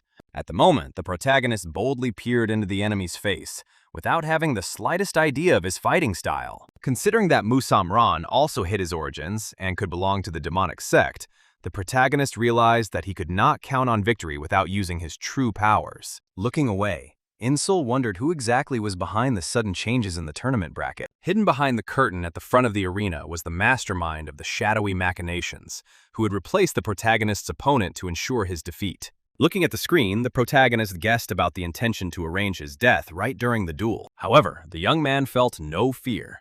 The stronger the enemy, the more interesting it was to test his own capabilities in a real fight. Musam Ran looked at the main character silently and motionless. The referee intervened and called on the participants to prepare for a brutal fight. Raising his hand, the referee gave the command to begin the fight, which was met with wild cheers from the stands. Insol attacked first, rushing forward with lightning speed to prevent his stronger opponent from gaining the initiative. The protagonist drew his sword and launched a deadly attack, but Musam Ran easily dodged it by simply taking a step back. With a glint in his eyes, the enemy quietly remarked that Bu Insol had not changed at all since the past. Insol froze in confusion. No one in these parts should have known him, and he himself did not recognize his opponents. Just as the protagonist was about to deliver a blow to the neck, Musam Ran raised his hand and announced his surrender. The spectators stood there with their mouths open in shock, wondering how the fight could end before it had even begun. The shadowy organizer behind the screen was furious because Musam Rana's actions completely ruined their dangerous plan. The protagonist was in utter amazement, completely unable to understand his opponent's motives or his awareness. The fight stopped. Musam Ran stood with his hand raised. Insol froze in place, and the stands fell into deathly silence. Approaching Musam Ran, the judge asked in amazement. The referee asked if he was really giving up. He addressed the silent warrior. Having confirmed his surrender, Musam Ran turned and walked away, ignoring further questions. No one dared to interfere with his departure, and the protagonist and the judge remained in the middle of the arena, watching the departing fighter amid the murmurs of the confused crowd. The referee had no choice but to declare Bu Insol the winner due to Musam Ran's refusal. The stands erupted in a wave of indignation and anger. The people expressed their dissatisfaction with such a senseless outcome. Many people started arguing with the judge because of the lost bets and the ruined spectacle. The protagonist continued to stare intently after the man who had left, and an image of who Musam Ran really was finally beginning to take shape in his head. After some time, the action moved to the Pavilion of Shining Gold at the Treasury, where serious passions were raging. The owner of the premises slammed his fist on the table in anger, indignant at the fact of change. The enraged treasurer asked him if he had gone mad, reminded him of his promise to crush the killer star, and demanded, with curses, an explanation for his capitulation. Pointing his finger at Musam Rana, the treasurer issued threats that if the plan failed, the fighter's life would be in danger. Musam Ran calmly retorted that the divine snake sword would go to the right people in any case, so his withdrawal from the tournament would not change the essence of the plan. The treasurer shouted that he didn't care, reminding him of the dire consequences of his high patron's wrath. The enraged fat man continued to yell. As he headed for the exit, Musamran declared that he had no obligation to answer such questions, sparking a fresh barrage of accusations of irresponsibility. The fat, corrupt official threatened to report everything to his patron, but the warrior continued walking, completely ignoring the screams. Touching the edge of the mask, he prepared to remove it from his face. Taking off his mask, the smiling young man whispered that he had not expected to meet the protagonist in these parts. Sojinha happily greeted Bu In-sol, confirming their long-standing connection. It was he whom the protagonist helped during the first trial of the 10 demonic masters, saving him from the hands of his pursuers. After those events, the main character began to fry himself dinner. A couple of chicken carcasses, clearly meant for two, were simmering over the fire. There were 2 jugs of alcohol and a small bucket nearby when the subordinate called out to the protagonist, addressing him as young master. Coming closer, the servant asked why In-sol preferred to dine outdoors instead of in an expensive establishment. Without stopping cooking, the protagonist reminded him of his orders to rest and not follow him, to which the servant objected with the need to have dinner and the master's duty to feed his subordinates. In addition, the servant pointed to a double portion of food and drink, assuming that the second was intended for him. In-sol replied that he had not bought it for him at all, causing the servant to be extremely surprised. The astonished subordinate asked if he really intended to gobble it all up on his own, and a stranger slowly emerged from the darkness, remarking that it seemed they had been waiting for him there for a long time. A man dressed in Musamrana's robes approached the fire from the grove. It was he whom the protagonist was expecting for dinner. The servant immediately recognized the clothes of the newcomer and became wary, but the protagonist stopped him in time. Smiling, In-sol reassured his subordinate by calling the warrior his guest. The newcomer only smiled in response, confirming their long-standing acquaintance. In-sol greeted Sojinha by name, and he broke into a smile at the fact that the protagonist recognized him after so many years. Sojinha praised his friend's amazing instincts, admitting that he believed in his ability to quickly expose his incognito. Sitting by the fire, Sojinha listened to In-sol, who admitted that he suspected something was wrong due to the complete lack of information about the enemy, and the voice he heard only finally dispelled his doubts. In-sol inquired about his friend's affairs at Hellblood Castle. He then handed him a cup of drink. After accepting the cup, Sojinha smiled nostalgically and remarked that fighting side by side on Hell Island was much more fun. He told of his harsh daily life, eating terrible creatures and learning poisonous arts, while the protagonist's servant bustled about nearby. While hauling firewood, the servant overheard the conversation with amazement and learned of Musamrana's origins from Hell's Blood Castle, while the guest admitted that he had diligently carried out orders despite his personal reluctance. Looking sadly at his reflection in the drink, Sojinha shared that he had become a stranger in his home castle. As soon as his skills surpassed that of the heir, the elders begged the overlord to send him to the demonic palace. As a result, he ended up in the Heavenly Slaughter Squad, which was tasked with dirty work like the current manipulation of the tournament. After emptying the cup, the guest inquired about Ying-sol's life in the Pavilion of Wandering Beasts. The protagonist replied that he was quite satisfied with his position and had received a lot of assistance for the further growth of his powers. Sojinha was genuinely happy, joking that life in the new sect was clearly getting better, since the previously silent In-sol had become much more talkative. Changing his tone to a serious one, the warrior decided to give the protagonist some important advice. He urged Ying-sol to forget about the Divine Snake Sword and withdraw from the competition immediately. The winner had been decided long before the tournament began, causing the protagonist's eyes to widen in astonishment. The eavesdropping servant's jaw dropped, but In-sol only chuckled thoughtfully and said that he had suspected something was wrong from the very moment his opponent was replaced. Sojinha explained that the region was under the control of Hellblood Castle, and Treasurer Okhaf An would give the legendary sword to the right winner to cement the alliance. He added that the final opponent is Yan Yang, the Lord of the Blood Demon Hall. The guest admitted that he had come on the orders of the deputy commander of the Heavenly Slaughter Squad to help Yang Nian obtain the trophy. The hero asked if Sojinha understood the risk of disobeying orders.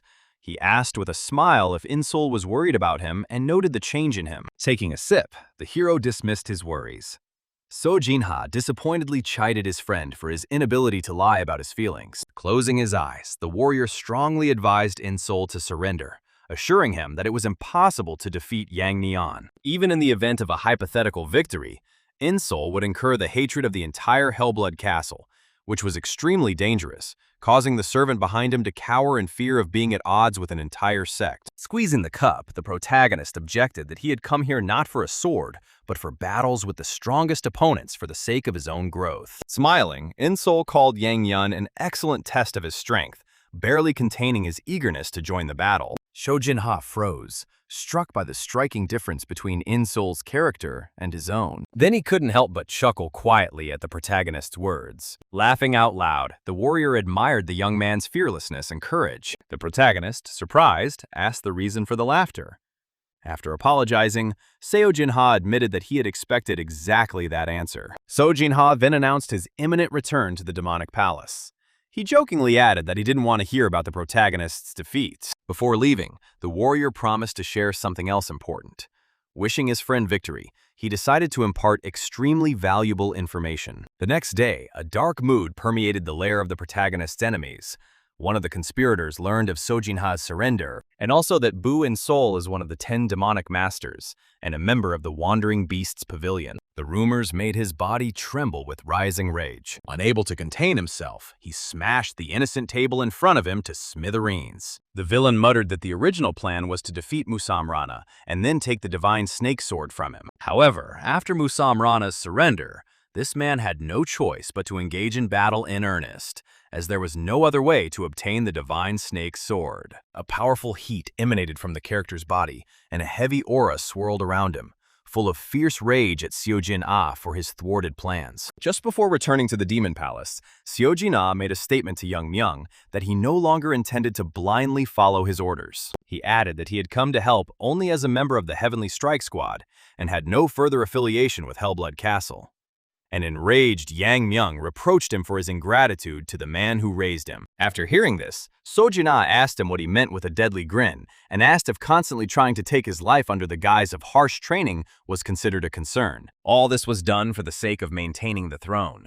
But after joining the Heavenly Strike Squad, past grievances were left behind, which is why Sojin Ah warned Young Myung against dangerously testing his patience. At that moment, Young Myung's anger reached its limit, since he still couldn't force the boy to obey. Poisonous energy appeared on the palms, a clear sign of readiness to brutally remove any obstacle on the path to plans. In a fit of rage, the villain promised to deal with Seojin Ah immediately after dealing with the annoying youth from the Stray Beasts Pavilion. However, it was not only poisonous chi that was emitted from his body, and there was a reason for that. Darkness swirled around him, revealing the boundless hatred that filled his heart. Several days passed, and the long-awaited moment of the final match of the competition arrived, plunging the entire publishing crowd into a frantic excitement. The first audience was introduced to our main hero, Rising Star, also known as the Death Star for defeating many masters, after which he ascended to the arena. Once on the platform, the young man froze in complete readiness for the upcoming collision. Following Insol's introduction,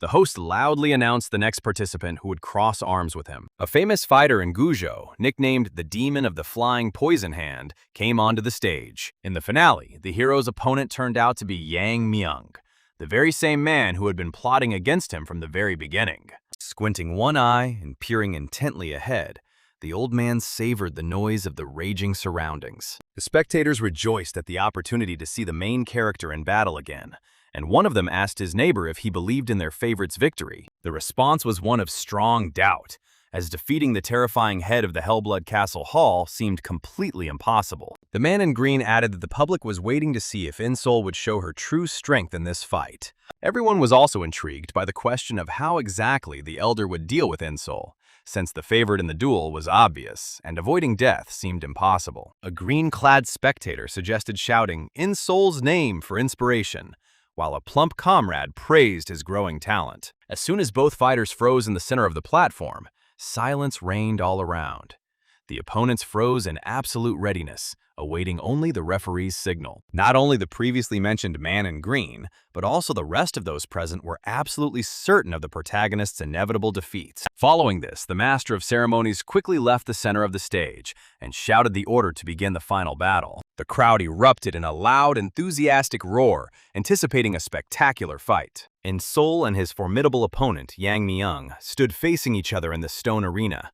The gray-haired old man declared that the young man had no chance of stopping him from winning. Shouting out a loud command to die, Yang Myung rushed forward to deliver a crushing blow. The enemy, with a mad smile on his face and sharp claws, literally pounced on the confused Insol. Insol instantly reacted to the dangerous attack, managing to dodge it.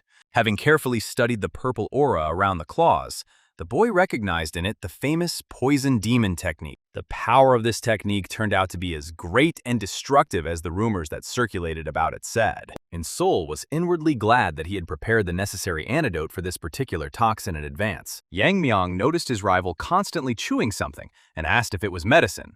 Seeing his reaction, the old man concluded with a sly grin that the young man had clearly heard of his reputation and methods. However, the villain couldn't resist asking if the guy really thought a regular antidote could help him. The next moment, the fighters clashed in a dense exchange of blows, and purple energy mixed with the glitter of steel. And yet the bastard managed to touch the protagonist's finger with his claw. Insol glanced at his hands and realized that his body's response had begun to noticeably weaken due to the poison's effects. The boy realized with annoyance that the antidote he had prepared in advance was completely ineffective against this type of poisoning. Observing the enemy's confusion, Yang Myung sarcastically reminded that there are different types of poisonous compounds, so the main character is already a corpse. Suddenly, the old man raised an eyebrow in surprise at his opponent's strange reaction to the effects of the toxins.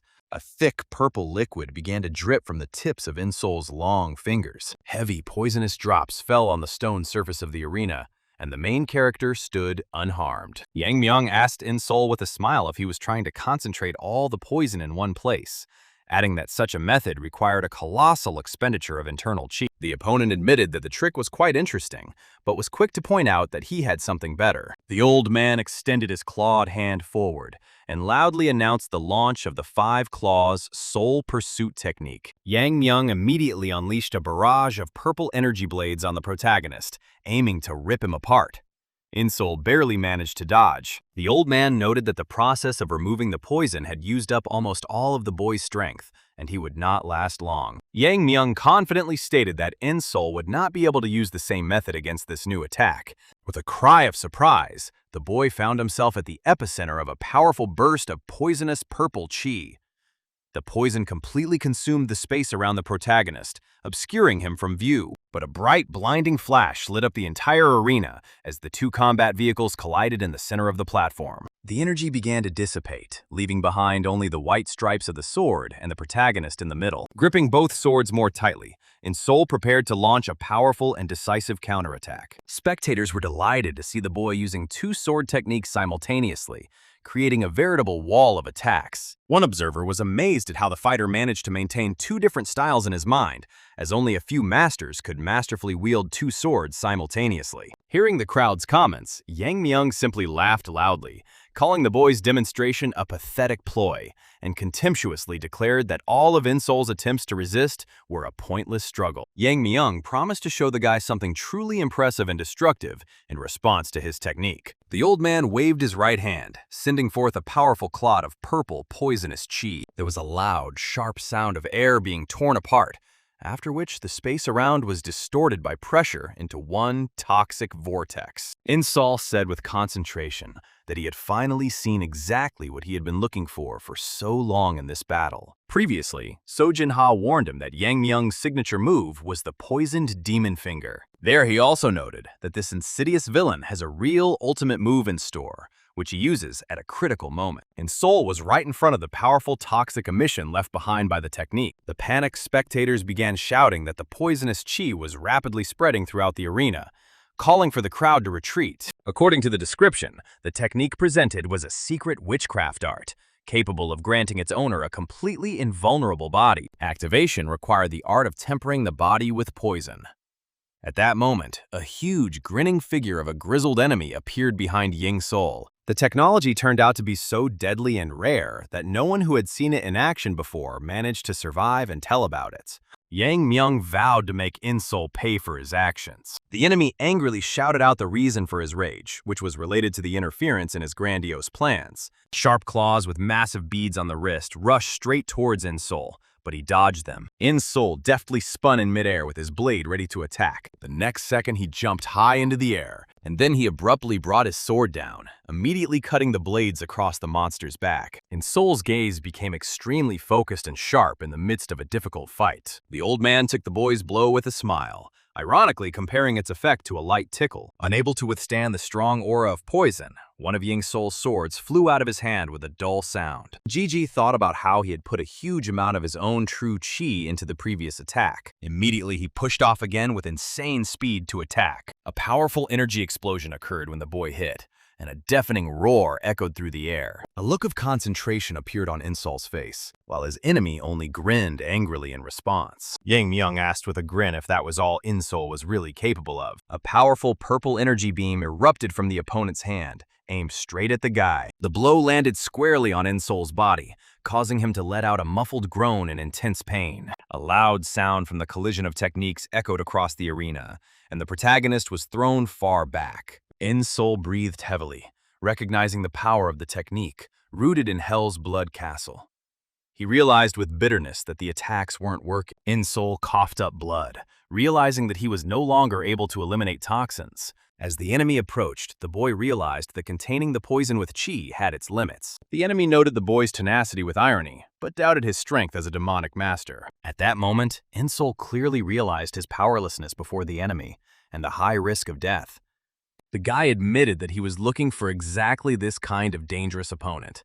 Despite his serious wounds, a smile spread across In-Soul's face in anticipation of the fight. In-Soul was eagerly awaiting the moment to use the secret technique. His eyes were filled with a bloody light, and a dangerous, bloody smile played on his lips.